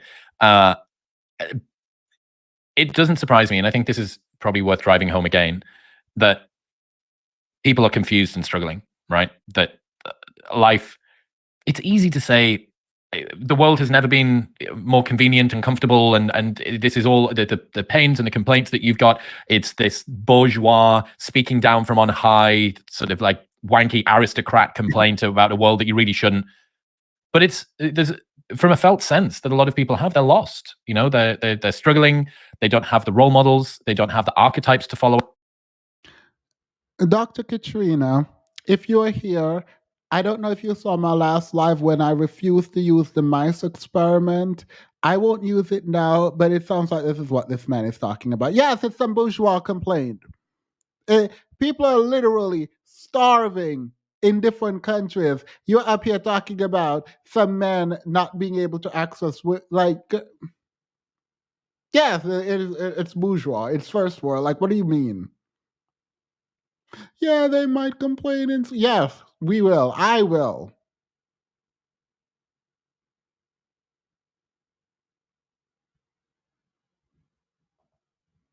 Anymore, especially if you're my generation, millennials or younger. The step change between your parents' generation and ours was so great. You have parents born in the 60s and 70s that grew up without technology, or certainly without sort of portable technology that was widespread, to now, okay, so mum and dad, what are you going to teach me about how to navigate TikTok and deep fakes and nudes and leaked screenshots and group chats and Instagram and, you know, all that stuff, online bullying. It is a time of massive turbulence, and a lot of the things that people feel like, the shame that people feel for they castigate themselves and feel resentful that they're not able to take advantages of a world that they feel has been given to them. And I think that, yeah, the one of the like front runner emotions that we should be feeling is like understanding and sympathy. I think I know how to solve the issues that we're facing. I think from grade school onwards, we should have a ranking system back. We should have first up until the. I think we should. I think that will solve the problem. I don't know what this man is. I don't know what this man is talking about. I don't even know what side he's showing up on for y'all, but I don't know. But I do think we should have a ranking system. You know how after every test you get graded, we should combine all the grades, and at the end of the year, we should rank the kids. You were first place up until last place. I think that's what we should do. We need to toughen up. I think that's what we need to do, because It sounds like what we have is a bunch of people who just are just whining about nothing. And it is an elitist class foolishness. Oh no, it's not Hunger Games. This is what they do in Jamaica. This is when on report card day in Jamaica, you would see people getting beat. Their parents, like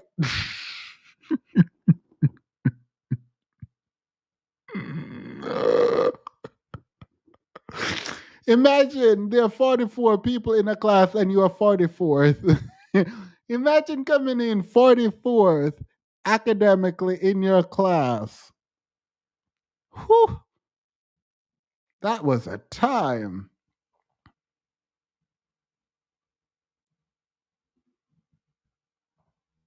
Absolutely. I think also we're at the beginning of a renorming about social media and screens and the internet and all of that stuff generally. And again, it's not our faults exactly. We got flooded with this stuff, and kids are flooded with this stuff. You know, like the gin alleys of London in the Victorian era and before were flooded with gin, and babies drinking gin and pregnant women drinking gin. Girl, I'm not listening to these people. Themis was number one watching the show. No. I've affiliated between 1 and 2. There was this black girl in my class. She went on to win some big thing, but her and I it wasn't every year, sorry, it was every semester. Oh my God, we would go at it. Not at it as in like fight, but like one semester I'd be first, next semester she'll be first, next semester. I wonder how she's doing.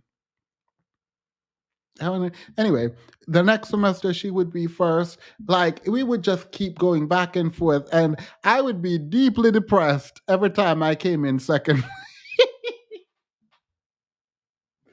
Cause every time I came in second place, I would be deeply. Girl, the people coming in 30th and 34th and like 38th, they would be like talking to me, and I'd be like, yo, I feel like I just don't know what to do. I keep trying and I can't get any better. And I'm full depressed. And they're like 30.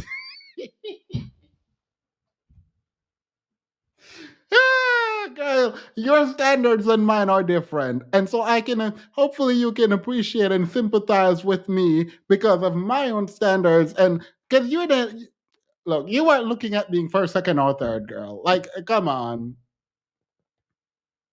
Third place was always excited though, because third place was a guy from I forgot this place. It's close to Negril, but it's not Negril. Anyway, he came to the same school. He would always be third place, and he was always excited. He just knew where his spot was. Meanwhile, myself and this girl, we were fighting for first and second place, girl. And whenever we lost, we would be complaining. Cause I remember the first time I came in second, I cried. I cried because I had been first for like a year. So that is 2 report cards. And then in the 8th grade, I fell to second place. And I always knew she was smart. And we studied together. So I knew she was smart. But like, when she got that first and I got that second, I was proud of her. Like, I'm being honest, I was really proud of her because she kept coming in second for 2 years. So she came first. So but I cried. I remember I cried. I didn't want my uncle to come get my report card. I definitely didn't want to tell my dad. I think my mom was in the UK at this time. And I promise you, when I got on the phone, I could not tell her that I came in second place. Girl, I was so depressed. Looking back, I was like, girl, I did that. Like, now I know I did that. Like, I was good. First or second, I was good. I was doing what needed to be done. But in the moment, and I think maybe it's because I was hit, like, it was the hit from always being first to now second. She came out of nowhere. For a year straight, I was first, and she was in the class. It is that geography class. It is that geography class, because geography wasn't about location in Jamaica. There's a geography class that we took that was about different kinds of rocks, and I was so annoyed, and I could have tried harder. I know I could have tried harder, but she got that spot, girl. I was like, I was crying. Palestine is at war, warship. These men, they're so they can get back their real male essence and purpose.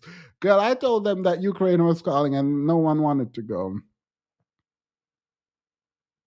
No, I was definitely proud of her, but I'm not gonna lie and talk about the fact that I wasn't sad. It was definitely sad. These men are depressed because they're competing with y'all and losing.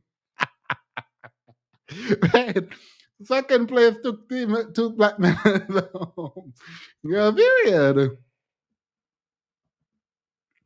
Overachievement, girl. I was that. When I was a child, I decided I was going to be an attorney, and I wanted to go to one of the top universities in America. And the way to do that was to be the top of everything. That's that's literally what I decided as a child. That is what I decided as a child. Wasn't thought to be a bad thing. It took an awakening and a lot of reform to ameliorate that problem. But I think the fact that the architects of Silicon Valley don't give these toys to their own kids and send their own kids to schools where these things are not in play tells us a lot. So one reason I'm hopeful is that I think in 10 years, 20 years, we'll have much better strategies for keeping kids from diving down that rabbit hole and not coming out. Yeah, it is a machine gun fire from all angles of new stimulus, right? New stimuli that nobody actually has an understanding about how to get around. Didn't you look at some stuff to do with life expectancy as well? Wasn't that related to it? Yeah, well, a couple of things about that. One, life expectancy has been dropping in the United States for the first time in recorded history. And some of that is due to the opioid epidemic, which became a heroin epidemic, which became a synthetic methamphetamine and heroin epidemic that we are still living through. In the United States, drug deaths are at record highs, and there's a lot of theorizing about that. I would go back to the question, why are people so drawn to these things? And I don't mean that as a Pollyanna. Yo, they're about to blame women and the sexual revolution for the decline. So this is how toxic this is. This is the first time in recorded history, and I think they do it like, I need to know how they did it, because they don't do it for the last 10 years or 20 years. I'm thinking 5 years. So after the sexual revolution, I'm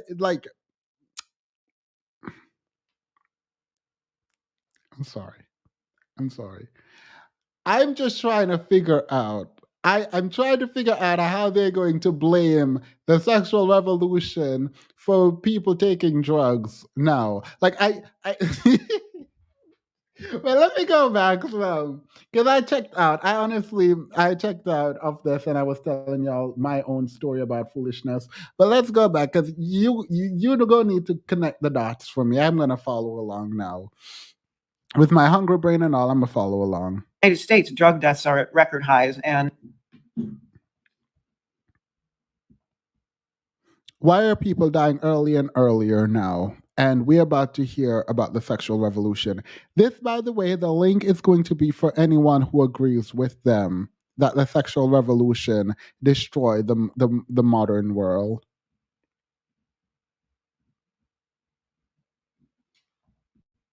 And there's a lot of theorizing about that. I would go back to the question, why are people so drawn to these things? And I don't mean that as a Pollyanna kind of question. We all know there's nothing more powerful than the morphine molecule, say. But clearly, the fact that millions of people are part of this tells us that there's a hole there. There is something there that is not being filled by, say, working with your hands, working in a field, coming home to a family, etc. So the drug problem, I think, is partly, again, pointing to what we've done to ourselves. Second thing about life expectancy. The hardest stuff that I've had to read for my research is actually not about kids, even though a lot of kids are imperiled today by the trends we're talking about. It's about old people. So mind you, mind you, people are being unalived, and I'm just trying to figure out why they're not getting to the point, because I don't know what this is. There's a lot of nothing. I see some people in the back. I will bring you all up in a moment. Let me get this quickly. People, because what has happened today might be the first time that I eat on stream, and I want to apologize in advance if the food comes before I'm off, because I have not eaten all day because I was working to yeah. So apologies in advance. This is going to be a mukbang real quick. I might not. I will probably go off camera because I don't like seeing it, so I'm not going to do it. Happened is that the implosion of the family has left many other vulnerable people at the other end of life unattached. So, for example, in sociology, there's been an explosion of things called loneliness studies. It's a really hot stock. If you wanted to be a sociologist today, go into loneliness studies, because I'm sure there's a lot of grant money there, and rightly so. So why is this? You can just Google it. Google loneliness studies and any country in the Western world. What's happened is that the generations of people who have bought into the promises of the sexual revolution, who lived as autonomous people, maybe not having families, maybe having a child. I can't mess up my reputation of being cute. Etc., but living in this radically unattached way, these people come to the end of life and there's nobody there. And that's what the loneliness studies are about. So again, clear evidence of harm is here. We didn't used to have studies like this. We didn't used to talk about the profound loneliness of people at the end of life. For example, in Germany, I seem to remember from some study, some incredible number of people over the age of 80 have not been called by their first name in the past month, because there's no one around who knows them well enough to do that. These facts tell us something that, again, ought to be addressed. So what I'm trying to do is summon evidence from all over, from the popular culture, from sociology, from reading about the misery that young men and women especially seem to be experiencing these days, and just wrap it all up and say, here, this is what we have to deal with. The good news is we know what the problem is now. So let's start. What does starting mean to you? Don't wait, let me hear. No, actually, this is important. Sorry. In part, it means listening. And what I mean by that is that it's very easy to dismiss, say, young people, say, the millennials and the Zoomers as snowflakes, right? It's very easy to dismiss the sensitivities that come with identity politics. It's very easy to dismiss phenomena like students with their mouths duct taped shut, marching around on campus and retreating to safe spaces and otherwise behaving in these kind of retrograde ways. It's easy to mock that. We have a lot of people in public life who make a living off it. And I understand why, because on the surface, it looks ridiculous. What I'm saying is underneath that is suffering, and we need to understand where it's coming from. So the first thing to do to start fixing stuff is to exercise our empathy muscles, which I think are pretty underutilized these days. Yeah. And to see the suffering people around us, whether we agree with them about other things or not, as victims in the proper sense. You know, the problem, Chris, is that these people aren't victims of the things that they've been taught they are victims of. They're not victims of, quote, the patriarchy or heteronormativity or other abstractions. Those are very abstract labels for what ails us. And so I don't respect them. They are victims of this phenomenon that started before most of us were born, that has had the effect of producing a love deficit across the West, a people deficit. All right, so she ends on blaming the sexual revolution. So it's going to be a strict no from me. Women shouldn't be throwing themselves at the feet of men to end loneliness. Like, what do you mean? That women now have standards and are unwilling to just take the first man with a job that approached them. Like, what do you mean? No. It's only studied now because it affects men. Yeah, like it's affecting men. So now it's a problem. It is a problem, and I'm not discounting that. The solution can't be that women need to learn their place and go sacrifice by being with these men. No. Hey, the Rock Girl. Let me add Obi and let me add Adventures of a Roadie. All right, let's Hi, start with. Venus. Hey, how are you? I'm all right. How are you doing? I am doing well. I am doing well. You said do you agree with this lady? I agree that the sexual revolution has changed things and not for the better. And the reason I say that is because, as I commented in the chat, women have evolved, men have not. And through the freedoms gained through the sexual revolution, feminism, women have become whole human beings who have something other than men to focus on. And men have continued to embrace the patriarchy and believing that because of their anatomy, they are entitled to things and entitled to women to center them. And because women have stopped doing that at ever increasing levels, this is why we have this so called crisis of manhood and lonely men.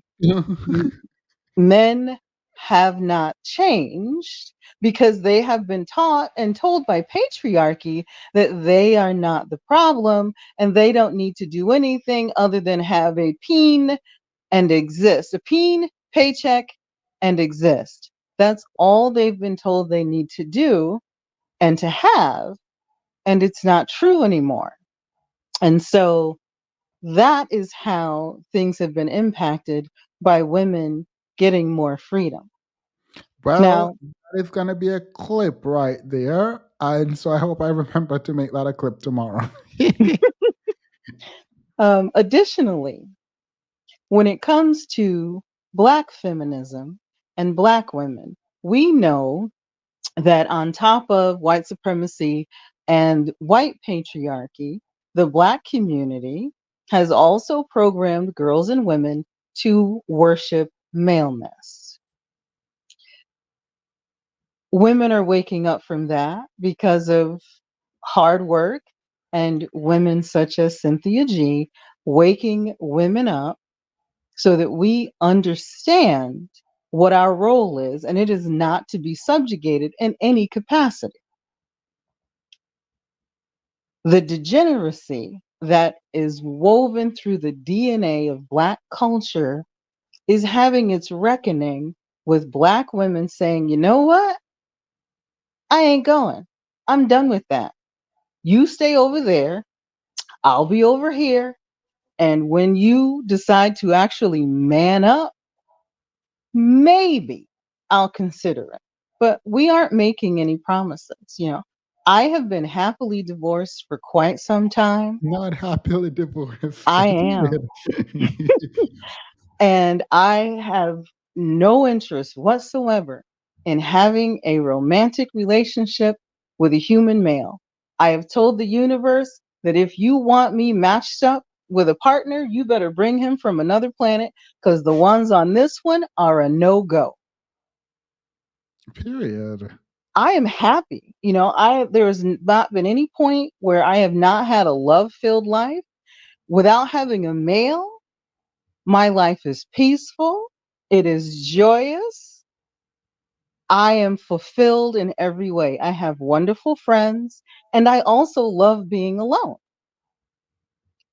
I am not missing anything because, the gag is, even though I am 54 years old, so according to certain males, I hit the wall, I don't know, 25 years ago. There is no wall for women. Ladies, there is no wall for us. These bricks in the wall are telling us that there's a wall. There is no wall for us. Because, again, I am 54 years old and people still try to holler at me. And I'm like, don't make me pepper spray you. Go away.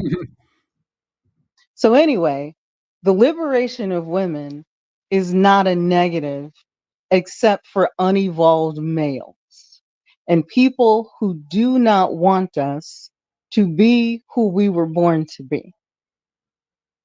So that is how I believe things have been impacted by the sexual revolution.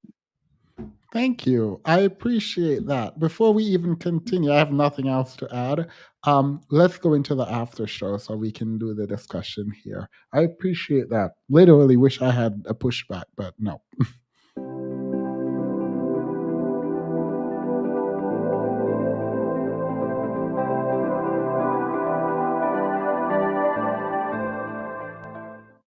All right. So the rock girl, by the way, I don't know if it was you or your daughter who requested access to my book. We started the reading. Do you have my email? I do have your email, yes. Can you have her send? I think it's your daughter because she said Mr. Themis. I always call you Mr. Themis. Oh wait, that was you. Yeah. Because I have great respect for you. And I appreciate that. And so you are Mr. Themis to me. Gotcha. Oh, I appreciate it. All right. Well, I will type your name, your username, and find your email and add it to the book then. Excellent. Thank you. I am honored. I'm truly honored. Thank you. Well, after you read it, you might read it. You might not be any more honored. You might drag me and say, absolutely not. Do not publish this foolishness. I am a bibliophile. And so, minus two authors, I tend to find something redeeming in whatever it is I read, because I believe that when I come across something, it is because I am to learn something from it and then maybe teach it to other people. So I take it as a high honor having the opportunity to I read your appreciate work. that. I will add you to it either tonight or tomorrow. Thank you. Excellent. Thank you. All right. I think Obi is next. Hey, Siemens, how you doing? I am good. I haven't seen you in like forever. I have been trying to take care of my child. Oh, period. Yeah, I have to provide, be a real man. And period. I would know nothing about that. Yes. Don't be in a hurry to do that, though. Nope. Yeah, so this entire stream has been mind-blowing to me. I was working and listening to it on the side, and it boils down to this for me. Women just receive freedom, and I think all this kicking and screaming is because women can now choose. This is the only thing that is the problem. Women have the choice to be full human beings and decide what they want and what they don't want. And now they're deciding that they're not interested in what we're offering them, if it's going to come with all the costs that it used to cost when we had the whole power to do everything for them. So it's just the freedom for women to choose who they want to date, who they want to be with, if they want to have children, if they do not want to have children. That is the problem. That is why people are kicking and screaming against just people being full human beings and choosing just like full human males do. And men somehow can't figure out how to cooperate with women or other human beings who don't have the same genitalia as them, how to cooperate them and have a useful life together. That is all this crying and wailing all over that I'm hearing about. And the challenge is that we cannot put the toothpaste back in the tube. Freedom has come for most people. Women can now choose what they want to do, and there's no taking it back. So we can have podcasts from now till 27, 28, and it will not change. Women will not be talked or shamed into being co-providers and doing all the work and just sitting there and taking it just to have a title, the glory and the glamour and the joy of being a wife and a mother. A lot of women are choosing, I rather not have that glory and glamour. I'd rather not have that if it means coming with all the bullshit that we've been feeding them for a long time. There are prices to pay for that, and people are choosing what price to pay. And a lot of people just keep crying and shaming and blaming. and trying to force people back to a place where they don't have autonomy. And it just doesn't make any sense to me.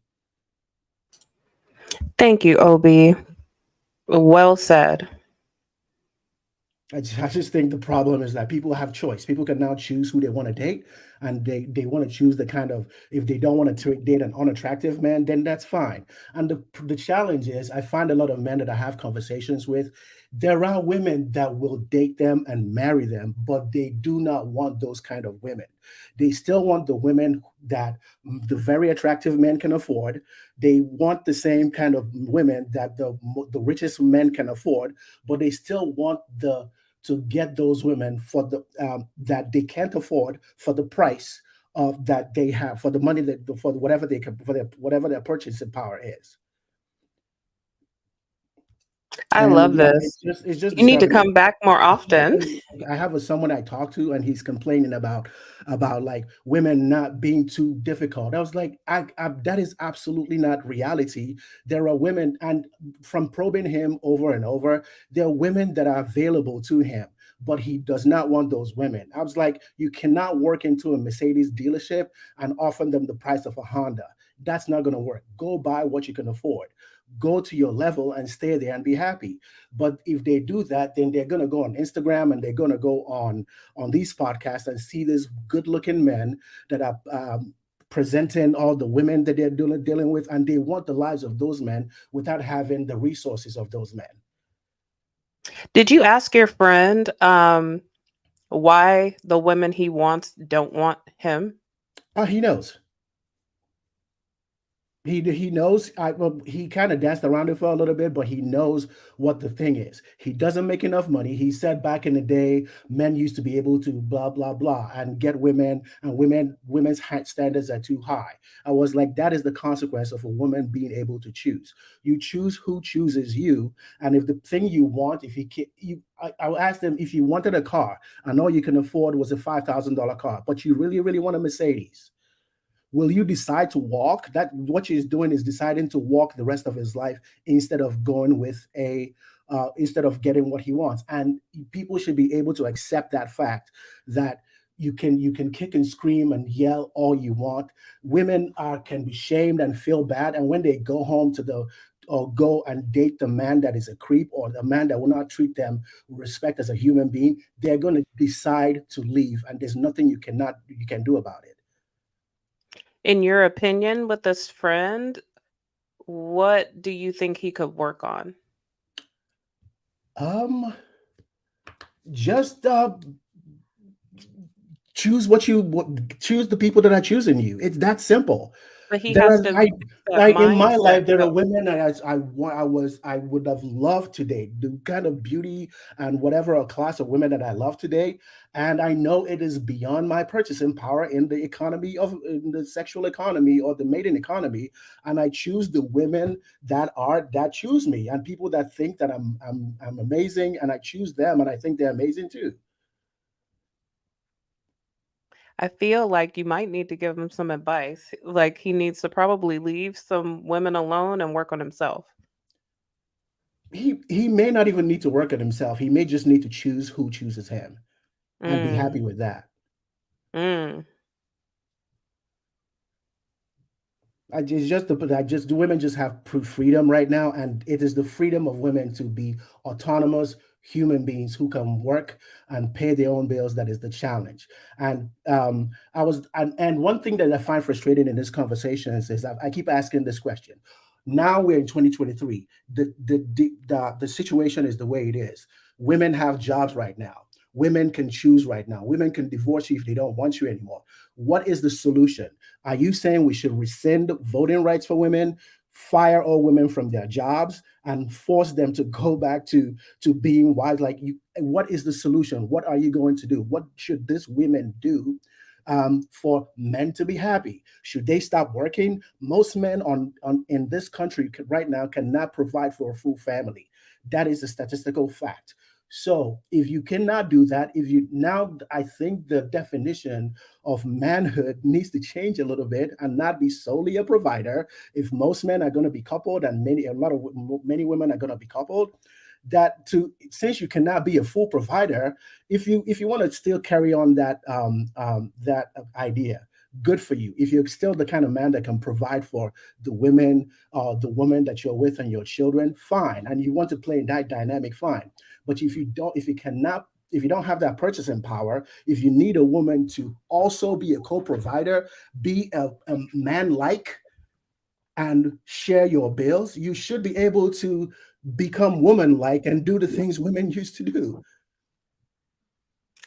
I guess for me, what would not be good for another woman that he would choose or who he should quote unquote choose, nobody should feel like they've been settled for, right? So I feel like he's going to have to step up his game. If there's a certain type of woman that he wants, he's going to have to work towards that, but don't settle and make that other person miserable.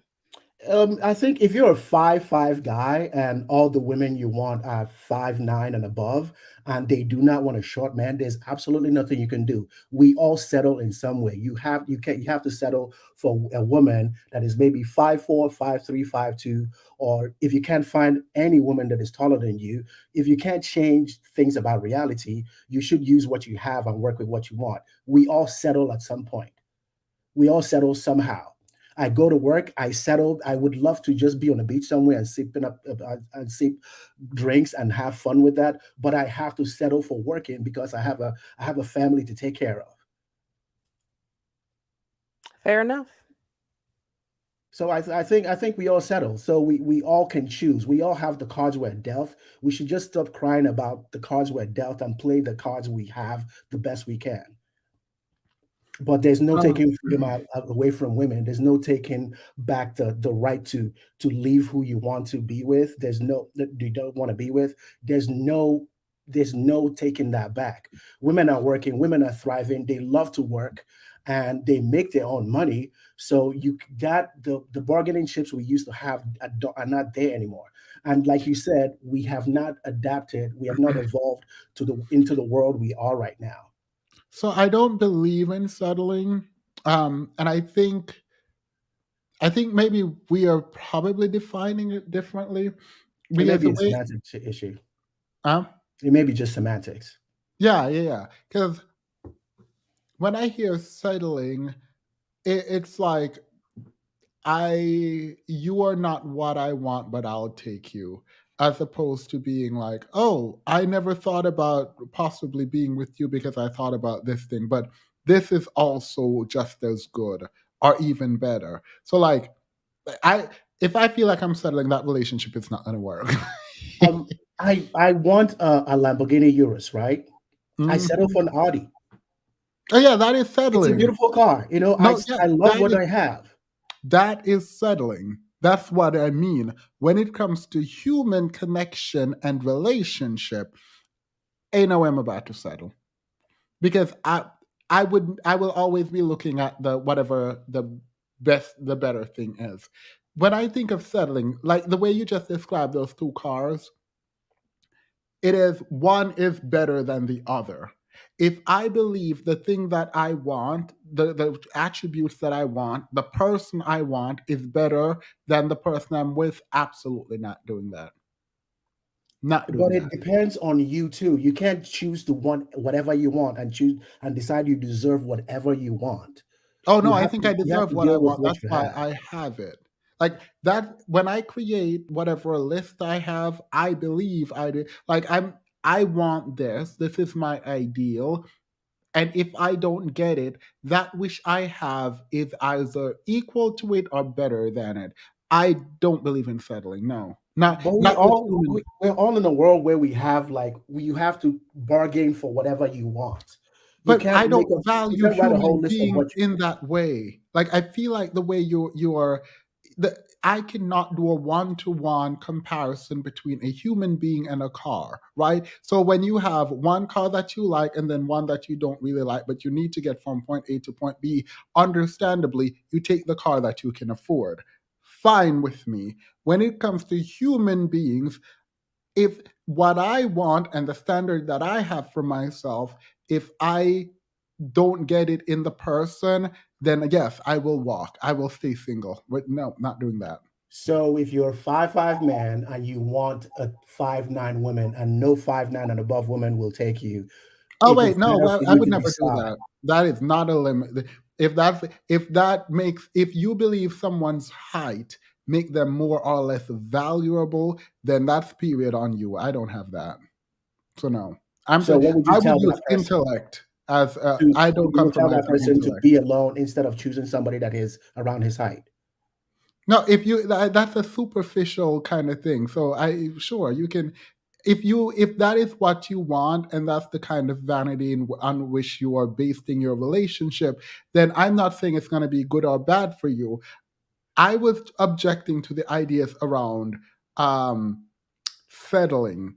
And if you think that being with someone who is not as tall as someone you want, then that's settling, then you have made the criteria for dating you or being with you something about a physical appearance, which is fine, not judging. And yeah, you're gonna have to settle, and you can be resentful for that. For me, I don't. Those aren't the things that are important, so I wouldn't be settling. Like that don't matter to me. I hear you. My characteristics are intelligence, ability to make me laugh. Those are the two top for me. That for me is the most important. I will never settle on those. But those are the ones. Those are your non-negotiables. Some people may have negotiables or non-negotiables that are like more But physical, and when even if it's you're on an doing the intelligence calculus, level. if you're not settling on those, I think it's kind of wrong to say that you settled. If you got the things that are your non-negotiable, because like what I don't like, and the manosphere does this a lot, but I don't really care. The way that we value human beings should be independent. It's not fully because we do things relatively, but it feels like we are like, oh, you are not as beautiful, so I'm settling for you.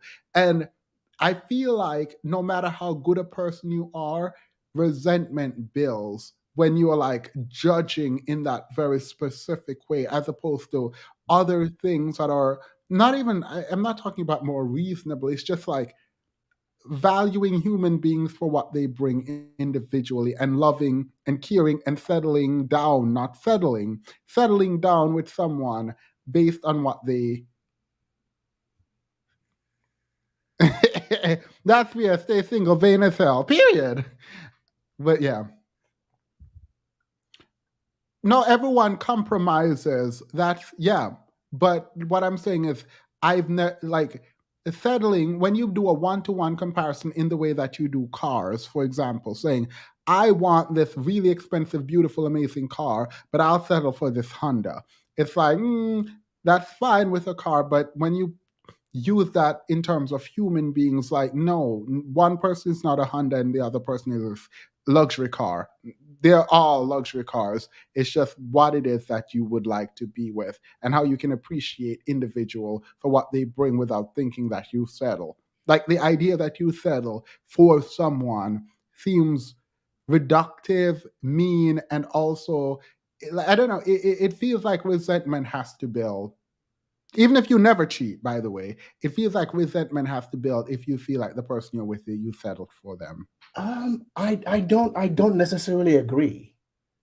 I don't because I'm not understanding the difference between. I think the word settling is loaded with such negativity to it, and I'm choosing to use that like deliberately. What's the difference between settling and compromising?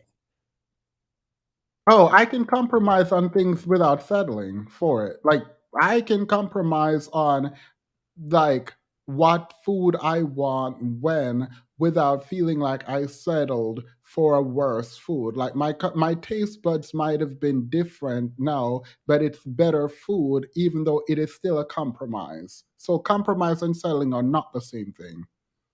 Isn't compromising not getting everything you want?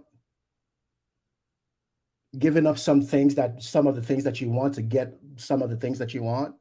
Yeah, that's a yeah, I mean, yeah, that's a compromise. Yeah. That sounds like settling for you not getting everything you want. Yeah, but what settling when you did the car comparison, what you are saying is that one is better than the other. that may have been too simplistic and may not be the perfect way, the most accurate way to describe it. I just used a very simple comparison that just came to my head. But like, I don't think nobody gets everything they want. Maybe some people do, but most people don't get everything they want. And contentment in the things that you value the most that you get. Like, I know the kind of things that I want in a woman, and once I get, maybe there might be heights and shape or whatever differences, but when I get the things that are most important to me, and because one person doesn't have everything that I want, in my mind, I settle, but I don't see it as a negative. I compromise on the things because nobody has everything that I want. I don't see that as a negative in my mind. Yeah, but And I if can you see say how other people do. no, that's different. I think that is completely different than saying I can't get what I want, i.e., someone has what I want, but I can't get it. So I'm going to take you because you will take me. But what I really want, the I beyond. understand the nuance of what you're saying. I get it. Yeah. Yeah. But yeah, I think everyone compromise on a lot of things a lot of the time. Yeah, that's what I'm trying to like. That there's a lot of things we're not going to get right now. Like a man that cannot take care of a whole family and wants a woman to do all the traditional things, and is mad that a woman is not happy and is complaining and wants to leave because she has to split the bills 50-50 and still do all the other work. Yeah, and in all fairness, if I'm ever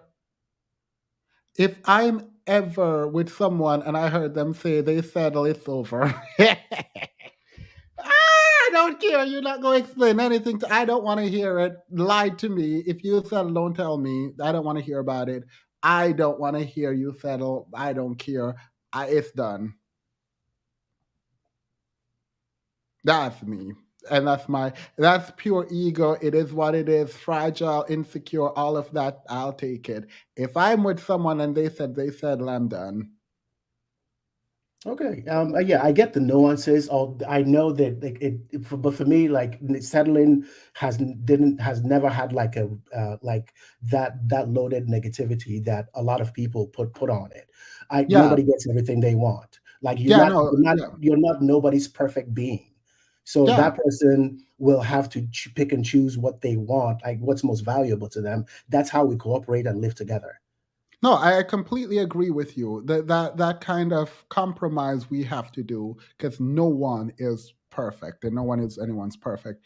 But I think that's different than saying the person I want don't want me, so I'll take you. That is the one I'm like, yeah, no, I'm good. Black Tinkerbell, thank you. Kat, welcome to the membership. No, but I get you. I think it was a semantic thing. Yeah, I agree. Yeah. No something November. Black Tinkerbell. I can't see the emoji. Married for 4 years. If I found out my husband fell, it would break my heart. Compromising sounds better, in my opinion. Yeah. Well, I think settling is not even just bad in general. It's just if you are saying you had someone better, then that's the problem. Like, girl, you go find that one better, and because they don't want you, I'm no one second. I'm kidding. Let me stop. Adventures off roadie. Go ahead. You're muted if you're trying to talk. You're still muted. All right, Mocha Mommy, how are you? Were you talking to me, Themis? Is that Adventures of a Roadie? Yeah. Oh, go ahead. Yeah. It's your turn. Sorry. Yeah, I mean, the video was really nice. I enjoyed all the inputs of, Little Mary Poppins, but, Stop. I mean, I do agree with them, like, the sexual revolution did do a lot of harm. Because of the sexual revolution, the economy has literally just went under. Eggs are $12. Men are lost. They have no purpose. Marriages are down. And that just happened just because as a woman, I said I wanted my rights, right? it is sad to kind of see how the sexual revolution has really crumpled, like literally destroyed the world and caused World War IV. It's quite sad how men's purpose um, have really become extinct just because women got their rights. It's very sad. I do empathize with them. I sympathize with them. It's very hard when I'm gonna kick you everything off you've of been my. taught generationally. I'm gonna kick you off my stream. You have to understand the struggle, Themis. I feel like you're not really empathetic to the male struggles. Um, it's very hard. Can you imagine, your entire purpose being to protect, to provide, and the people you're providing for and trying to protect have now decided to, gee, I don't know, get AT&T House Mobile and, Nest wireless cams, and now you have no job. You have no So purpose. if I block adventurers, if I kick her off my stream and block her, everyone gonna be mad. But she playing in her face who's up here. But it's true though. I mean, can you imagine? Your entire purpose is to protect, and now what are you protecting when I can carry a weapon on me? How do you go from being the weapon to no longer being a weapon? You know what I mean? So I understand the struggles. And sexual revolution is to blame, and we have to recognize that. We really, really do. As a society, we have to really come together and think, when and why did we allow birth control to destroy humankind? And that is a question that we have to ask ourselves. Those are the real issues that we need to focus on. And as someone who's always been a believer of birth controls, I am ashamed of myself. I have never, ever. I'm so ashamed, Themis. I feel like crying. This is such an emotional moment for me right now. You have to understand. You have to understand. You As just someone who played. has been taking birth control for such a long time, I did not realize how much I've contributed to the issue. And for that, all the men out there, I want to say I'm sorry. Will you I stop am taking birth control? I am sorry. I don't know why I thought that I had the right to protect myself from you. I don't know why I thought I had the right to control my own fertility. And for that, penance, penance, penance. Right? Take my rights. Take Yeah, all my rights. she made me almost choke on a rice cake. This is why I wanted to come up here, because you said whoever agreed with her to come up. And I just wanted, to kind of voice out my role as a woman who likes to take accountability. When I was watching her, I was just like, wow, this is my fault. I played a role in this. How dare I want to work? How dare I? How dare I want to work to Sorry, provide for myself? I was muted. So are you gonna stop taking birth control now? You know what theme is? I think that for the greater good of humanity and for the pride of men, it would only be right if I just take out not just stop taking birth control, but give them and gift them my uterus. That is the only way I No, can I'm gonna ever. stop you. I'm done. I am done with you. Apple fast. That is the only Wait. way I can ever pay my penance. If Nope, they nope, just nope, take my nope. uterus and give it to the they, them, she, them people. Nope, And nope, nope, nope, nope, nope, nope. You playing. Serious. Mocha mommy. Because Hi, Adventure good of evening. Role is playing. Huh? Hi, good evening. How are you? I missed you. I miss talking to you. I just have a quick question, I guess, regarding all these things. And the last thing I want to do is sound elitist in the conversation, but it seems as if there's a lot of social scientists who have books to sell who are always weighing in on these topics. But why is no one ever in the medical profession talking about things like birth control and abortion? I'm sorry, and terminations. I don't want to get you flagged, but why is there never really any medical professionals weighing in from our perspective when it comes to these types of issues? Because there are some very pertinent systemic medical issues that lead to these, and those are discussions that are not happening. Because maybe they would even have to talk about the fact that the pill actually helped people outside of preventing pregnancy. Like, there are other usage for these pills and hormone control, and they're not about to. These people here are not about to talk about it, but they want to get rid of the pill, though. Or, I live in the States with some of the strictest termination laws, but 1 in every 3 women who were seeking a termination was on some kind of birth control. And birth control is not this one size fits all solution, because there's many, many, many, many nuances to it. And the only way we know that we've prescribed the wrong birth control is a pregnancy. So not every, and then what some of us as practitioners have access to versus what other practitioners have access to, that's also a systemic issue. And so they're kind of talking like this, like just one generic pill cause this incredible destabilization, when in reality, we have a lot of women who are still fighting for access to the right birth control. Not only that, but like, let's say it caused some problems, maybe because is the advocacy to remove it? Oh no, it's not.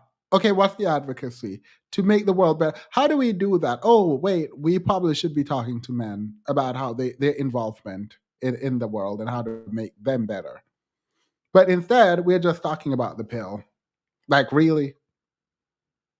Yeah, and I think too, no one's really talking about, because it's just very interesting, because now in this political climate, having a conversation with a political strategist, and they're just saying how this demographic, like the infantilized male, is a very easy demographic to exploit financially, socially, politically, because of how much time they spend on screen.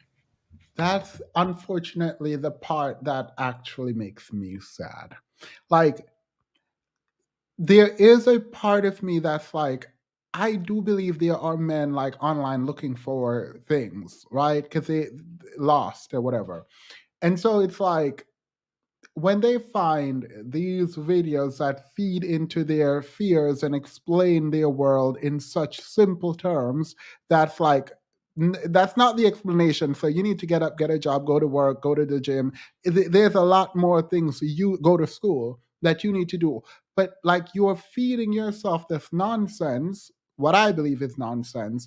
It placates you, and you give money and you invest, and then you create this cycle of toxicity. And it's like, I don't want to, because it's not my calling.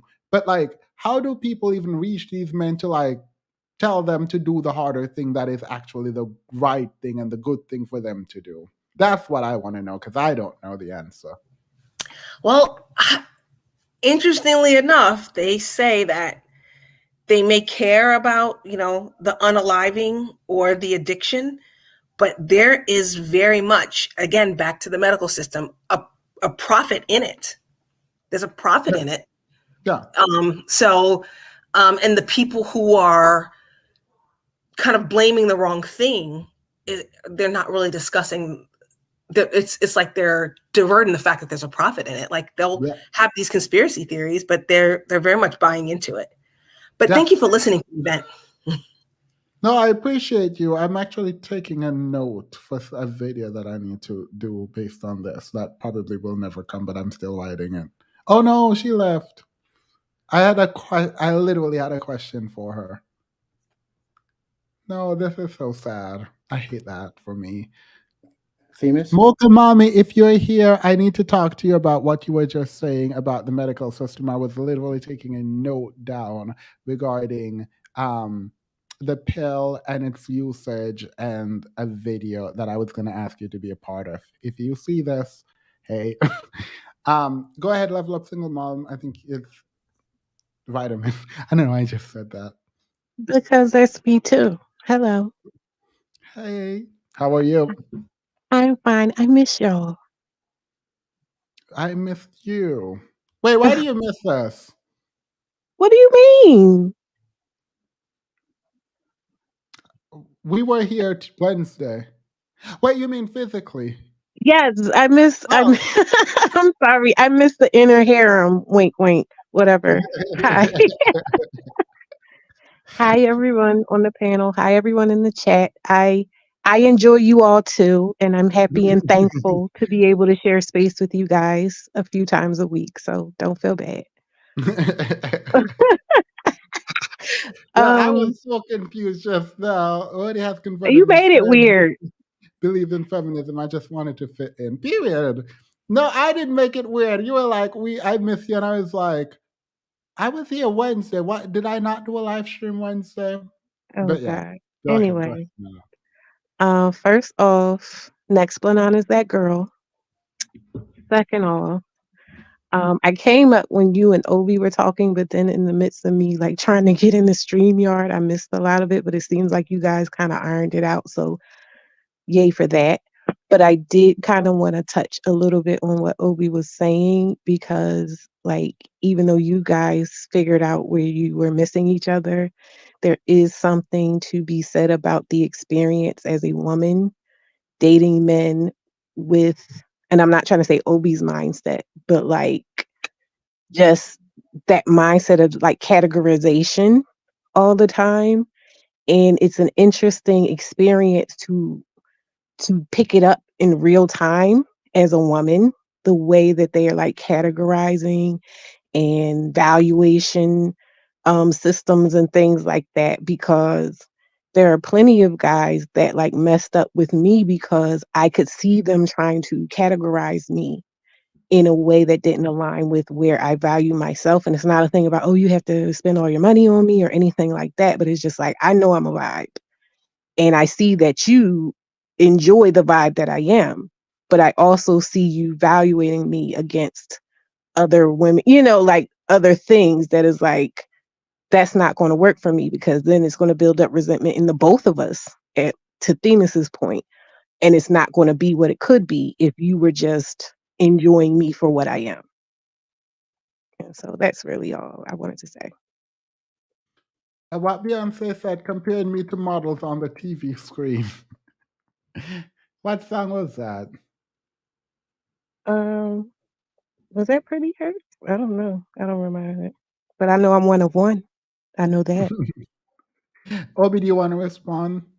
Yeah, I understand that, and I think um as men, there's a unique way. Like I don't know how all men think, but a lot of men have the way they categorize things. Like I've heard in the some people are talking about the chats about how comparing cars and human beings are not the best of way to explain things, which I agree 100%. I'm a car guy. So like those are the kind of things that come to me easily. And men are always dealing in resources. Men are always competitive and thinking about what they can do with their resources. We're always challenging ourselves on strength, on the things we can achieve. So that may come in conflict with how women see things. And I'm open to having a conversation about that. That's what I have to say in response to that. But one thing I have not heard a lot in these conversations, especially when the men online are talking about this, is since feminism and the sexual revolution has destroyed the perfect planet we built for the happiness of women, what should men do other than cry, kick, and scream online about it? What exactly are we supposed to do to fix it instead of blaming the Third World War and the Ukraine and the Palestinian war and the Israel war on women? That's one thing I haven't heard. And whenever I ask those questions, I can't get a response. So I would like if it did any of these guys or whatever. I've asked all those kind of questions, and like it almost always turns around to like, but women. I was like, no. If you're going to, if women can't have the power to describe your masculinity and your manhood, that means they're more powerful than you because they can give it to you and then take it away from you. What are we going to do as men to rebuild this perfect world that we say we want? And when we give women choice to choose between doing what we used to do in the past and what they have now, and they're choosing to do what they have now, we should know that they don't want what we used to offer them. Now they have the freedom to choose. So I'm asking that, how can we adapt? How can we rebuild a different world that I can actually make men happy and women happy? And I'm not getting that response. I'm not getting any clear answers on that. Yeah, well, it's not that clear, but it's go to school, go to therapy, become emotionally available, be in homes for your children. We don't want to do that though. Yeah, that's what I'm saying. I don't know. They know the answer, but they keep on demonizing therapy. That therapy is so women centric. I was like, okay, why don't we create a movement to make a lot of men go into therapy? If we're complaining about the women are training all our kids in school, why don't we mobilize a lot of men to become teachers?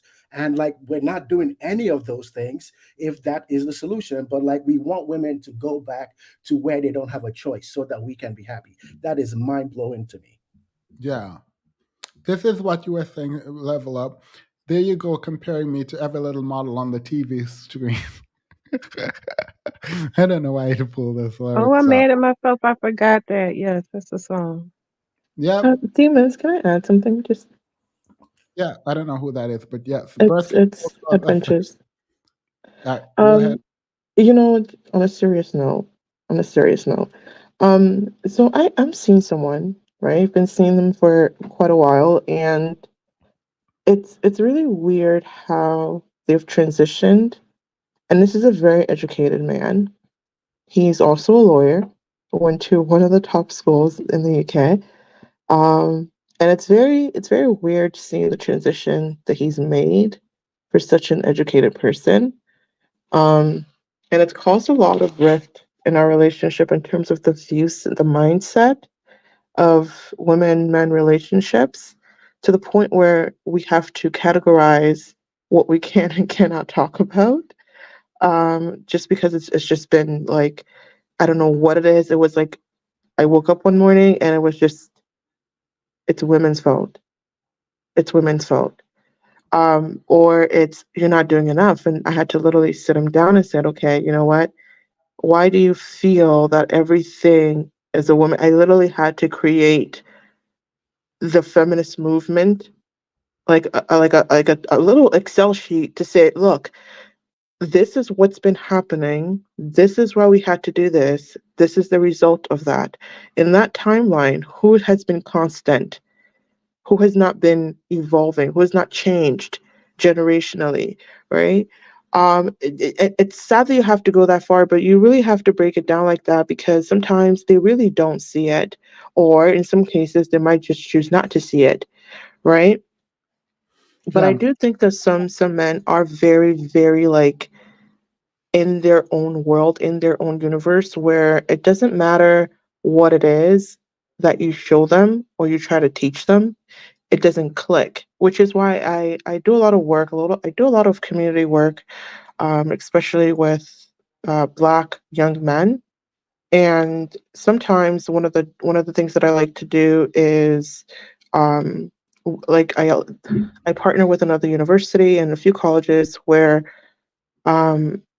women's studies is actually one of the courses that that I've really tried pushing them into, right? Where they have to get a credit in women's studies. They have to do something in women's studies, or having a professor come in and just kind of giving them that timeline of generationally, what marriage was, what love was, what the real impact of it was, social, economic, financial kind of breakdown of the role women have played in different institutions, and how that has either impacted us negatively or positively generationally, right?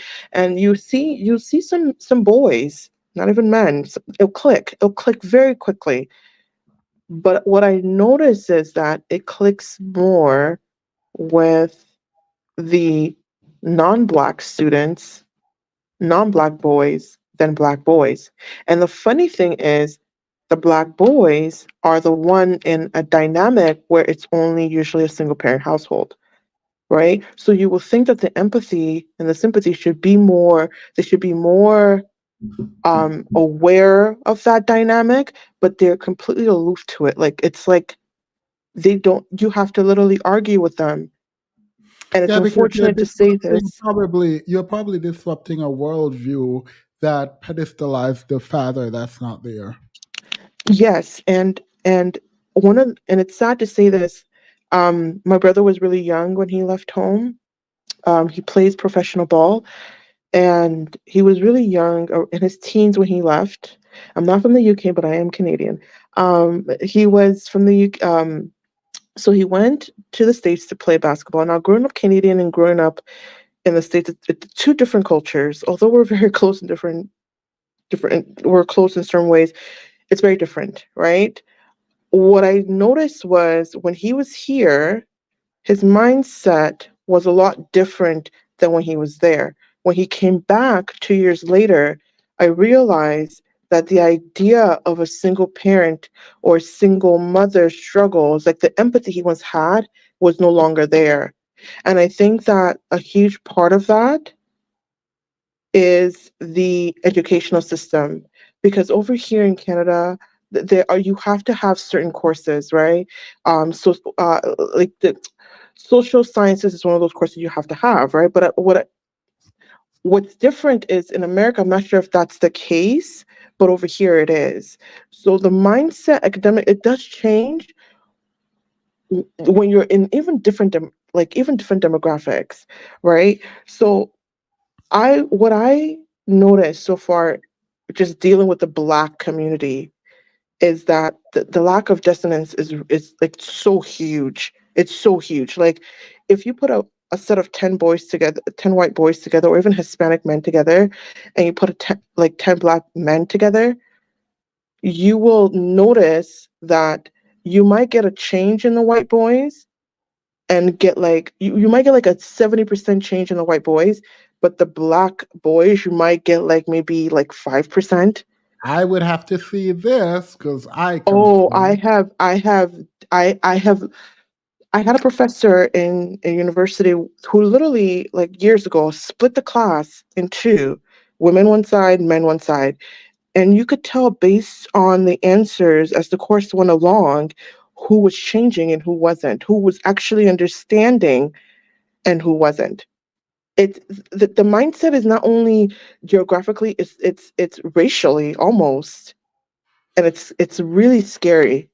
I don't think for it to be like, I would have to look at the background of all the Black boys and the white boys, and then like there's too many variables for me to do a race category, like use race as the marker for any kind of outcome. Like I can't do that. Well, obviously it will be more of an extensive kind of research, right? But just from what I've seen and just from what the course that I took, it's very different when you're in it. It's very, very different. And No, I think when you're no, talking this about is not. sexual revolution, pardon? But I don't know. I don't think this is what you're saying. But there is there is a way in which we just demonize Blackness as a category, and I don't know. One, it's wrong, but two, like we can talk about like the social phenomena that exists that creates the kinds of people, and say some are lazy, some are not, blah blah blah, drag. But I think I am very fearful of any kind of idea that Blackness and something is innate in Blackness that makes it any kind of inferior to whiteness, be it man or woman. Like I like. No, that's not what I'm saying at all. It's not. I'm not saying that it's inferior, but I'm saying that nature has a lot more impact in our mindset than nurture. If I'm correct. I'm saying that the way we grew up, even like, okay, for instance, a Wait, black boy. wait. Pardon? You said nature. Right. Sorry, nature. Yeah. So it would be innate in black men. Sorry. Nurture, nurture, not nature. Nurture. All right. Yeah, Yeah, would play a lot I would want more. to know how the children were raised and what their backgrounds were. Yeah, I would agree on Yes, that. that's what I'm saying. That it does impact us greatly than, like, I would say, other communities, right? And that impact is literally it's almost generational in a way, right? And it's quite sad to see that although we all have like the same, although we all have like almost similar backgrounds, like you could put a group of like 10 people to 10 black people together, right? But there'll be a little bit of similarities between each of our backgrounds, right? But like you would see such a huge difference when it comes to just human rights, women empathy. Like you would see such a huge difference, although it's like the same thing. Does that make sense? Not completely. Okay, for instance, if you were to put like 5 black males together and 5 black women together, we might have the same experience, right? Let's say we're all raised by single parents. We'll have the same experience, right? Naturally, women would just empathize with their mothers because, when you're just naturally empathetic and sympathetic, but there will be a few men, a few boys, very few, that will show empathy to their parents, but not necessarily to any women, like no other woman. And that woman that they're supposed to show empathy with could also be a single mother. It's like the cognitive dissonance. There are some research that's been done in it. I would love to show you. Yeah, well, yeah. Can you send me those research because I need to understand fully because I'm a bit lost, but I will move on and then come back because Big Mag seemed to have something to say. Go ahead. Yes. Well, let me say a little bit of the background. I grew up in a public. I'm from the hood. I grew up in the hood, and throughout my, I'm in my late 50s. So once I've learned this, I enjoy speaking about this perspective. Let me just give a few qualifiers first. I'm Gen X, right? So, in the midst of all this, in my childhood, I saw 2-parent households in the projects of New York. We have big swaths of communities where there are single parent households. So the reality that people who are like 40 years old and younger, they have no reality of 2-parent households existing. They just didn't see it. So their reality, like there's nothing that existed before the conditions we have today. Now, let me say another thing. I live in Long Island, right? I live in a part that the community is everyone. We're talking the Black, Asian, Caribbean, white, everyone. The school that my 8-year-old goes to has been ranked top 5 in the state for the last 8 years. I forget the commander who was on the space station. She called back to the school. She's an alumni of the very school that my son goes to. Called back, had a discussion with the children. She's on the space station. But anyway, I say that to say that we have this thing that the lower class is the only thing that exists. And the raunchy, the ratchet all have a bullhorn. And they're the ones who are heard the most amongst Black people. What we need to understand is that Black people, the demographic is the second highest population of millionaires, you can Google it, in America. The second population of home ownership in America. Black people have wealth, and I live in a community where people have net worths over 7 figures. I am divorced. Singularly, my net worth is great. My ex-wife's net worth is great. So we have these things about all this bad doings and all this going on, and it seems to be a focus and a point of interest. But if we look at the rates, like 32% of the people are living in what they consider working poverty, and I think is less than 20% or 15% are in abject poverty. That means that 70% of the people are doing Wait, but wait. You can't. I'm trying to understand how you're using home ownership because Black people would be the third largest in terms of home ownership, preceded by Hispanic and then white at like 80 something percent.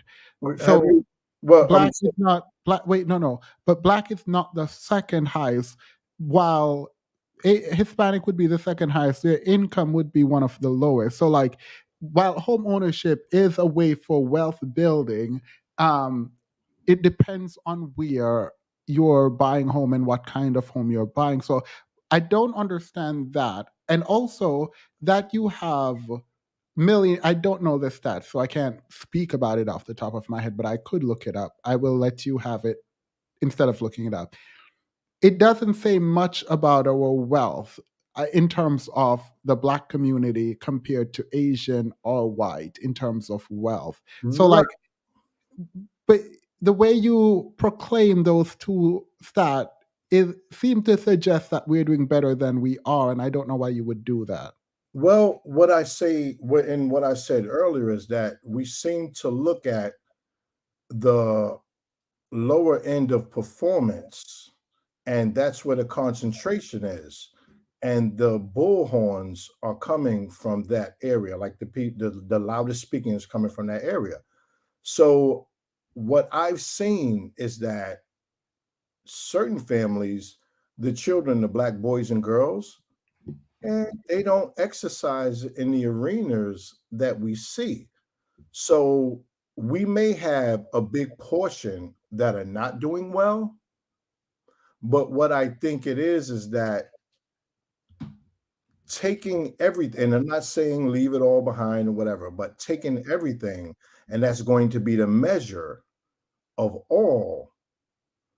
We have to change that perspective. We have to change that thinking. I think this way is that if we just continue to perform and do things, we'll be in more positions to carry someone along with gaining knowledge, guiding them, or whatever it is. Someone mentioned earlier, like if some of the men went into professions where they had contact with the younger people, that would be more, that would help, you know. There are a lot of things and a lot of dynamics that are going into where we are, a lot of nuance. And Obi said something earlier about like, what can we do? What do we do? It's a person, when a man doesn't have a purpose, when he doesn't know his journey, that right there is one of the things that drives people crazy, right? It drives them crazy. So a man desires to protect and provide for his family. The earning dynamics are different now. It's hard to be in a one household, one income family and do well nowadays. So both people are working. But this is something I see, and it kind of correlates with doing bad. When there's no balance in the household, there becomes problems. I think it leads to all the Wait. No. Let's clarify that. Let's balance. clarify that. You said we need a in Petty play too much. You said you need a two income. We generally need a two income household, but there needs to be balance. I don't know what that means. Okay, I'm saying that the economy now, you typically need a two income. No, I get that part. I Okay, don't know what no, you mean by balance. I mean balance in how the two people are living. So it's hard for a person to work a job and then to come home, right? And have a great deal of things to do. We have to consider, let's say a young couple who is starting out in their careers, right? Say they both have a job, a commitment to work to the earnings, and then a child comes along. It's very difficult. I've been in that. You know, I have two adult children and I have an 8-year-old. So I was fortunate enough that I could change my schedule and do all of these things to avert sending him to child care and let someone else have the formidable years. I could go nights, I can go days, I could take him to school, pick him up, all these things. But one of the major things was that there was no balance. So one person making all the adjustments when it came to everything with money, with spending, with time, that leads to all the frustrations. It's not the avalanche that hits the valley, it's the snowballs that are at the top of the hill. So when Wait, I don't understand what you're specifically talking about when you say there needs to be balance. You are balance in a both relationship. working. Yeah. Yeah, balance in a relationship. I think that most people tend to come into relationships, first of all, with selection processes that they should be prepackaged and perfect. Nobody gives grace to what a human being is. Like there's not a lot of tolerance about, okay, this person is suitable. Now let's see what else about them. Let's see if they have qualities that I can see myself long term with. We come with, oh, this is my standard. This is what I won't settle for this, in which I understand. I'm not. But I apologize for interrupting. Just for the sake of clarity, in my mind, I feel like you are describing like dating in the trenches. But what we know about the black community, I agree with you. Um, there's not people focus too much on like the trenches in the black community, and real black representation isn't there. So I believe instead of like dating in the trenches, um, they should be dating the black millionaires. We don't see enough of people dating the black millionaires in the community. I think the lower class gets like too much representation. So if we have people to date the homeowners and the millionaires instead, that's what I believe would be, to kind of go along with what you were saying about balance earlier. You know what I mean? Yeah. Well, I agree that the trenches have the Yeah. bull on and they get the attention. But what I'm saying is this. Okay, now when I got Yeah. into college, No. Wait. Before you go into college, and we haven't gotten through balance, do you agree with Petty that black women should just be dating the millionaires to overrepresent millionaires in the dating pool? Just date the millionaires. There's not enough millionaires to go around, is the first thing I would say. But just date the richer men. Like, don't date the poor man. Don't go in the trenches. Don't date the poor man. Well, I don't think that if poor is the only characteristic. I mean, if poor, okay, poor is a state of where a person currently is, right? For instance, I've known people who've No, gone. boys, you're broke. So, like, Yeah, yeah. okay, poor as you broke, but I say that because it's so absolute. I know someone who started a business who struggled for almost 2.5 years. I'm talking about oodles of noodles as an adult, right? Now their business is doing very, very well. The woman who was with them, they do very, very well. So, I mean, poor, someone who's habitually like a ne'er-do-well, absolutely not. Do not date a ne'er-do-well because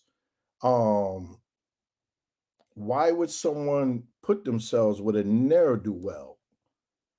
No, absolutely not. Big Right? Mac, how can you tell the difference between the What is never-do-well? a near-do? What is A never-do-well. Sorry, I'm Marvelous. country, man. I'm country. A ne'er-do-well. I'm country. So I'm yeah, saying, you how know, can you tell the difference never-do-well. between? How can a woman tell the difference between a never-do-well? Yeah, never-do-well. But also, we have to consider that we can't look at all from a perspective of that. The men are poor and the women got it going on, right? Like that is, we can't really say that. I think we'd be better served to think that if we want to have a family, right, that we should set on that path. If we don't want to have a family and we want to date, then that's the path, right? I think it should be don't put it like I'm going to date and see what it's going to be. I think that maybe we should prepare for marriage It's a mindset.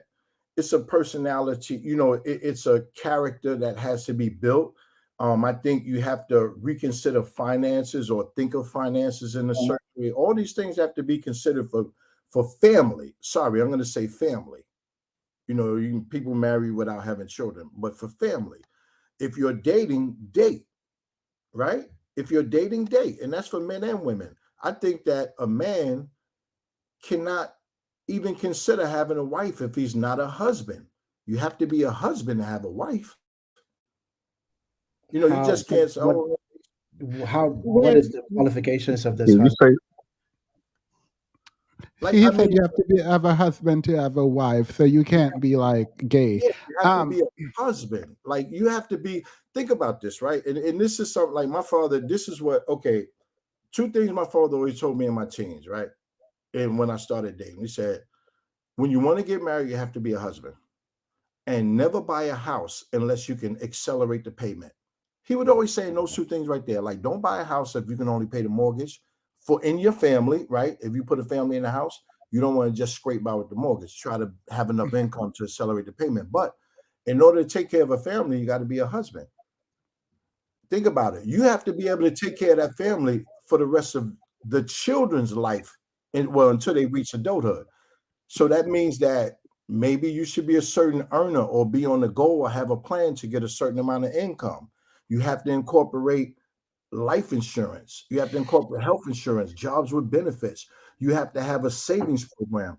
You can't be the man who wants to wear Gucci belts and drive a Benz and have no money left over and think that that's well enough for marriage or sorry, well enough to raise a family.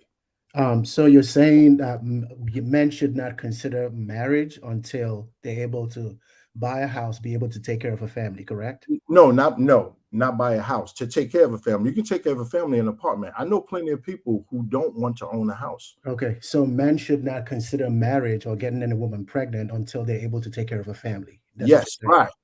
right. Yes. That's what men have to tell the younger men. This is what we have to do. This is the only thing I think that will really rectify, straighten out some of the wrongs that are happening.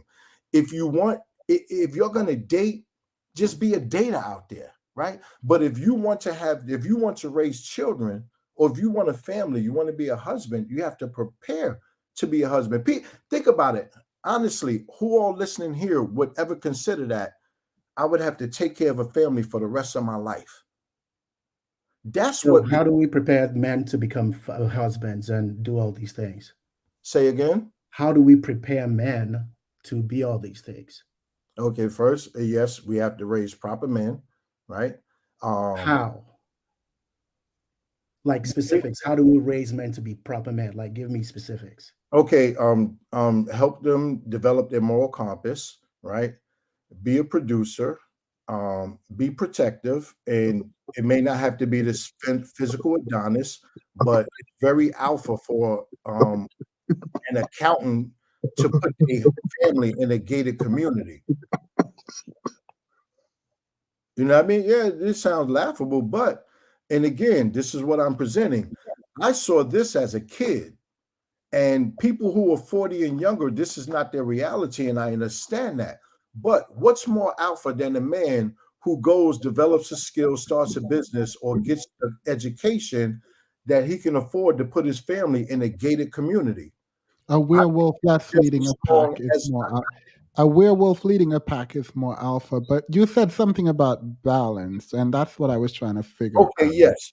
So in the current economy, men and women are both out here working, and men and women both want to enjoy a certain level of life, right? The young professional who's out here working and living, they have certain proclivities. You know what I mean? They have certain luxuries or style of taste, whatever their income level is. It seems Can I ask, just for clarity, what do you mean when you say like proclivity? the habits and things that they like. Like, for Okay. instance, if that man likes to have nice suits, right, and enjoy certain drinks, cigars, or whatever it is, if that woman likes certain things, that's what it is, your jewelry, whatever it is. So what it was before, where normal was having decency and everything, like clean clothes and enough shoes and enough food in the house. Today we live where most things are gourmet. We go to beautiful restaurants. We spend a lot of money. Our wardrobes are like tens of thousands of dollars. And the balance we have to have as a family, and I'm talking about coming together. It's all about coming together. So the balance that a couple needs in the house, we have to get away from thinking that this is my money, that's your money. We have to have a plan that all money comes in the house belongs to the house, right? Wait. I think you've moved away a little bit from the point. We were talking earlier about you needing a two-income household, but just because you have two income in the household doesn't mean there doesn't need to be balance. And I'm trying to figure out wait. I'm trying to figure out what this balance means in relation to the two income. Okay, the balance means that both people contributing to the household. Let's say, for instance, if the man makes 100 and the woman makes 50, that's 150 in the house. Let's say the woman makes 100, the man makes 50. That's 150. It's 150 in the house either way. So the household has to think of, we have 150 in income. How do we maximize the potential of what we have?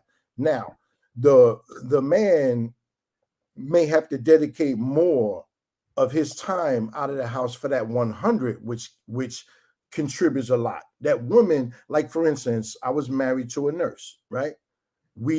She was in a certain level. She wanted to go back to school. So we paid for her to get 2 advanced degrees, right? Now she has a doctorate. She's a DMP. Her money was more than mine in the end. So the imbalance we had was that the more money she made, the less she figured she was a wife, she was a mom. That's what I thought you were saying. Good. Right. So the balance is what I mean is that, okay, you work 13 hours and you have a husband who can take care of the kids. So now you can pick up an extra day and stuff like this. Yeah. So you're going to get the money. But then when the couple doesn't come and say, we have to balance our roles. We have to balance the money that comes in here to make ourselves impactful with this. This is something important. Now that she's out earning you, the balance is that you stay at home more and take care of the children. And you clean up and you cook and you make sure her food is ready when she gets home. Makes a lot of sense. Was I doing that? No, I'm not. I'm just saying that's the balance. Well, yeah, I was cooking, because we had a child. And I'm going to be honest, and this is all perspective from coming up in my generation, right? Coming up in a time where people were, living their way, we're living with everyone working. And she wasn't the best cook. I taught her more about cooking than she knew, right? So the thing was, we always had a Sunday dinner, and during the week, whoever was there would do it, right? So not whoever. She's bringing in the money, so I'm assuming you did it. Well, no, it wasn't every day. When she was off, she was doing it. See, I was able to go back and forth, switch my schedule and all this other stuff. And when I say she was making more money as a DMP, it was only about like $15,000 a year.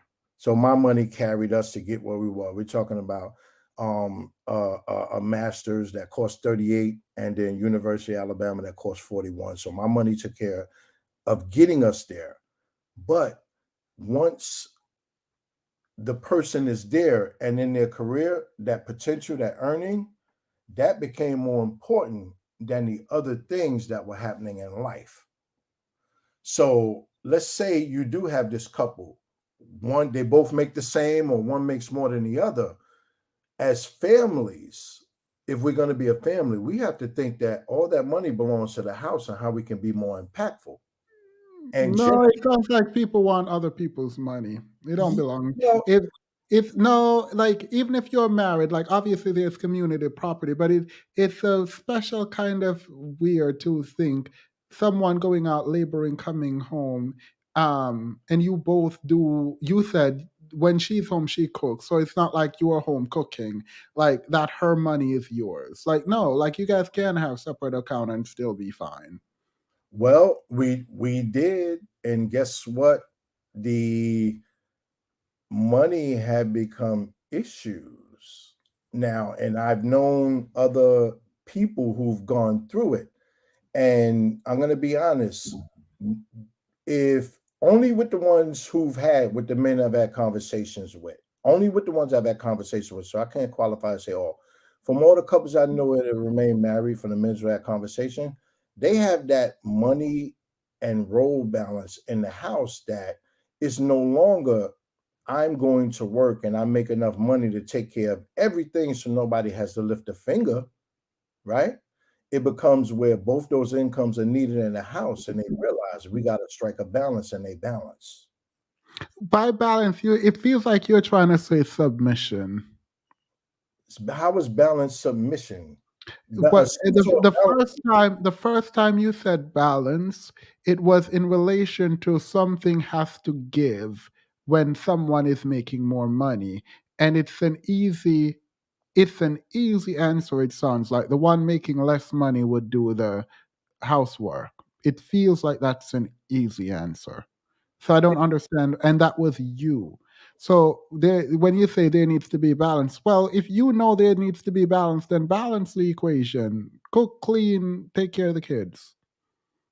No, absolutely. Balance means, okay, a person, okay, so let's say your household, for instance, right? You and your household, the two people, you make 15 a year more. You make this, whatever that is, a month. You make that more. So that means that you do all of the things that are remaining because you make more. I don't think that's what it is. See, because sometimes on the journey in that family, those incomes may teeter, they may go up, they may go down. It depends on what the family is doing, what the adjustments or career aspirations need to be. What I'm saying and what I'm presenting is that I think there's more of an idea that what's mine is mine and what's yours is mine when we get together. And we say that, what can a person do for me on the beginning? And they say for the rest of life, what are you doing for me? As opposed to, why can't we be in a situation where we develop to meet a goal? If you did, she's now making money. You guys did. Now she's making money. You're making money. You're at home cooking and cleaning and everything. So, like, I don't understand the problem. That's balance. Can I add something? I just want to add in something. Like the day she's off about that. She I does want to add in something about that because there was a good question earlier that the other young man was asking, which was about, how do you teach these men to become good husbands? How do you teach these men? I'll be very brief in this. How do you teach men to be this way? The problem is that and people might disagree with me, and I'm totally fine with that. But women, when we grow up, we realize, like, okay, it's time to grow up. Where our body parts are growing, we have to hurry up and mature. We have to hurry up and make sure that we're protecting our parts, our vulnerability, all of the above.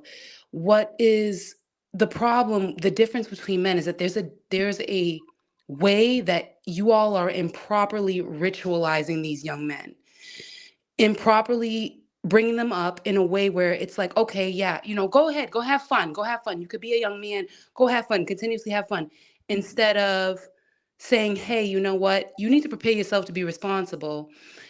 There was rituals that used to happen between father and son, or higher hierarchies of males in society between the younger men.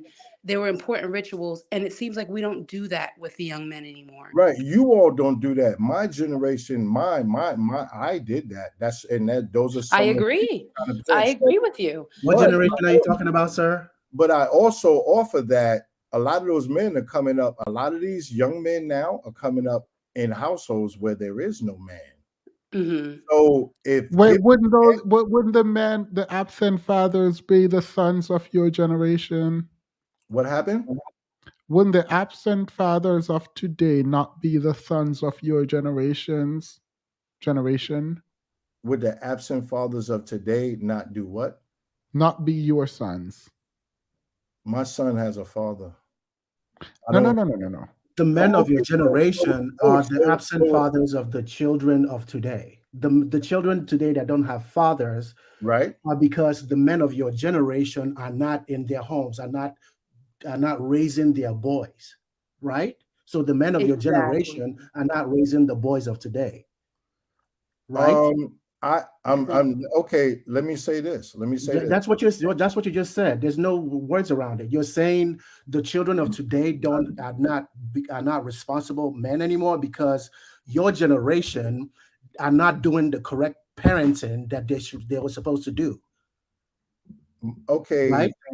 But okay, now Right or wrong? No, don't okay and move on. It's true. What do you mean right or wrong? My son is not my son. I'm not talking about your son. I'm talking about the generation. I'm not specifically talking about you. That absolute means that I take accountability for all those other boys. No, I'm not saying you. I'm saying the men of your generation are the fathers that are not taking care of the boys right now. Okay, right or wrong? It's either a yes or no. It's a no because my peer group, we are all involved in it, like overwhelming. So if the fathers of your generation, if the men in your generation are doing their job and doing, there should not be any problem with the men of today. Let's extrapolate it out. Yes, so all those men that I don't know. Yes. Okay. Yes, all the men you know are taking care of their children, but the majority of the young boys right now don't have fathers to take care of them, right? I just said not all of them. I said the majority, the overwhelming majority of my peer group. Your peer group is not the entire generation. I don't care about your peer group. There might be 15 of y'all that are doing good. Oh, so okay, let's put this in parallel. My daughter. I would like you to just answer my question directly instead of filibustering and jumping around. Filibustering, you're laying all of you're giving and you're asking me to ask an opinion. You made a general statement. You said that the young men of today are not responsible young men because they don't have fathers. Those will be the men in your generation that are supposed to be the fathers of these kids of today. You made a general statement. But when I asked you a direct question, you heard what I said. You minimized it to your own group. If you heard what I said when I first started it, I said your generation is absent those fathers. Did I not say that? But our generation is your generation still too at the same time. We kind of came from you. So, it's kind of like, pushing the blame onto the next one, onto the next one, onto the next one. Well, I'm not trying to blame. What I am trying to do, because in the discussions that I do have about it, because I have a 31-year-old son, right? I do, in the discussion I have about it, it seems to always be about what's the resolution instead of the polarity and trying to stay on each side of this, because honestly, I don't think it's getting anywhere. And I think it is still more destructive, because when I look at our young men and our young women out here acting a fool, that impacts all of us. So the young men that are acting a fool are the young men that don't have fathers, which seems to be a majority of the young men we have right now. So where are the fathers? Wait 1 second. Obi, I'm with you. And for everyone on the panel, this gentleman is 58. He is all our senior, so we will show him some respect and let him speak. And that is another. And I don't feel any way cross about it. Themis, because there is a thing I think that exists about younger Black men, blaming the Gen X. Yeah, and I see why. I see why. Yeah, I see why. Because the transition that happened, like when I said earlier, I came from seeing as a kid, seeing two parents in the house and thinking that would be a normalcy throughout my life. So I'm living through the transition of seeing two parents to seeing a majority of one parent. So now, did I have enough gumption, awareness, or vision to see the transition and react and do something about it culturally with other men, or maybe doing one thing constantly over and over that would be the pinhead that made the resolution? Maybe not. But what I'm saying, what I do offer is that in all this polarity, in all of what we got going on, only thing I can think of is that the offer of at the root is we have to decide if we're going to be a family, go on that path. If we're not going to be in a family, that's okay too. Like, how do we decide that? And how do we decide that? If we figure in our path of life that we want a family, we have to prepare for that. If okay, how do we prepare for that? That's the same question I'm asking. I'm asking for specifics because talking in fluff words will not give us. Again, like I said earlier, we have to prepare ourselves with income. We have to prepare ourselves with our moral compass. We have to prepare ourselves to understand that we have to have balance, like emotional, right? Compassion and all these other things. And when we select a person, I think we have to be more selective of the elements of what can be beneficial to a family as opposed of only what may looks are or only on what that person's income is. Did your wife from a man saying what the woman's May I income? ask you a personal question? Yes. You don't have to answer. Mm-hmm. Do you think your wife prioritized her individual freedom over the family and just kind of thought of her thing as hers and not all of yours together? Yes, exactly. Because once the money got better, then it's like, oh, wow, I can do all of this. But see, in the beginning, when my money was better and bringing us to a certain way, like, we get the house, right? We can drive certain cars. I can go back to school and all these other, that's cool. But then once the money starts coming in, it's where, okay, I see. And again, I can't 100% say what she wanted to do or what she was. I just see mostly the results, right? When the money came, it seems like that's when all of the, you know what? I'm doing this now. You know what? I'm going to buy that now. You know what? And she was buying things without like permission from you, and she didn't want to. She probably stopped catering to you and like stopped being a wife.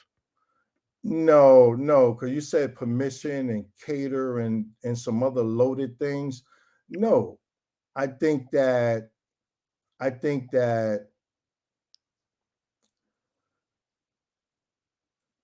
honestly that in my deficiencies, I chose a person without considering, do they have the characteristics to prioritize family if we want to have a family? What does that mean, prioritize family? The elements of, and this is my personal, what I think and what I've seen. So from my existence, I see how husband and wife would both contribute, how they both played roles in the house. Like my generation, like me, I knew how to cook. A lot of the men I know how to cook, right? How to be loving, you know what I mean? Supportive, compassionate. Like for me, a thing for me, like I see, okay, like, and it was with me too, like a gentleman, couple of people, we have this thing, and I think a lot of husbands do this too. They cannot drive a luxury car if their wife doesn't have a luxury car. Yeah. Like, ain't no way in the hell I'm gonna get a luxury car and my wife is driving a Honda. Yeah. You know what I mean? So it's like, Yeah. she drive that, and maybe if we go somewhere, we'll use her car, but I'm gonna take this hoopty back and forth to work because it really don't matter. Yeah. You know what I mean? And Like, what did she do? What happened? How does this reflect on how she operated? Was she, because I just said she wasn't a wife, but you said no, that wasn't the issue. So you weren't a husband? Like, what happened? Like I said, I think that in my deficiency and not knowing, I didn't prioritize a selection of someone who I That's didn't. fine. No, what vetting is impossible. You chose someone, and when they got money, they changed up. How did they change up? Is my question. I think that, like you said, they wanted to live the way they wanted to live. So when I said permission and stuff earlier, you said no, but like you're not being specific because I feel like what I said was correct, but you don't want to admit that. You expected her to behave a certain way, and when she didn't do it, it was the end of the relationship. Yeah, I've kind of had that before, so I don't want to. I'm gonna try to be more in like, you know what I mean? Because now having a question like that earlier, and now so I'm trying to like look for some introspection if there's been some change with it, but I don't think so. Like I wasn't that type of person that like I like my woman to be the shine, the nice one, the one like I like, you know, for her presentation to be that, you know, I have her back, you know what I mean? She deserves everything, you know, like that type of thing. Mm-hmm. I don't think that I just think that once the degrees and the acronyms and the money started piling up, there was something with her. You said you were doing introspection, but when you said something with her, that don't sound introspective. Well, before I thought that was I being too harsh? Like earlier, like was I being too harsh? Was I trying to be demanding of her to do this, that, and the other? And I think about it, no, I don't think so What because were you expecting her to do? When you said do this, this, and the other, what did you expect her to do? the things that we have been doing where we have the same mission, right? We have the same purpose that we agreed upon with the onset. You know what I mean? Like we're going to vacation this way, we're gonna save this way. These are the type of items we'll enjoy. This is how we want our house to look, you know? And This is she said no. not in one absolute term. It was a series of snowballs at the top of the valley that changed, that were different from what we set out and committed to do in the beginning. So it's if you want to say the path veered, I guess that's a better analogy. But was there one thing? I don't think there was one thing. I think that habit and desire and what she wanted to do was different now. And what it is now is that, okay, you want to live life the way you want to live. That's cool. Okay, that's cool. But all in all, you're a mom, I'm a dad. Like, I can't forget that I have a part to play in this because that's going to affect my child, right? Yeah, but if you want to live life a certain way and she want to live life a certain way, I don't feel like, oh, there's no animosity. You guys just decided, oh, well, we're mom, dad. We have to go our separate ways and take care of our children separately Well, because we, well, we, the gentleman I am, the man I am, I can't make certain decisions and do certain things without considering that I have a family. yeah, and she Like considered she had a family, but even but every dollar I wait. spend, I feel like you think considering you have a family mean doing something to stay in the family when you can consider you have a family and still think, yeah, we're too different. We shouldn't be together. say that again. You can have a family and decide that you don't want to be with your husband or wife because, well, y'all are too different. This is not good, while still maintaining to take care of your children. Yeah, yes, And that's that's probably right. what that's probably what she did. Yes, and it took me. I wrestled with that before I filed for divorce. I thought that I was abandoning my son, but once I discovered that I wasn't, that I can still do everything that I was doing, that's when I decided to file. Like I'm not gonna sit fuss and fight. You know, when now I say, oh, wait a minute now, wait a minute now. You look at the money, like, what do you mean there's no you know, we gotta we the there's a hole in the garage, the squirrels ate through the thing. What do you mean ain't no money. What do you mean? You ain't got this, you ain't got that. What do you mean? Like, now it's like, even though more money is being made, it seemed like a thing had happened where more of my money was being used for everything. Yeah, So but you said she only made 15K more. So like right, obviously so she's not more, making enough money. Like you are more. No. Our house was doing well over 300. yeah, More of but my money, that's more of fine, my but money was being used.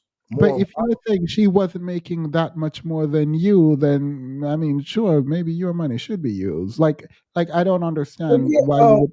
well, and I understand that perspective. See, when we started out, my mindset is that everything goes to the house, and that's how we built to where we got, right? That's how we developed our incomes. That's how we got to the house we were in. That's how we got to the neighborhood we lived in. Now, okay, let's invest in you. And that was the goal. Say, you know what? I want to do this. I want to do that. Okay, cool. No problem. Yeah, let's invest in you. Let's do that. Wait, So so you paid for her to go to school? yeah. So when you said that she was paying back money from going to school, what were you talking about? When you said what? You said her degrees cost this and that, so she wasn't making that much money, even though she was, because she had to. The degrees were expensive. Yeah, they were expensive. Yeah, so but she didn't have to pay anyone back, so it doesn't matter that they were expensive. Right. It was the house's money. So the mindset at the time is like, that's the house money. You see what I'm saying? Like it's house money. So if you want to say something, what I say is this, because this is, and it's still residual today. So at the beginning, I mean, when it happened, I'm like, wow, I saw it as a betrayal that now for so much time, my habit money was the house. Now, when you get some money, it's like, no, this is my money, and that's just what it's going to be. So you thought her money was supposed to be your money? No. The house's money. Who is the house? The family's money. The So family money. you thought you could share her money? No. The family. Are you part of the family? Let me say it again. Wait, no. Let me say it again. Let me say it again. No, don't say it again before I ask my question. Are you a part of the family? The family's money, right. Are you a part of the family? Yes. So you wanted to share her money?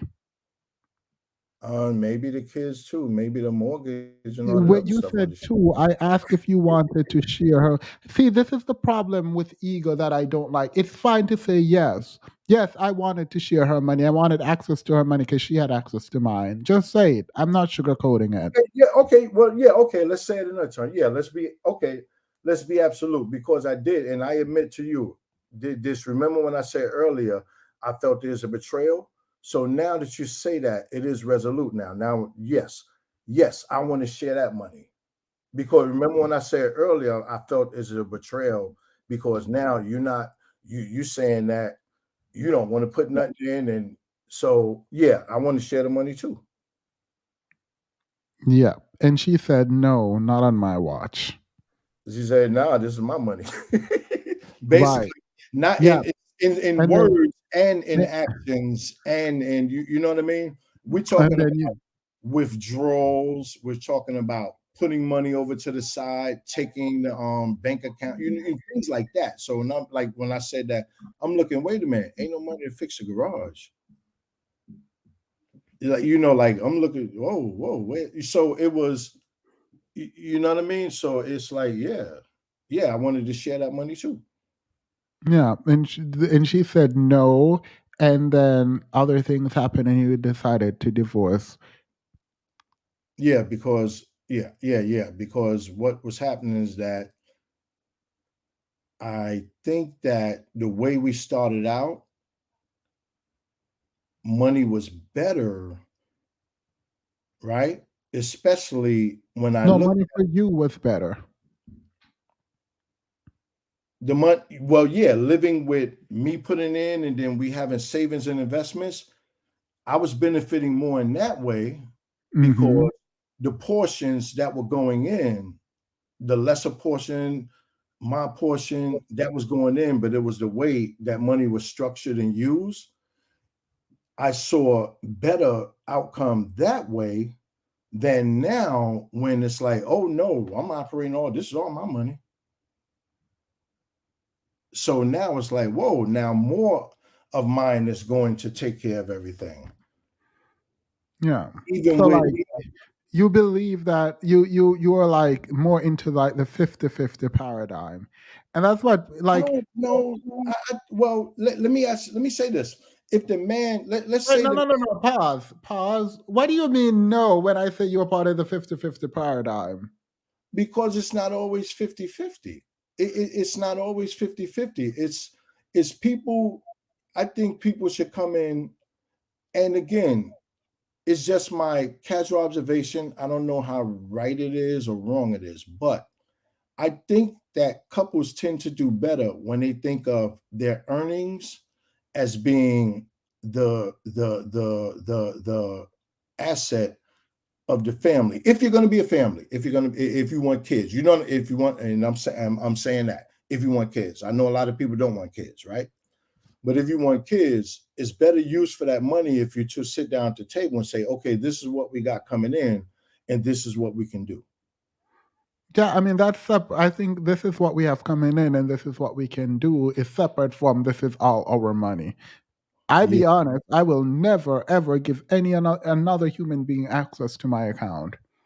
Yeah, in which I understand. I understand that, and this is what I do see. Wait, besides my mom, but yeah, but yeah, the beneficiaries or whatever.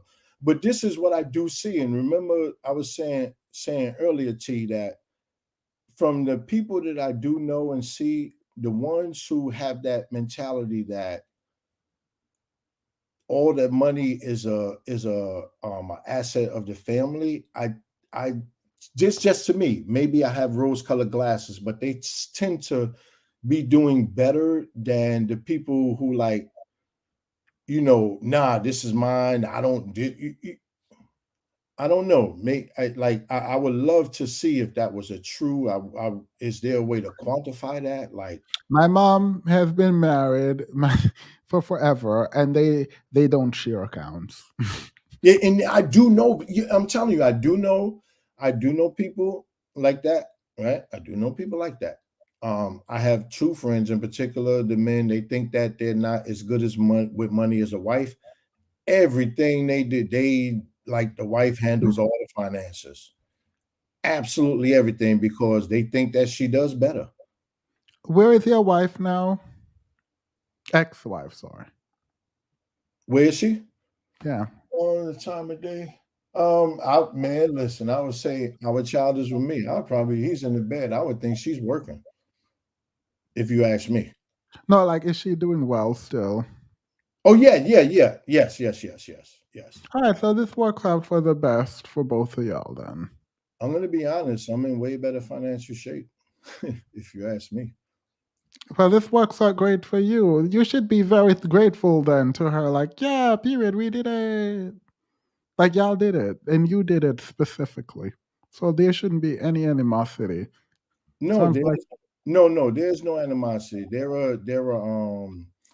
may be like some control flare-ups and things of that nature, or like just a headbutting with me about certain things because we have a boy.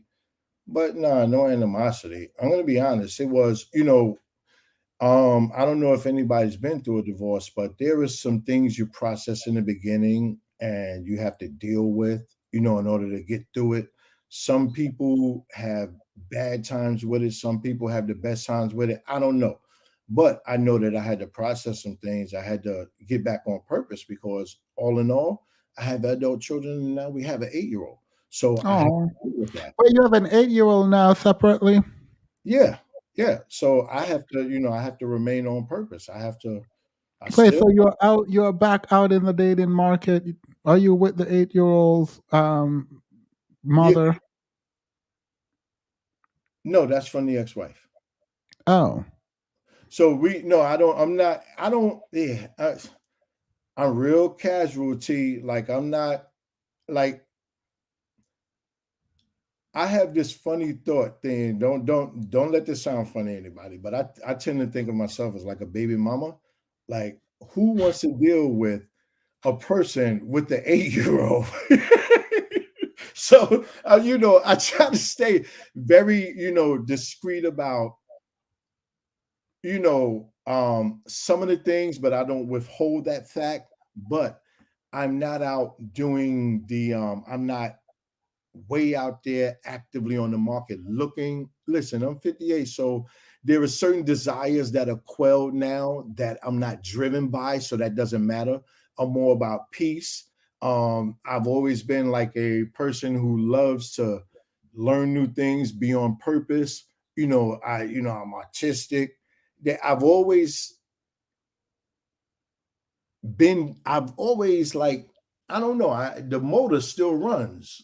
I don't know how to explain it. So, actually, I don't know how to explain it. So I figure I'm not actively dating. I said, let me be a magnet.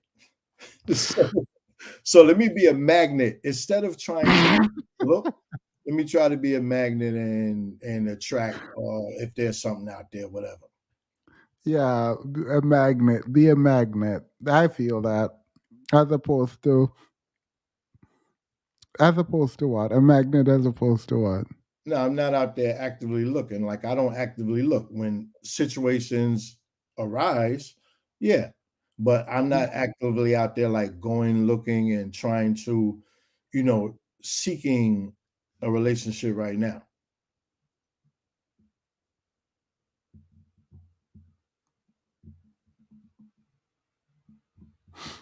Level of single mother, you said you had a question.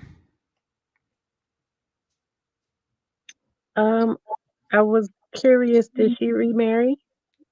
Would I remarry? No, did your ex-wife remarry? No. No? Okay.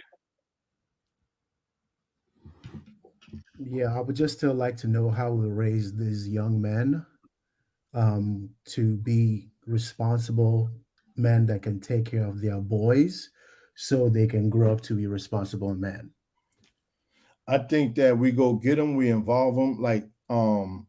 If, like, for instance, I would suggest to a person who has sons and daughters, get them, stay involved with them. If they're in the house, if they're not in the house, like, you have to fight to get exposure to your children, right? It may be, if it's a baby mama, a court issue, whatever it is, you have to fight to get exposure and involve them, like with the boys, involve them in some type of competition. It doesn't have to be physical competition, but that motor of competition and drive, help them develop that. Help them develop a moral compass, help them develop spirituality. I'm not religious, but something spiritual, like, to let them know that they not only a part of a bigger purpose, but they can be of service, right? Help them, teach them, drive them toward being a producer, because I think the worst thing in the world is to have a child that you can't afford, that you can't. Let the children laughter remind us how we used to be. I decided long ago. Patty, did you read the book? I read the spelling errors, but yeah, I don't disagree with getting your child involved in. I don't know if you've ever heard of Saganda. It's a country in Africa. We Mhm. have like actual blood sport, and we can put our children in it. Um, it's not encouraged, but it's something considered sacred, and they can actually fight to the death. I think as young as 6, or is it 7? But if you're ever interested in looking up, I think it's called ligma. If you've ever heard of that ritual. No, but I can understand, because I've seen and heard of others, and it's always been with men developing them that they have a rite of passage or some way. So that is very important. That's why, like, I generally mention like a competition, and allow them to prove themselves. See, one thing we do have to understand, this is what I don't think men understand now. what competition does for our development, it lets us develop what the order is. That's why you see like militaries and corporations, men compete to try to get to the top, and they figure out where they are at some point, and then it comes together as a machine that brings the whole collective in a direction. So you have to go butt your head up against the world and figure out where you are and what avenue you can best perform in. And when we do things like participation trophies and letting both boys and girls compete in the sport, I think that things like that take away from a boy trying to test themselves. I can kind of I think I can understand from a perspective of what I've seen. I don't know if you have TikTok or anything like that, but I see men coming home from just like having a job or a car or a house, you know, just basic things that you would expect an adult to have, especially a man, a real man. And they'll get all kinds of praise and admiration.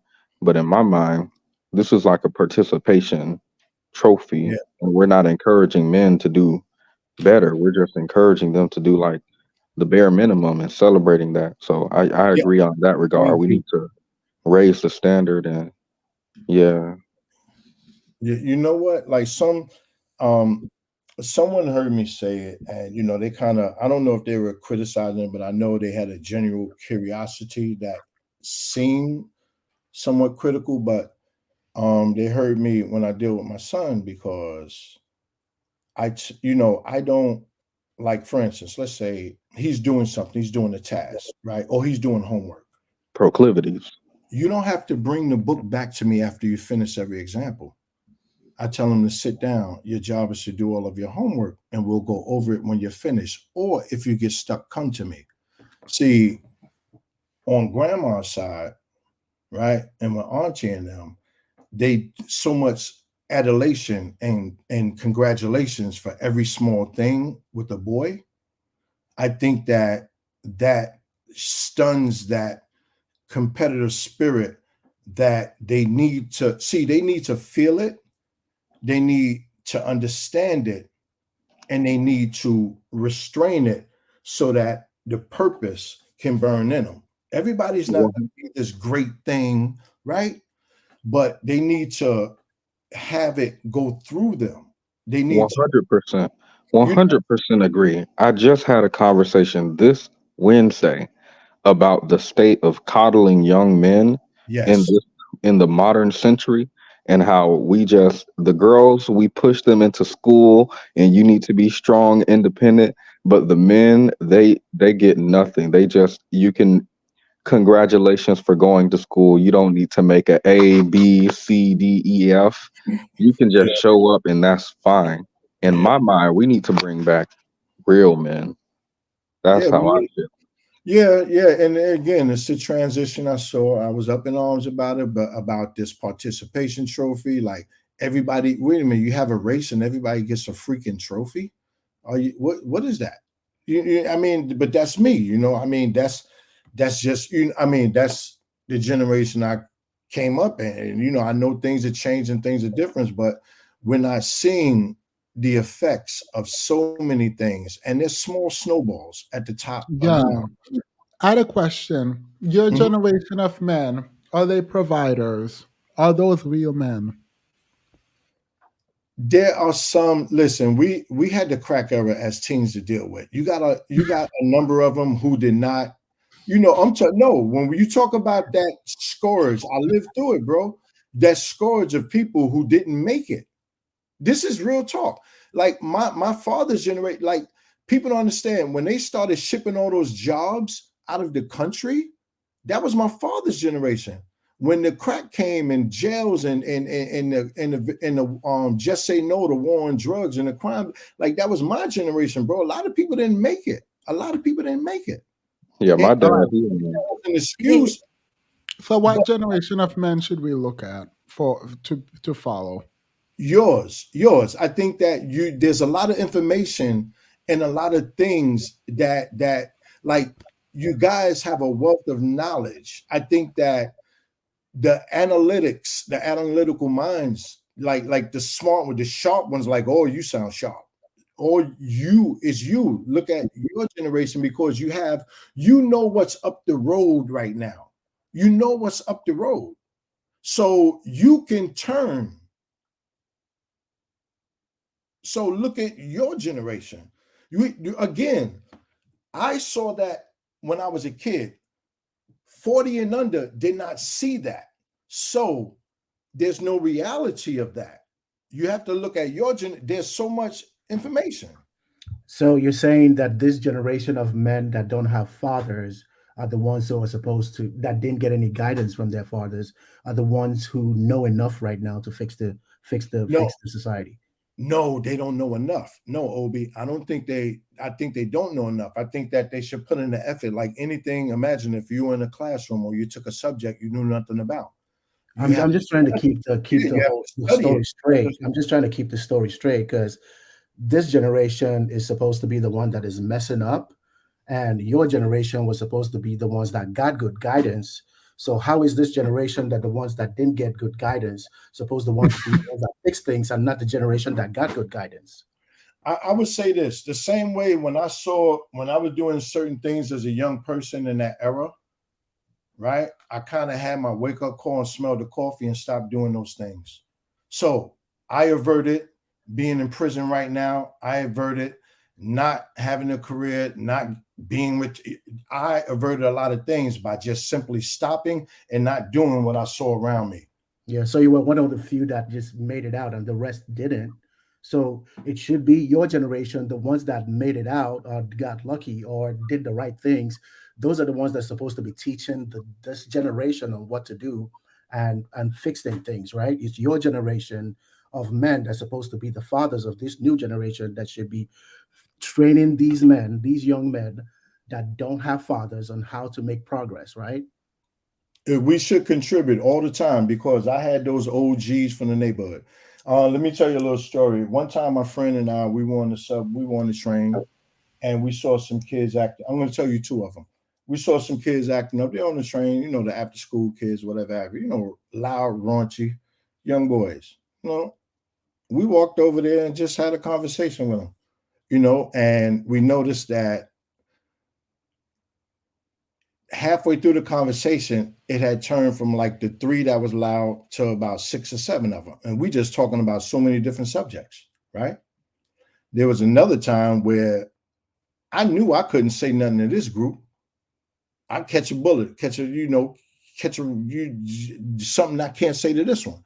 There was another time when, I forget where it was, but anyway, there was a woman in line and 2 high school kids were there ordering before the woman. I'm in back of the woman and the other friends over there sitting at the table. So when they ordered, when they came, they turned the line, the other 4 got up and they all want to put their order in at one time.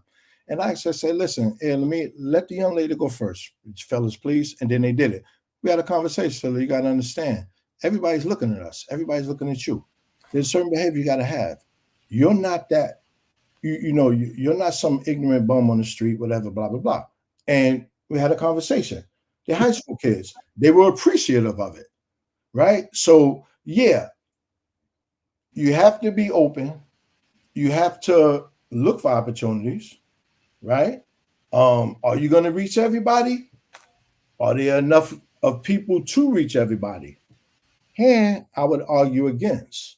But I think that a better question is, how do we filter the messaging to get through all of what's being said right now? Yeah, I'm just glad that we agreed that your generation of men failed this generation of young men.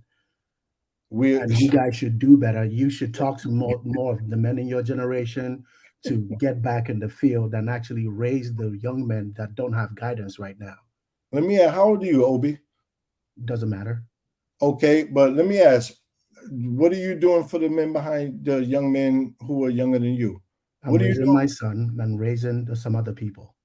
Say again? I'm raising my son to be a proper man, and I'm raising some other kids, some other young men.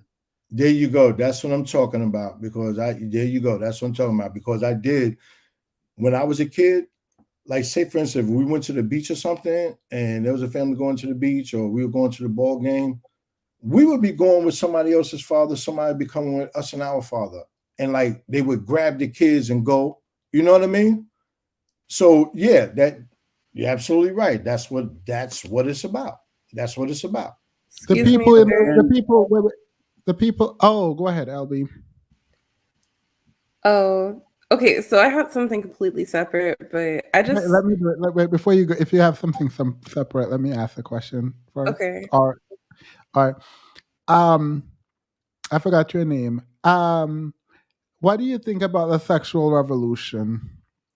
That was the topic for tonight. Give me a time frame. What year are we talking about? Because I've had this conversation with some people. Tell me give me a year. Ask Ferris, what year? Have a type what year was she? The 70s. The it's not a year but a decade. Yeah, let's say a decade, because this is some. Go ahead. What decade? What decade, Like the Ferris? 70s, the late 60s, all of the 70s into the 80s. Okay, let's say the 70s. Not much, but let's say the 80s. No. I'm talking Okay. when we talk about the sexual revolution. I'm talking about the introduction of the pill. The pill? I wouldn't Birth know. control pill.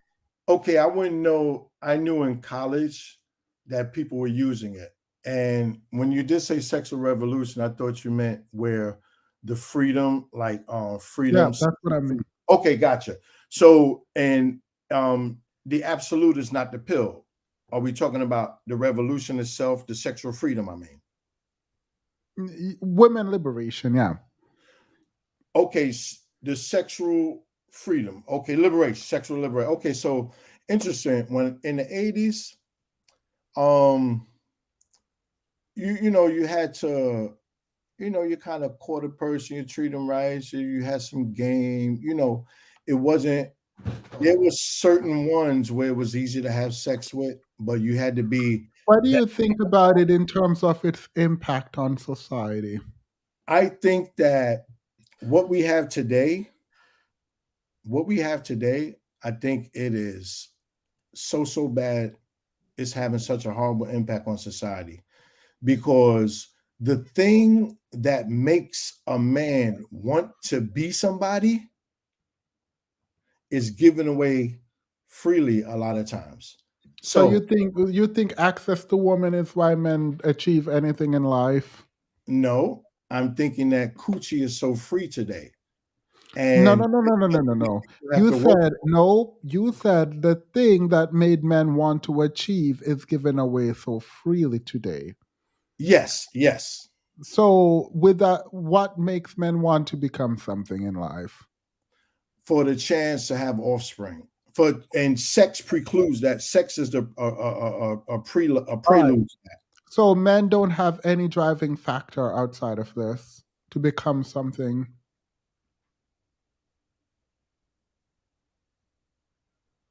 I think that men are hardwired to want to procreate, and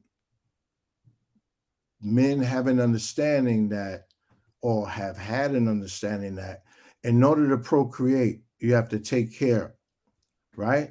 So you have to have the situation, you have to have like. Can you answer the question though? Do men, is the driving force behind men's achievement women and access to women? Yeah, that's a big part of the drive to be somebody. Yeah. All right. So are men leaders? In general, yes, absolutely. Of what? They can't lead themselves. Some of them cannot. But if you said this is how men are hardwired and this is how they achieve, what are we expecting people who literally can't lead themselves to a career to lead? Well, those don't get a chance to participate. No. Listen to my question again. Men's hardwiring, I don't agree with this, but from your perspective, men's hardwiring is to achieve solely based on access to women. And if they Yes. get access to women easily, then they don't have to achieve. A leader, for me, so my definition, requires some level of internal locus of control. This feels all external, that all of these men are looking to women to become something more. And if women don't make them become something more, they don't become something more. That doesn't sound like a leader to me. Make that make sense for me. I can't make that because that perspective is alien to me. I think that when you look at all of the accomplished men and things like that throughout history to today or whenever, right? That has a certain magnetism that in general will draw a woman, right? And the men who don't have that magnetism, in order to get women, they understand they have to do something or be someone to get that, if that's what they want, right? So if they want sex, a woman, a family to procreate, and they don't have general things, they know that there's something they have to work on in order to be there, in order to do it, How in is order the to get it. one being controlled the leader, is what I'm asking. How is the one, i.e., the man, being controlled by access to women? You developed based on access to women. How is that person in your mind the leader? Because he's proven that he can be protective, that he can provide resources, that he can give direction that's going to bring a measure of safety and development to his family. Is the army the leader or is the king? Say again? When we have a royal family, would you say the people protecting the king and the queen are the leader, or would you say the king and the queen are the leader? I have no idea because I don't know royal family from. When you have a monarch, who is the leader in a monarch? When you have a leader, the king. Sir, he's asking you. He is asking you a simple question. And when you're dealing with a leadership and you have a monarchy indicates that the monarch are the leaders. He is asking you, who are the leaders in that case?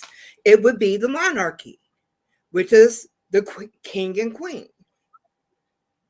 The army is not leading anything. They're being led by the king and the queen. All right, and so that's what he's trying to get you to see. The people who are being led are not the leaders.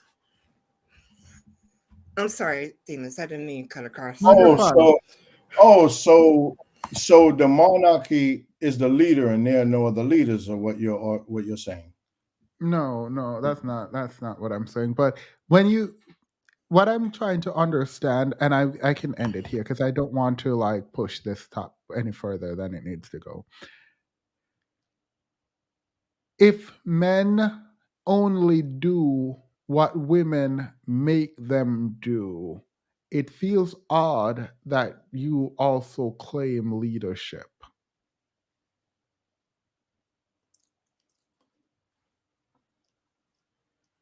Right? Is that a statement or a question? It's a question. Right. Yeah, it seems very hard. So how are you claiming men are the natural leaders?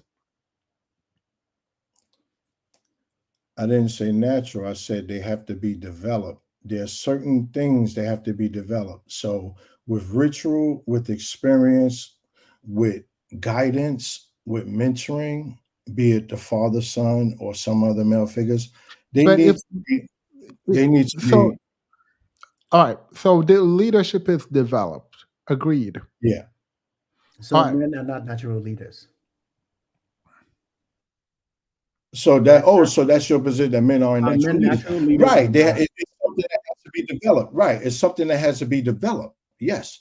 Because I think that Right. It has to be developed. You have to develop them. So you're saying men are not natural leaders; they need to be developed to be leaders. Right. And because And I think this, the way they achieve is when the woman make them achieve.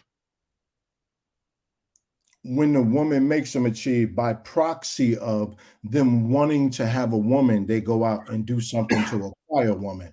That's what you're Yes, saying? and no. And- You heard what I said, but wait. You heard what I said. you said that Men women don't achieve. Men don't. This is not my opinion. This is your opinion. Men don't achieve unless women make them achieve. For access to women, women have to withhold sex in your mind so that men can right. achieve. It has to be right. It shouldn't be like sex should not be so free. No. Yeah, that's fine. But when it is so free, men don't achieve. So women control men, achievement, and behavior. Of the ones That's who what you're don't saying, right. sir. Of the ones who don't achieve. You're absolutely right. Of the ones who No. don't achieve. There's no the ones. Women control men's behavior in your paradigm. Okay. If the giving the man access, yes, she controls. Yes, she Yeah. controls. So women No, I'm not. control Wait. men. So No. they're not leaders. Wait. No. It's not about giving access. She uses access to control him into what he becomes as a man.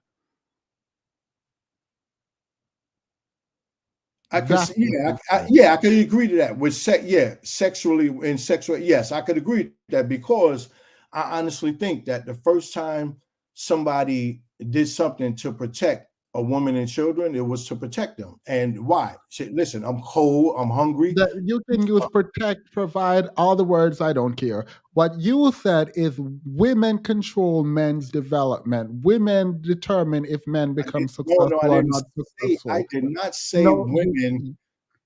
I did not say women. You also told me what my opinion is. I did not No, say you told women us what control your men's opinion is. I development. am repeating your opinion back to You you. know, you said the words. Your opinion is. Yes, You said based those on words. what you told me. So you've defined my okay. Yes, Say the based on what women you told me. What controlling. you mean? Let me understand the women controlling. Let me hear that because let me just hear that. You're right. I don't want to. Let me hear that when you say the women You controlling. said men achieve in life based on women's willingness to give them access to their bodies, i.e., when women have standards, men meet these standards and become something in life.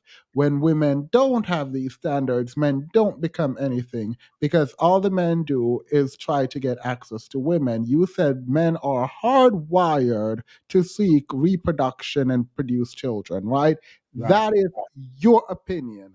Yes, So that's my that opinion. Yes. means Yes. women control men and whether or not they achieve or don't achieve things in life. I don't know what's confusing. That right there is very clear. And yes, I agree with that because everything that a man has done, it is to bring to a woman.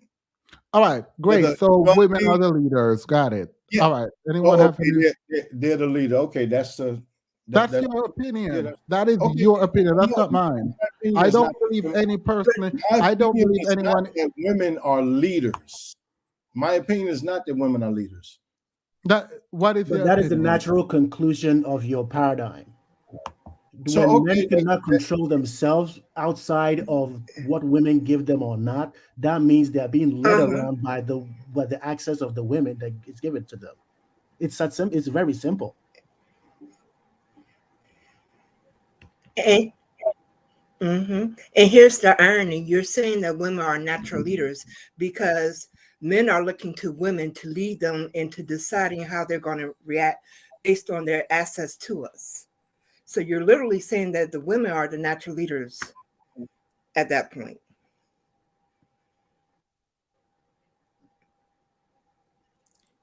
Because you're Yeah, that's the literally natural looking to women to conclusion of guide what you you're into saying. how, If in men how you're cannot going do to anything, become navigate life based. if men cannot become something outside of women giving them access or not, then Yes, they can. They can. And here's the thing. They can, because there's no guarantee. When a man succeeds, there's still no guarantee that he gets access. There's still no Yeah, guarantee. but that's not what you said, and what that ultimately, if you're doing it to get if you are doing it to get access, it doesn't matter if you get access at the end of the day or not. It's still controlling you. Yeah, well, yeah, you can say that. Yes, you can say that. You can say that, because for the man who doesn't, let's say for the man who has the looks or the magnetism or the gift of gab, right? Right?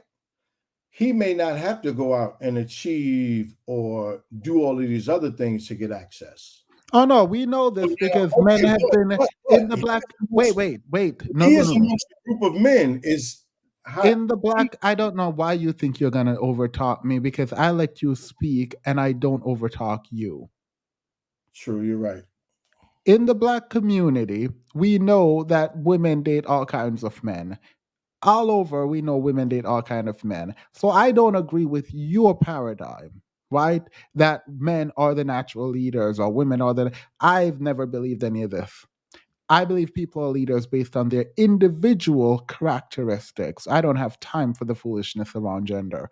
But based on your paradigm, where women control men's achievement, your paradigm has women as the leader. So that's what I'm saying. Okay. Even if you not get the locus of control idea, I don't think so either. No, I don't. I don't even know what that is. I don't know what validity it has either. Could someone help me? Oh wow. Let me break it down for you what locus of control is, what Themis is referring to when he's saying that. When you need an outside force to control your behavior, that is called a locus of control, because it's not coming from within you. You're having something outside of you dictate your behavior. That is For the example, like external people locus. who use God as their. Okay, Yes. gotcha. I understand that. Thank you. Okay. I Yeah, should I be a little more clear about that. Thank you. Gotcha. Okay.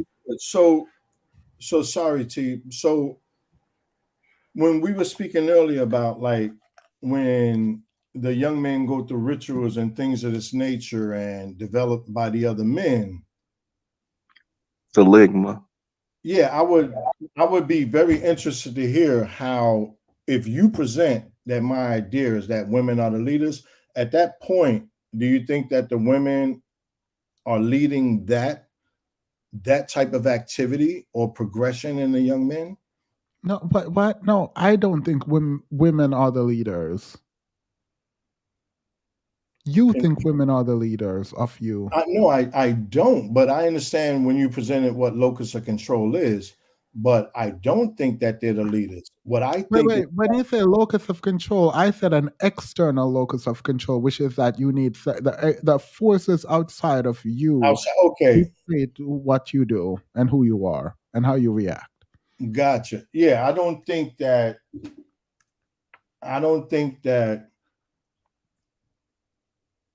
No, I don't agree with that. And I understand somewhat how you draw the conclusion somewhat, but I don't believe it. I don't think that's what my paradigm is. I think that. All right, let me ask you a simple question then. How can you be the leader? Are you the leader when you're being controlled by someone else? Can you be the leader when you're being controlled by someone? No. Are you the leader of the person controlling you? No. All right. Women are controlling men in your paradigm. That's what I don't agree with. You How? said that Wait, women. pause. Oh. How can you not agree with that when you literally said men achieve or don't achieve based on access to women? So if women give them access, like you literally say women can control men on how much they achieve and do what they become essentially. Women control that based on giving or not giving access to them, because men are hardwired to seek that out. So How do you not understand that women control men in your because, paradigm? because I believe it's hardwired. See, if Yeah. it's hardwired, like for instance, No, a no, no, no. If it's hardwired, scorpion, what? a scorpion is going to sting because it's hardwired. So Yes. can you say that something is controlling the scorpion's hardwiring externally? And If when that you if say, that thi- if something can make him sting or not sting, then okay, yes. yes, if some, there you go, good. So if something can make them sting or not, it is then being controlled. Yes. So The what you become, success or not, how you become, how you develop is the stinging or not stinging. Women determine if you sting or not sting as the scorpion. So they control you based on your paradigm. That's what I'm saying. if I I understand what you're presenting, right? My belief that hardwiring in my it's not allowing me to think that there's something controlling it because it is hardwired. Now, No, So can no, you wait. mean You that already women? believe. No, you have already you conceded. Wait. You have already conceded that they're controlling you. You can't just say no, you don't believe they're controlling you. You said they're controlling men by saying men don't achieve anything because women are giving them access to their bodies. no, So no, no. you've No, conceded no, that no. already Wait a minute. I said men achieve to get access. It's to not the other women. way around that they No, get you no no access no. and then You they go you said achieve. no no no no no no. Whoa, You whoa, whoa, also whoa. said no. You also said not just they achieve to get access to women. You said that, and you also said the problem with this world today is that in the sexual revolution, women give men too much access to them, so the men don't have to achieve, and that's why we don't have men achieving. You said that. Yeah, I believe that strongly that Okay, so it's too women easy. control Yeah. men. So Oh, women okay. control In that they, and yes, okay, good. So in that they control. But I do have the belief that it's too easy to get something that people desire so much. And again, I believe are hardwired to do. It's too easy for them to get something that they're so hardwired to do. So now, if I can get something without having to do so much work with it, why do I have to do so much work? Right? You don't have to do so much work, and you don't, Right. and therefore women control you. Right. And also, and this is something I believe also, the men are allowing access to themselves too easily. We're Yeah, all but that don't change women's behavior, so you don't control women. Women control you. well, if men don't give it up, there would be some changes. What's going to change if men don't give it up? Oh, okay, well, okay, good. Let's throw that out. That has nothing to do with it. Okay. No, I'm asking. I am asking you to tell me because Well, okay. in your paradigm, men are hardwired to do this and that, and therefore women control them, i.e., women are the leader. But if you can explain to me that women behavior will change based on men not giving them access, go ahead, do it. I What think will that change? I think that it will because we each desire something from each other at some point, right? So, I and have a question. No, wait. I want to hear yeah, this. like we each desire something from each other at some point or a continuation of it, right? So, if we have access to this too easily, right? Why do we have to put in the effort to get it or even to maintain the access to it? What will change? We know men won't develop, men won't be successful based on your paradigm if women are too easy. We know if women build their standard up, they will make better men because men are dependent on women in that way. Got it. What would change for women now? I don't know what would change. Okay, so in your paradigm, got you. Women control men. Okay, women control men. Yeah. Yeah. I have a Women, question. that's a soundbite. Okay. No, that's what you said.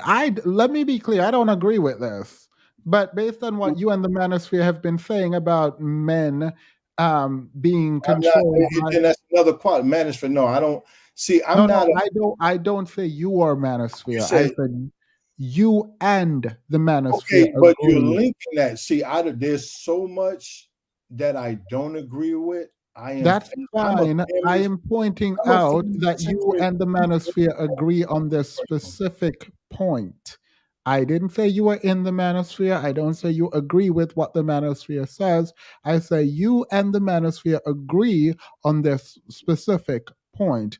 And they, like you, don't understand that when they say men are hardwired to do this and women make it too easy, that they have given their power to women and thus women are their leaders. So you link me by proxy to the manosphere. Say There is you no and proxy. the I'm manosphere linking you and you, directly. but you There is say no that. proxy. There is no proxy. I'm linking you directly to the manosphere in this very specific point that you share.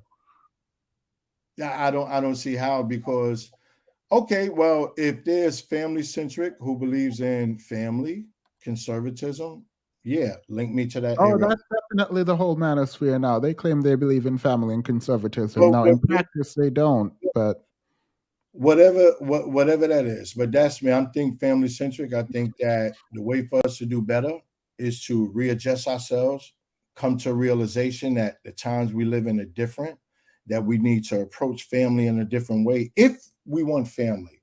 Only I've if been we asking you in don't want wait, exactly family. what way. would you say that means if you're conservative in that way, would you then say you're traditional? Traditional? No, because I don't think that this day and age we can be the only way traditional can really be there is for somebody to have a whole bunch of money that frees up the family's time.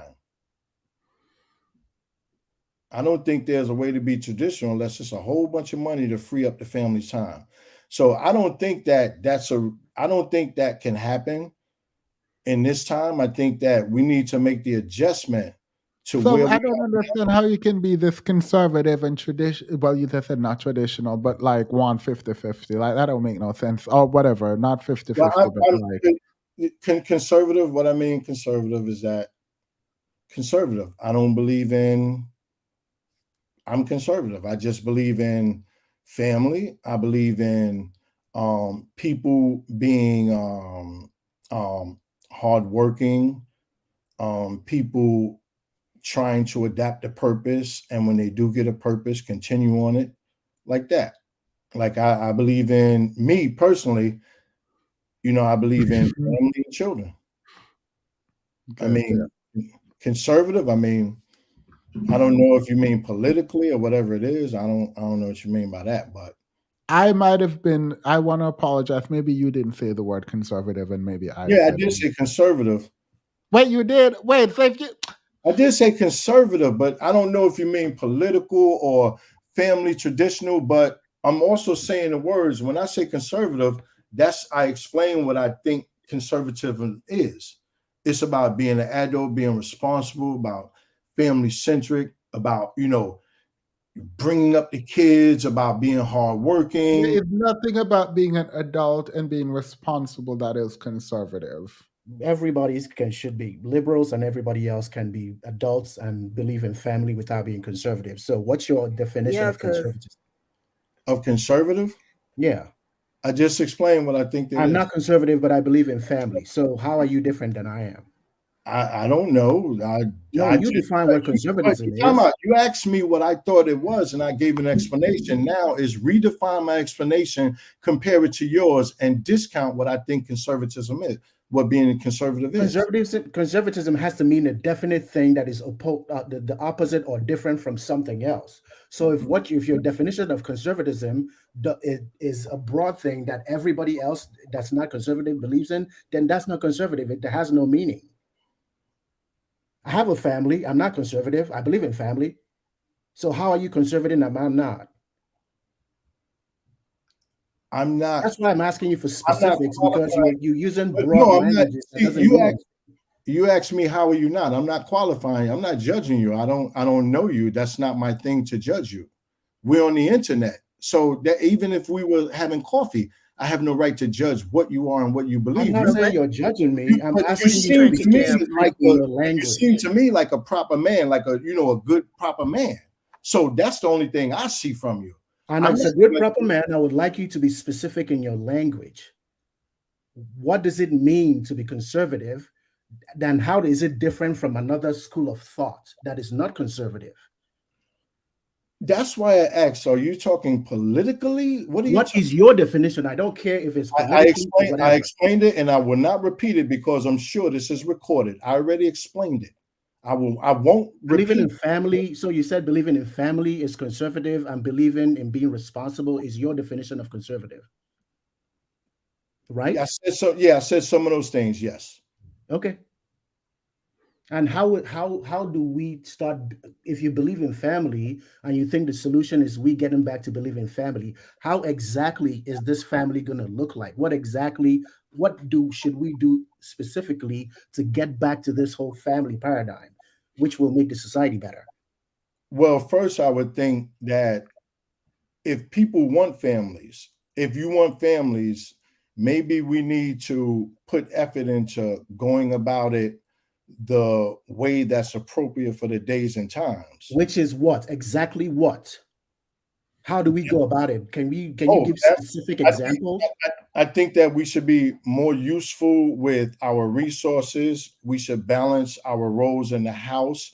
In exactly what way? Let's say I have a wife, right? How does a man and a woman balance? What should I do as a man and what should a woman do as a woman in a family? What exactly are those specific things? Okay, I think everybody should learn the skills of cooking and cleaning, right? Everybody should definitely learn more about finance, right? Everybody should definitely learn more about compassion. So which everybody should be equal. Man and woman should know how to cook and clean. Man and woman should know how to. Everything I say is everything I say to stamp in stone to what you want it to be, or you? No, I'm seeking clarification. Okay, yeah, I'm saying these words that I think I'm saying, and I assume that they're clear. And I'm repeating it back to you so you can confirm that. Yeah, you're repeating it back with a pigeonhole absolute to make I'm just seeking specifics. I'm not seeking absolutes. Offer that I don't have. So what I'm saying is what we face with today is not what used to be. So we have to find some way. I don't know. I keep offering some way, and you keep telling me to make the answer when I'm telling you we have to find some way because this is new. This is all new. Okay. So men and women should learn how to cook. And I don't. Men and women should bring money to the family, right? They should use their money. See what I said? I said use their money, right? Effectively for the family. Now, all of this.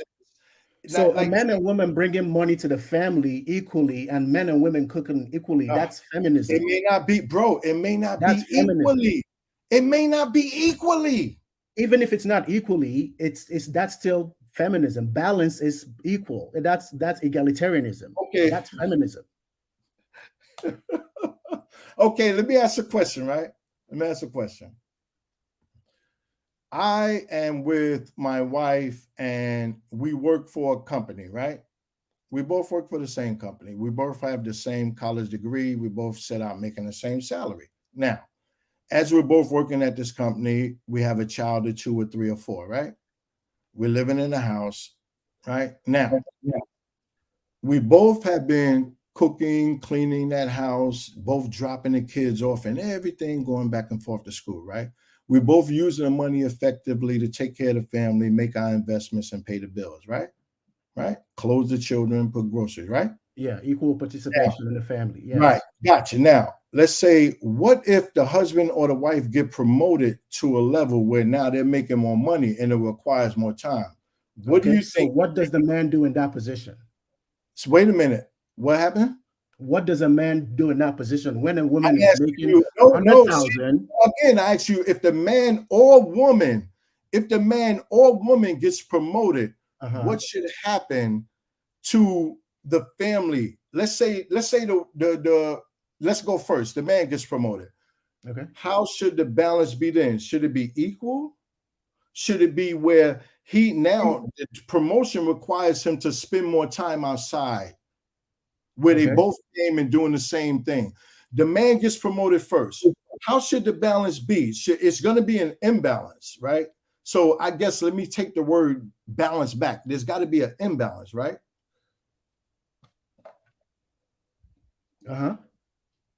So I think, let me just correct that. Yeah, maybe there's going to be an imbalance at that point, right? But what do you think the family should do at that point? How do they proceed? What do they do? What type of suggestions or what things do you think, what behavior you think the family should adopt at that point? Should they? So you're asking me the same question that I asked you, and I can answer that. Since you don't have an answer to it, I can give you an answer. Okay. Whoever spends more time at home should take care of the household situation. If man or woman, it doesn't matter what kind of genitalia they have. All of it. Most of it, because someone is bringing most of the money. So the person that's bringing most of the money from outside is contributing more to the resources of the family. If a woman is making 100 grand and a man is making 40,000 and has more time at home, he should take care of his children that he Yes. made. Yes, more time. There you go. Now, see, that's the thing. The more time, because now the man got promoted, and it takes more time away when they both started spending the same time. So now the man is spending more time. So the readjustment is that, okay, I have to put out more time in the house. I'm away more in the house. So naturally, the other person is going to pick up more things because they're out of the house. Now, when the So we woman, both agree now that a man should be able to take care of the household chores and his family if he yes, has more time and if he makes less money. like I said, today we both need to develop. Okay, even if it's not cooking like gourmet, we need to learn how to provide sustenance. Everybody has to know how to provide sustenance, cook for that family. Everybody has to know how to clean. Everybody has to know about money. Everybody has to work toward the mental health to be compassionate and understanding, not only of the person they're with, but in the times they're with, to help. So that means we both agree on the same the Good. So okay, non-conservative great. way of handling What about family. now the woman gets promoted and the man? What do you think should happen then? The woman is out of the house more time, and the man is not. The woman gets a promotion; she's out of the house more time. What do Then you? the man should cook and clean and take care of the children. All of it? As much as he can, yes, all of it. Right. You have the time to. You rebalance. You balance the adjustments so that you can do what's needed to continue taking care of the family. Right. Yes.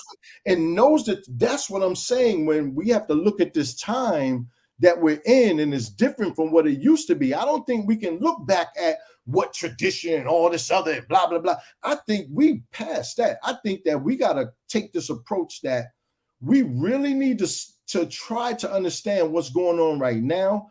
But if we don't want a family, do what you want to do. You can't. So we both agree that feminism has come to stay, and feminism is the way. Equality of men and women is how things should be.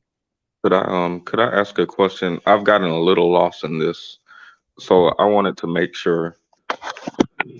So what I think both of you in some way are saying, I guess I'll use a personal example if that's okay. My friend, he was the breadwinner for his family. He has a wife and 3 children. I think they're 5, 6, and 7. And he works as a coal miner. Yes, there are still coal miners around. And so he was the breadwinner of his family. But there was a freak accident in the coal mine. So they were picking down underground. I don't know if y'all know what coal mining is or anything like that, but they were picking underground, and there was a colorless, odorless gas that had leaked. Mm-hmm. And so as they're picking, one of their pickaxes ignites a spark, and there's an explosion underground, and it sends his pickaxe flying out of his hand, and it cuts off his left arm and his left leg simultaneously, and I think he passed out, but luckily someone dragged him out of the mine. But without getting into too many details about that, he ended up going to the hospital, waking up there after he had passed out from the mine with the rest of his arm and leg amputated, and the Whoa. doctors kind of letting him know the news.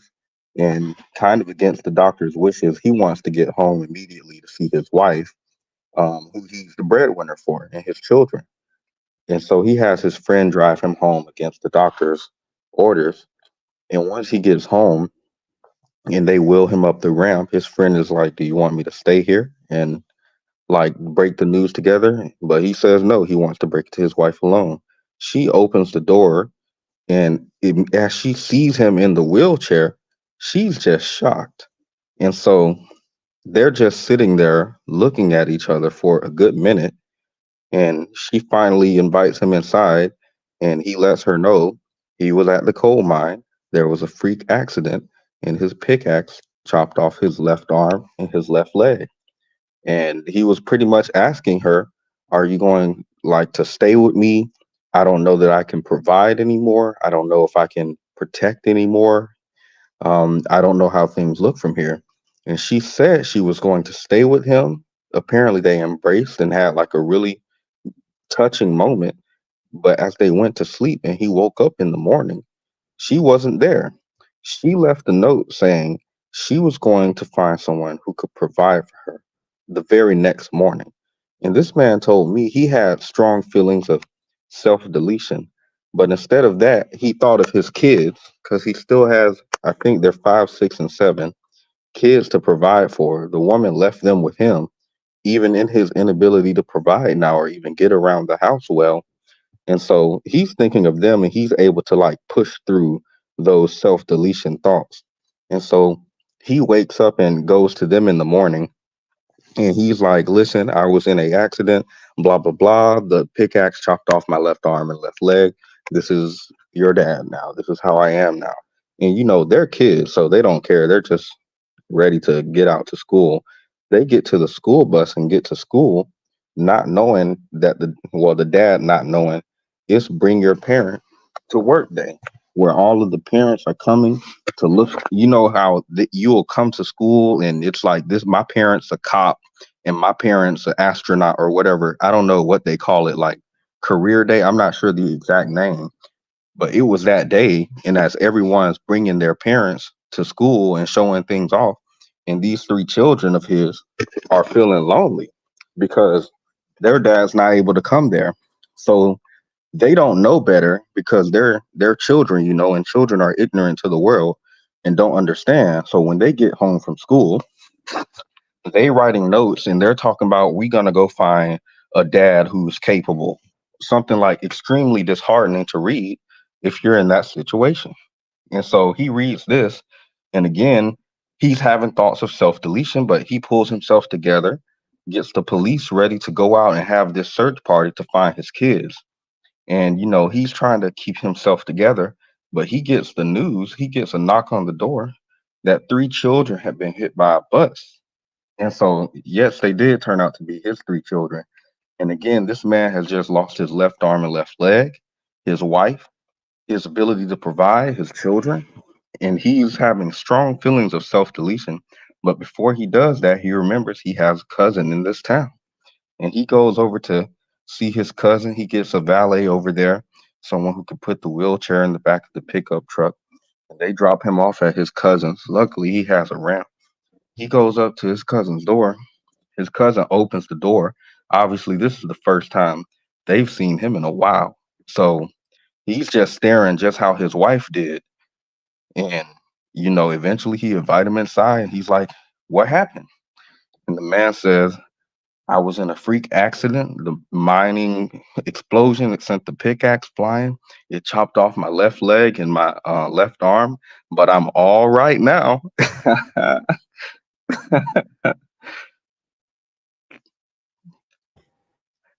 I'm Patty, go to all the right timeout now. corner for that one. Patty, I can't stand you.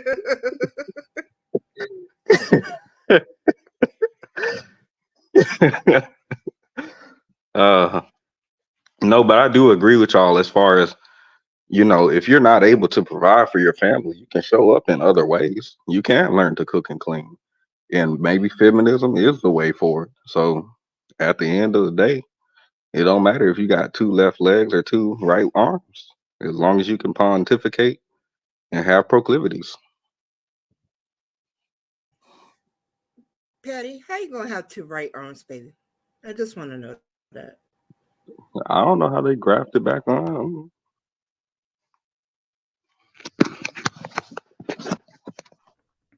Thank you for that story, Patty. All right, LB.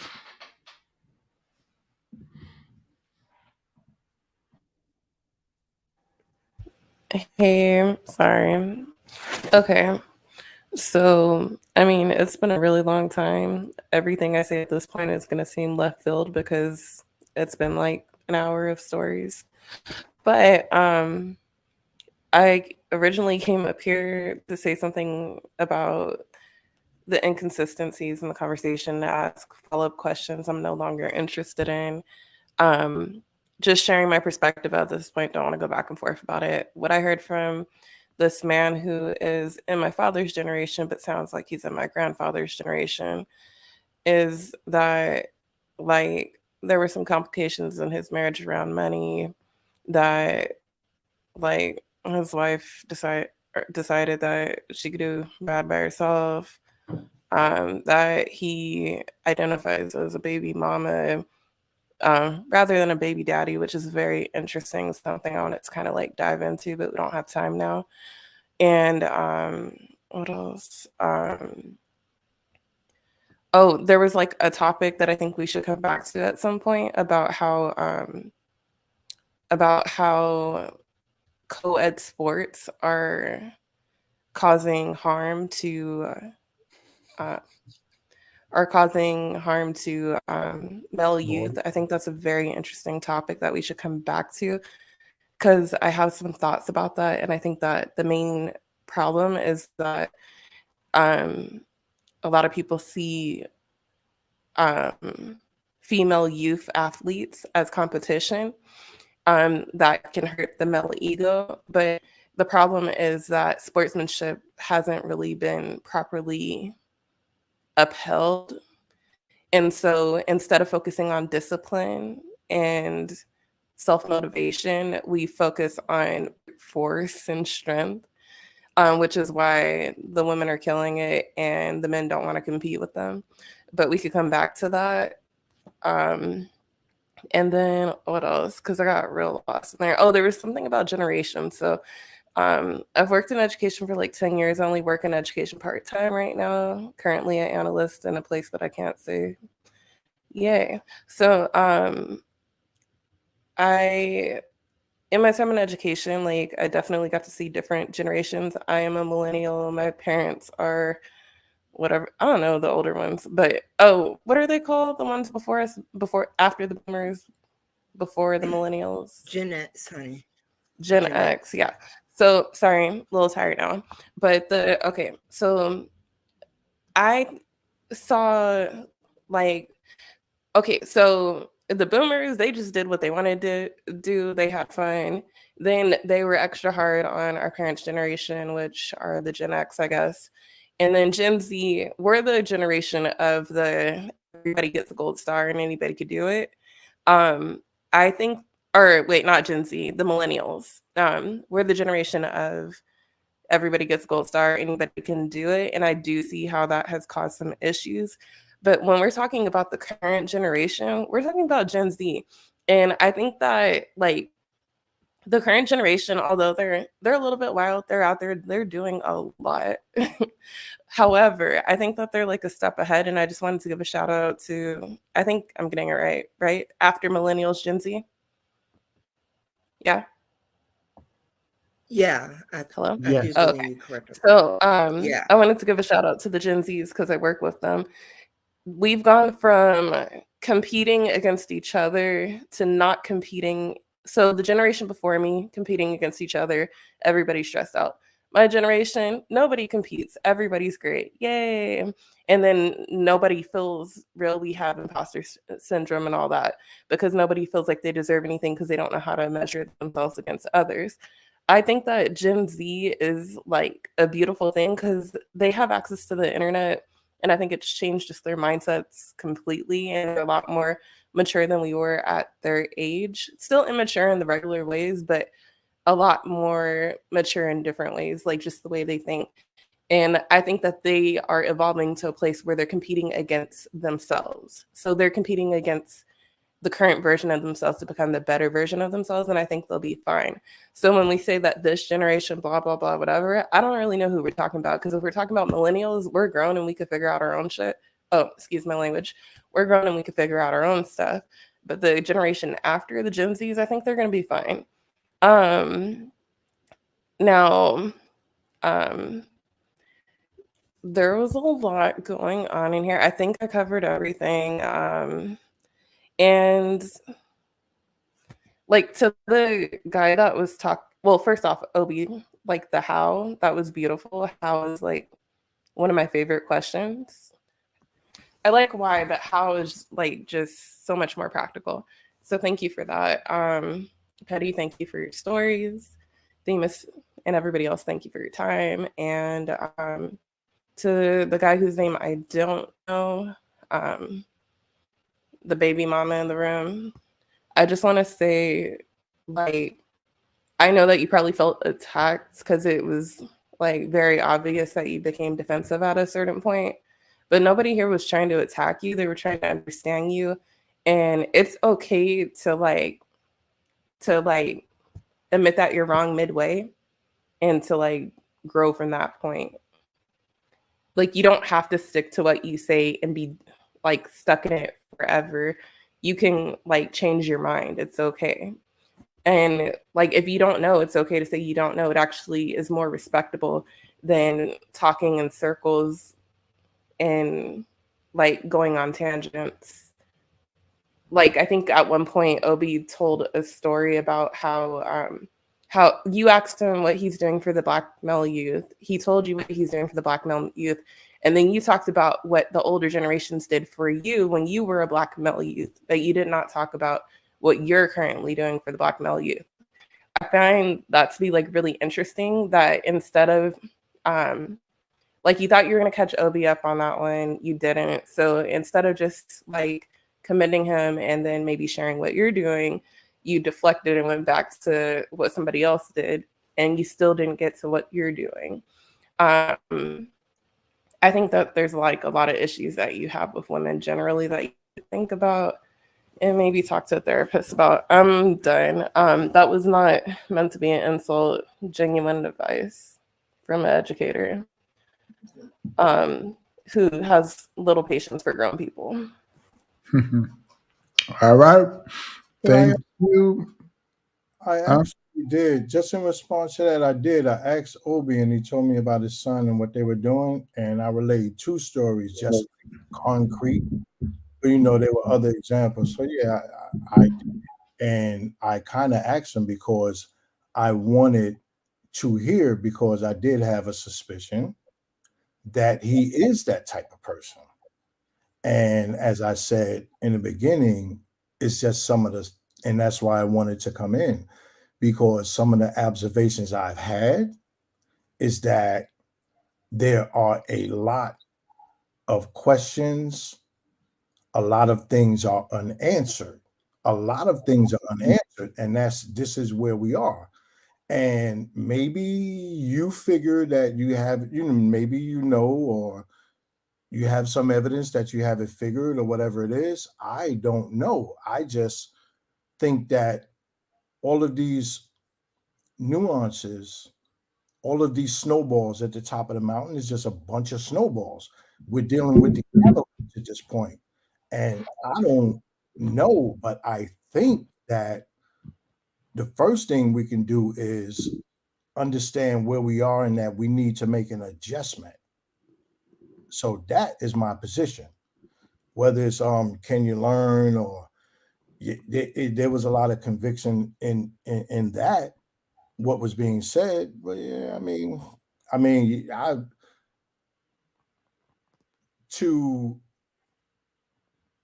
think that I know is the one thing I learned was a huge weakness. And again, I present that I think it's a lot going on. I recognize that younger people definitely getting that Gen X, and we definitely got some failings with it, right? A lot of times going on in my life. You know what I mean? There was some stuff happening, and I'm like, what's going on? And since you brought up learning, I had learned something once from have you ever heard of golfing? Just like the sport, sir. Or what? Golfing, like it's like a sport, I guess. Yep. Or yeah. My friend, I have a friend named Juan. It's Juan. So like it's Spanish. And he's a golfer. He's a businessman. I don't know what it is about businessmen, but they just like to golf, I guess, like Tiger Woods or someone like that. Wait a minute, I'm sorry to interrupt real quick, right? What I'm gonna do, I'm gonna turn the volume up and go set another load of laundry while you're talking so I can be doing something. All right. Okay, I don't want you to miss it. No, I'm gonna turn it up, but I'm gonna do something else. I suspect it's gonna be like it was before. Oh So no. I'm gonna be quick. no, no, I can hear you, brother. I'm turning it up loud. Don't worry about it. Go ahead. I just don't want to be disrespectful. Does Juan get to keep all his body parts in the story? Oh or yeah, is he gonna yeah. be missing some too? Okay. No, it's not like that was a like crazy freak accident. I've never even heard anything else like that in my life. But no, one, he liked the golf. I guess that's like a corporate businessman type of thing. And he goes to the golf course almost every day after work. Not every day, that would be insane, but almost every day this man goes golfing. It's a local golf course called the Uncle Remus golf course nearby. And this man, I remember his wife was telling me he went to the golf course one day. Don't ask how she told me this, but she called him while he was at the golf course to file for divorce. The only reason I knew is because I was at the house at the time. You know, it wasn't on anything like that. I was a friend of the family and happened to just be over like playing with the kids and babysitting and stuff like that. So nothing like best friend come to mess with somebody's wife or anything like that. So are you still? I feel like he's not listening. So was this at the Boondocks golf course? The Uncle Remus golf course, and so he went to golfing on these holes, and his wife called him and filed for a divorce over the phone. The most insane thing I've ever heard. So he's realizing because I forgot what state he was in at the time because he moved around a lot, but he was in a state where the divorce laws are like really, really bad. And so he's thinking to himself, I'm about to lose my house, my car. I'm going to lose everything. Not everything, but like half of everything. And he's just thinking of all that he's put this work and effort into. And she's just going to take half of it because the divorce laws are just extremely anal in that state and really benefit the woman. And so he's having strong thoughts of self deletion. But, you know, he kind of perseveres through. He's Oh, I thought Themes was gonna say something. He's like, you know what? I still have a great job. I said he works in a corporate job because you know they like golfing, making good money, and so you know he's gonna persevere. He'll buy a new house. He'll buy a new car. It's fine. Everything's fine. So as he goes to the next hole, he gets a call from his boss, and his boss is like, "You're fired." And he's asking, "Why are you firing me so suddenly?" And like, is this? He's thinking to himself, "Is this a coincidence? What's going on?" His boss lets him know that his boss was actually messing around with his wife. So the whole time, this is like a coordinated attack. Not only is he losing half of everything that he owns, he's about to lose his only source of income, and he's been in the same job for years. The type of work he's in, he's damn near blacklisted the way it goes. You know what I mean? He already knows his boss is not going to put in a good word for him or anything like that.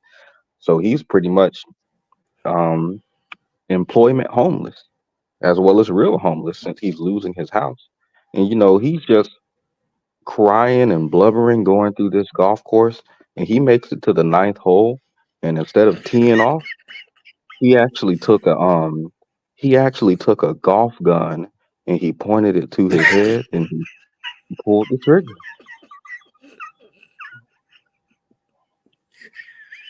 And that's the last we ever heard of one.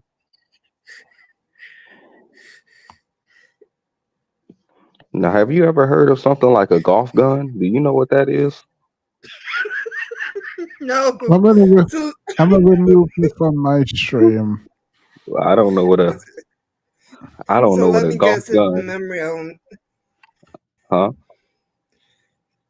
So let me Oh no, guess I was the just memory on. They do a 1 and 1. no, I was just I don't know what a golf gun is. I really don't. But I guess it put a hole in one. I knew it wasn't gonna be right. I knew it was gonna be something like that. I was just waiting. Did you finish your I laundry, forgot sir? what Patty. These cornbread tubers are wild. Knowledge was right. I'm having a part versus majority PTSD, girl. You and me both, with an F, both. Drinking game. Drink I'm every just time he tries fascinated. to sound smart. I was You just said fascinated by this grand tale of Generation X being these sages and gurus that we never were. Because like we did not have these majestical fathers that was in the home, that was fully present. If you in a lot of households, if there was a father in the home, a lot of them was mentally checked out. We were the generation that grew up with freaking commercials asking, do you know where your child is? Okay.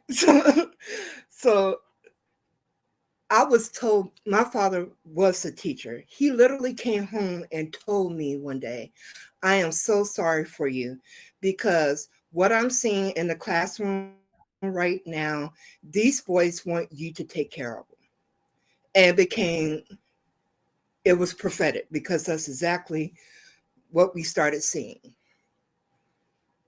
So I don't know where all these wonderful men that just magically appeared in our generation and then disappeared like a leprechaun went to, but they didn't stay that very long at all.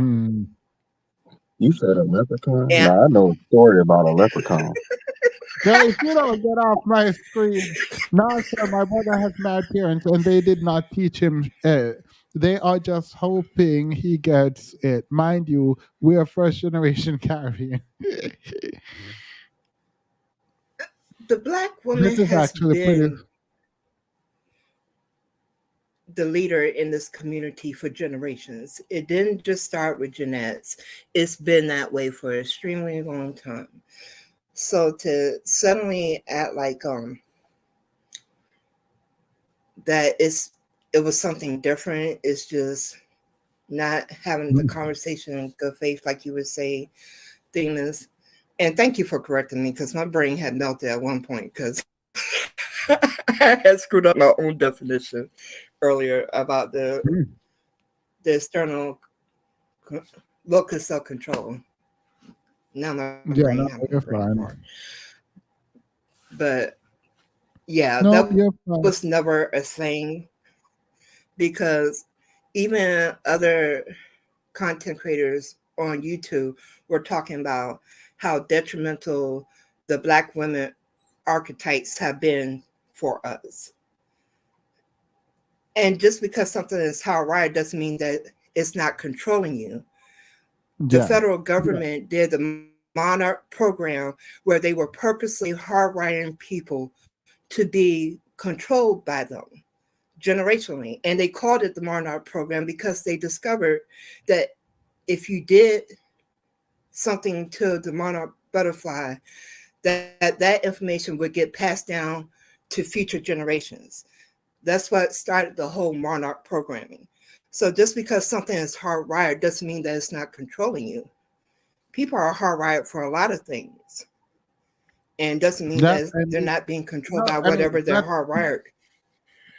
and that's the whole point, though. Like, if you're hardwired to do Mhm. something, someone else understand that they can use that to control you. Yeah. Absolutely. So, oh, it has been 7 hours and 30 minutes. Let's wrap this on up. Final thoughts. You have 1 minute, everyone. Let's start with Purple. Go ahead. Thank you very much for having me, Themis. Please realize that in order to have a healthy conversation, people are going to ask for clarity.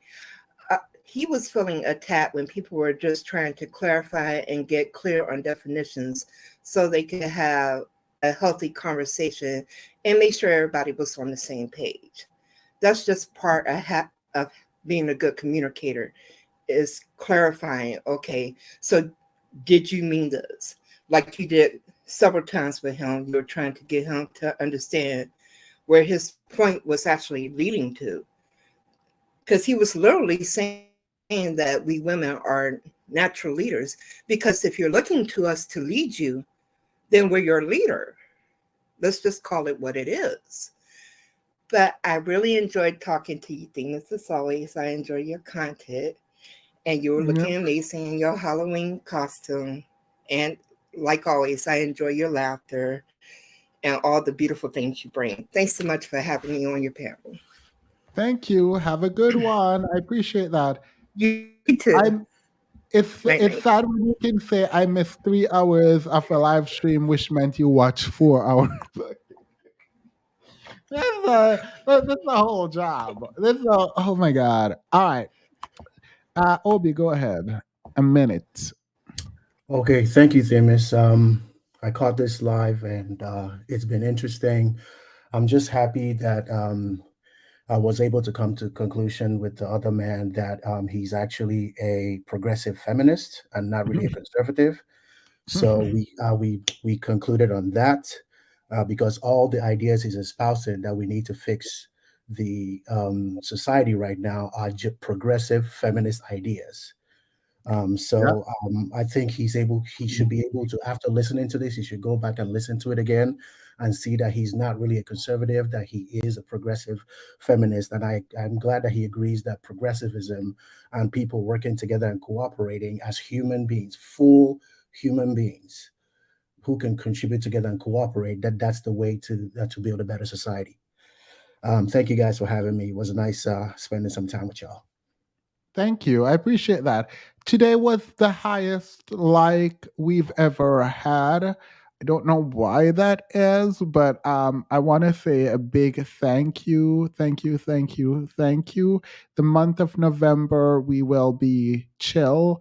We will be having our debate on Sunday, so please come for that. I'm excited for that debate, but I'm looking at the likes and they're over 1,000 likes.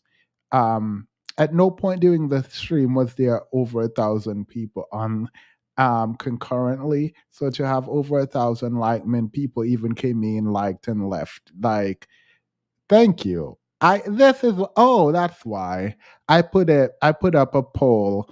So that's what I gotta do for y'all. I gotta put up a whole poll for y'all. I forgot I had the poll up and I ended it. That's why y'all liked it. Got it. Never mind. Y'all remind me to put up a poll next time too. Thank you, Obi. As always, I love having you here. We're gonna have another game night soon, and we're giving away prizes all through the month of November. So hopefully you guys are here. So yay! All right. Big Mag, go ahead. Oh, yes. All right. Also, you see in the private chat, you see the question I have there? No, let me check. Private chat. Yeah. Help me out with that there because that's it'd be Let's very ask the question. What would you say the message or theme of your channel well, about? no, that was to you. Because I think I want to, when I go back, I want to get more insight. Okay, No, so I don't think you've been rude. okay, good, good, good. I think you've been a good sport. Yeah, yeah, okay, yeah, because yeah, no, just to let everyone know, I do not feel attacked. I would say what I do feel is that maybe they were trying to box the questions into a certain way so that it can be led into something that they wanted to say. So no, I didn't feel boxed, and I see now I'm in an environment where maybe my opinions and ideas are challengeable. I'm not going to say they're not appreciated. I think everybody expressed some appreciation of my ideas and opinions. Okay, but the crux of it is, no, I'm not a progressive feminist or whatever it is. That's the example of the boxing into whatever. I think that we just have to reassess only if that's what we desire. Well, If you know, if that's what we desire, I think ultimately the individual, we should all strive to succeed in our life and our destiny with what we want ultimately. But if you're talking about children, mentoring, raising, or incorporating children in your family, we have to figure out what we're doing today about that. It's a different world now. You know, we're not dummies. We're not smart. You very bright people. And I'm going to be honest, the generations behind me, you guys are sharp.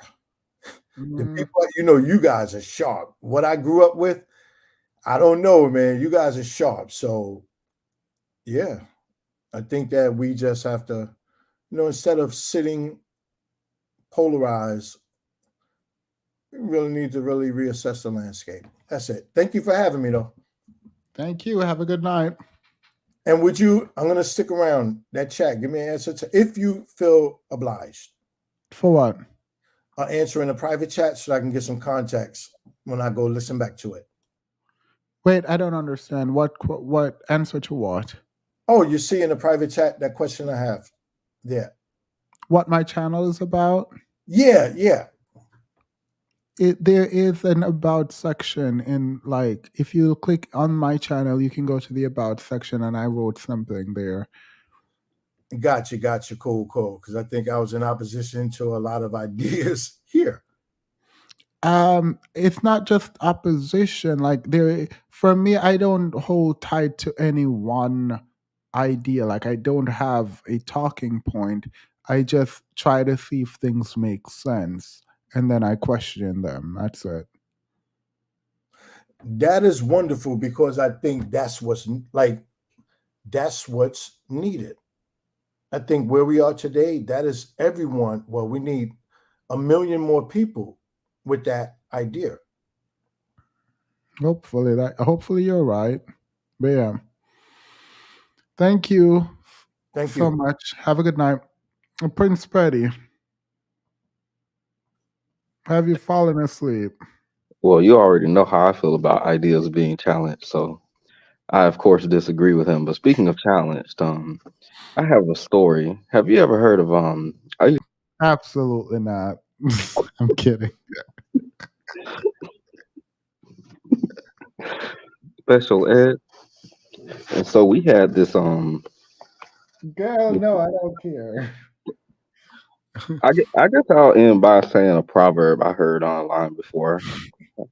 Um, Last night and night before, there was three women walking down the street that way. I saw them. I said, "Hey, you three women, why are y'all walking down the street that way? There's nothing down there." And they flew away. I said, "Oh, them was some birds." All right, good night. Not you calling women birds. The utter disrespect. I have something to show y'all. So, as we go into the weekend, just remember this beautiful affirmation. It is super important that you know this. Remember to tell yourself today's affirmation, which is, on my mama, on my hood, I look fly, I look good. Touch my swag. Let me stop. Have a wonderful night. Goodbye. Farewell to you, all my friends. so long for now. We will meet again on Sunday. We will speak on Sunday, and that is where we will have the debate. Bye. Bye.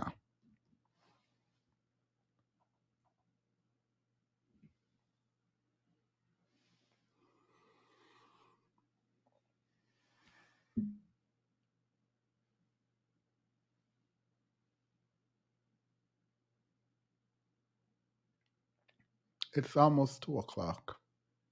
You all had me up till almost 2 o'clock. It is almost 2 o'clock. So I'm going to go to bed.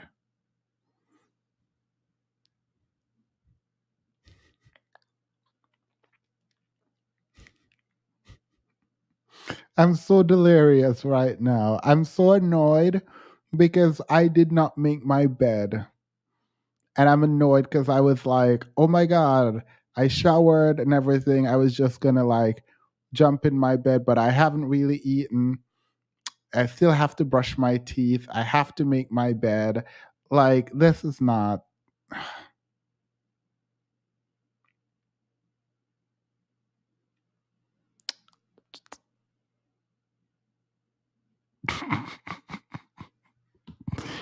Oh, for those of you who are watching, for the streams where we have for November, please come up and tell us what you're thankful for.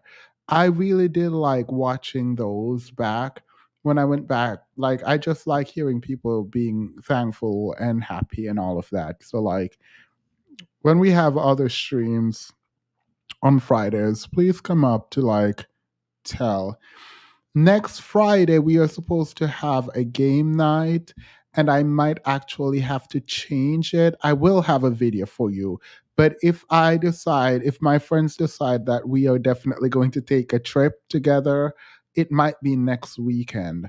So I don't know where we're going yet. But if we are going, I will know by Sunday. And I'm working on a video with Light Skin Keisha. I've been working on this video, but I will finish it and post it. I was trying to wait for the Light Skin Keisha thing to die down, and I think it's sufficiently dead. So now when I put this video out, it won't get any traction. Hopefully Light Skin Keisha and her man don't see it. Not dragging anyone, but I can see how it can be uncomfortable. So like I wanted it to be so far away from what happened that it wouldn't have an impact, but I still want to make the video. So I'm going to finish that video up and then put it up there. So yeah. We're also announcing, and hopefully that's gonna come together all on Friday. Not Friday, but Sunday. After the moderators meeting, we will have an email out. And moderators, if you haven't done this yet, please make sure we have it together. An email for people to send their stories so we can select through the game that we're going to be playing. We can select winners so that we, the channel, can sponsor a family for Thanksgiving. Because I do want us to sponsor 2 to 3 families for Thanksgiving. So on soon, one of the lives coming up soon, I don't have the agenda in front of me. It will be a game night where we compete for each of the families, and we will be making sure that these families have access to a happy, fun Thanksgiving dinner. So, all right. I think that's the only announcement yet. All right. Have a wonderful night, everyone. Bye.